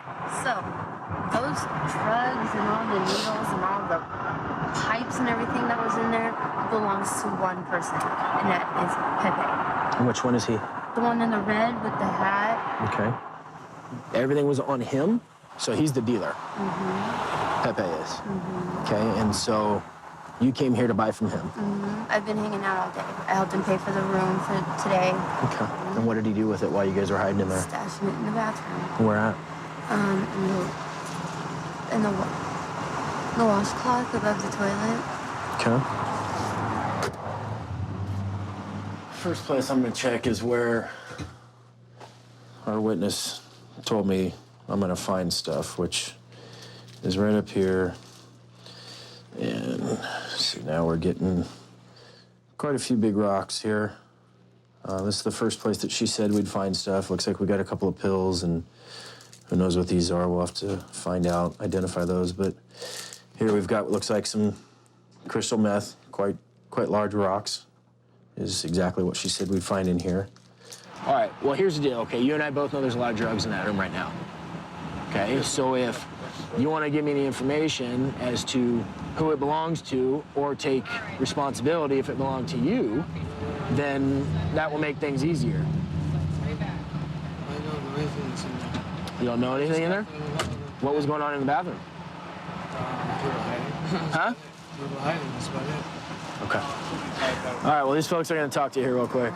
We got a ton of drugs out of there, probably a lot more charges to come here. Turn around, man. Do nothing. Turn around. Buddy back there saying that you're the one who stole the vehicle. It's your idea, man. No. I get my lawyer. He lying. We just got a call. A concerned citizen states 3 Hispanic males are possibly at this location stripping down a vehicle. We're going out here to check it out. Like 213. Close the way. Turn around, man. Do nothing. Turn around. Do nothing, man. Sector 11, we got a Hispanic man on the ground. He's running westbound from 16th Street. 11 units, copy. 224, give me an additional. Get out. Get up. My phone, man. The in-route description. I ain't doing nothing, man. What you talking for? Hispanic male. Why are you running if you didn't do nothing? We drove up on scene. The 3 Hispanic males took off running. We're running the plate to see if it may be possible stolen. He was back there in the woods trying to hide. They possum. Whose truck is that? I don't know, sir. Who took it? Who was driving it? I don't know. We just got here, pulled up behind it. I don't know. It was there. So nobody touched that truck? I said nobody did, but I said I know I wasn't around it. Okay. Yeah. I mean, you know what I'm saying? I was at the wrong place at the wrong time. I know that. I know what was going on, but I wasn't. You know what I'm saying? Right. And you understand there's stuff missing out of that truck then, right? Yeah, I know this stuff. You know the column was punched on that truck as well, did you know that? Yeah, I knew that. But I didn't do it. Okay. Yeah, I'm not the one. You understand what you're looking at, right? What? Burglary vehicle, stolen vehicle. You want all those charges on you? Nah, I wasn't. Y'all didn't see me in that truck. Huh? Y'all didn't see me in that truck. Your buddy back there saying that you're the one who stole the vehicle. Nah. It's your idea, man. Nah, hell no, I mean. That's what he says. Nah, hell no. I get my lawyer, he lying. I'm just going from what he says. Anyway, what's up? When we put that vehicle was there. What was the third guy's name? I don't know. I just know about Shorty. When we put that vehicle was there, I ain't got no. How y'all know each other? Who? How y'all know each other? How we know? So he started talking, you know what I'm saying? Then that's when y'all pulled up. And then, you know, I'm on probation, you know, so I Probation for what? For burglary. Attempted burglary. A house. Burglary habitation? Yeah, a house. Yeah, you know what I'm saying? So what's the other dude's name besides Shorty? I don't know. I don't even know. I don't even know. I just met him. All right, man. We was able to make contact with the owner. They'd be able to identify the truck and the property that we got inside the truck. It's your car, sir? Yes, sir. All right. We're going to identify what's yours out of it. Yeah, we're going to make sure. Hey, Domingo. Yeah. Hey, they never did do it before. Where was the car at? He come out from work and it's gone. His wallet, his license, there's credit cards, there's everything. You know? And this is our title to it. I mean, he doesn't have an ID. He doesn't? Well, it's in his wallet. It's all gone. Yeah, that's all good. I don't like the idea of knowing somebody's got his stuff, you know? Well, we got 2 of the 3 actors in custody. We still got 1 outstanding. Okay. Why don't you come over here? His name's Jerome? Josh. Josh? Jerome, this is his dad. What here? Is this yours? Yeah, this is. Okay. And that? those speakers. Is this? The amp and the. Okay, so these, all these, and all this. Okay. That off. So we got the tags at one stereo. Is this yours by any chance? No. I just happened to be sitting in my car and see information come out, 89 Maroon Chevrolet, so-and-so number, and I happened to call it right then and there and got a hold of you. Trip, we appreciate that. That was And quick. locate your vehicle for you. That was quick. Thank you. Hopefully we get the other suspect another day. These guys are going in for burglary of vehicle and evading arrest. Here's a guy jaywalking. We're gonna stop and talk to him and see what his deal is. Stand in front of the car, please. You're jaywalking, sir. My bad. You're bad. You're lucky that I was paying attention. Sorry, sir. We don't shake hands. You got ID on you? At my house, but I'm. Where do you live in? Motel. Motel. Okay. Want to talk to my dad about this? No. Who's your dad? He lives at the motel with me. So what's the deal with this guy? He was trying to panhandle from me earlier. Okay. So you were trying to get away from him? Avoid him. Yeah. But you jaywalked to get to the same side of the street as him? No. I was trying to get through here so I can go through the alleyway to the store. Okay. Go get a hot dog. All right. My dad. Okay. All right. What's your first name? Daniel. How about a Nevada ID? I had a California ID, but when I moved from my old apartment. What ID do you have in your apartment right now? I'm just trying to get you. Okay, so you line up my ID. But you did have a California ID? Yes, but I lost that moving here. What city was that California ID in? Officer, can you just let me off with a warning, please? I'd really appreciate it. I don't even know who you are. You could be a murderer. No, ask my dad. Go and ask my dad. Are you his dad? There. No. All right.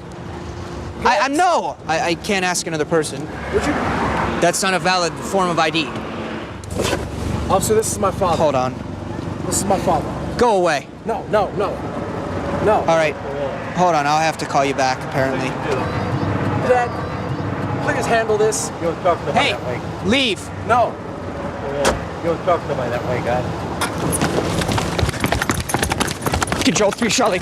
7 Charlie 45. I have a foot pursuit. He's going southbound 14th. Okay. Get on your knees right now. Get on your knees. Get on your knees. Control 7 Charlie 45. I'm code 4. He's in custody. Get on your face. Good morning. Make sure cross your feet to your ankles. Bring it to your rear. Bring your ankles to your rear. Your butt. There we go. Do not move. Do you understand? Do you understand? Yes. I apologize, officer, okay? Ah!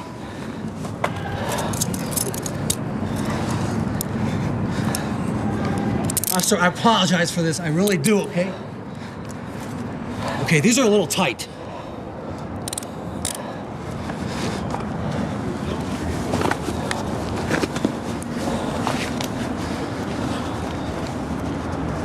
What's your real name? I told you my real name. What are you running for? I brought my dad over here to tell you the truth on that. So you told me your real name, but you run away for jaywalking? My mistake. Your My mistake? My stupid, messed up mistake. Here comes my mother now. Mom, hi. You like my jewelry? She'll tell you exactly who I am. Go and talk to him about this. Hey, get in front of the car. What's going on? 7 Charlie 45. Get in front of the car. I'm at Fremont 14th. I'm his mother. Okay, please leave. I don't have anyone searched yet. All right. Come on, I don't know. Well, there's a... Hey, you see that guy with the white hair?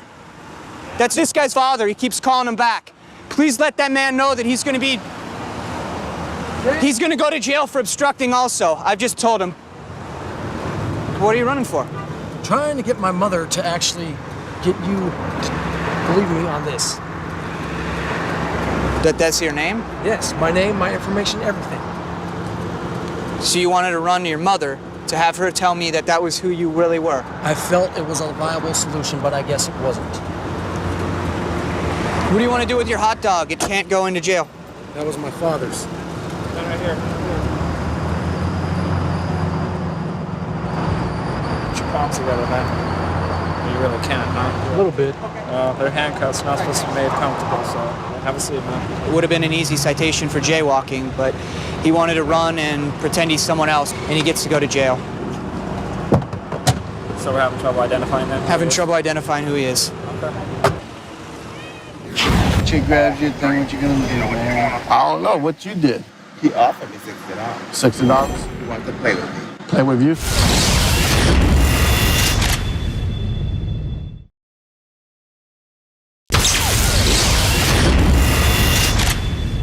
I want to check out this vehicle. They have 2 people in it, and they're blacked out, so I want to see what's going on. I got one trying to exit the vehicle right now. Put your hands on my car. Relax right there. Put your hands on your back. So I'm telling you to. Sit down. Sit down. Sit down. Sit down.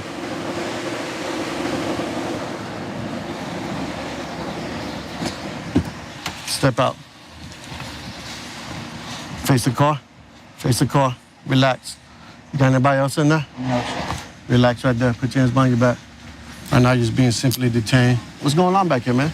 Picked up this chick at a gas station a while ago. Mm-hmm. And what happened? She grabbed my thing and I didn't know. And what? If a chick grabs your thing, what you gonna do, man? I don't know what you did. We're not asking me questions. I'm asking you questions. So what happened? I was going to grab a Coke and she had pins. Look. I'm going to ask you a straight-up question. How much did you pay? And what did you pay for? I ain't giving her money. How much did you pay for? He's going to tell me the truth. So I suggest you tell me the truth. Okay? I ain't giving her money. Huh? I ain't giving her money. What sexual act occurred? Just playing with my thing. Just playing with your thing? Okay.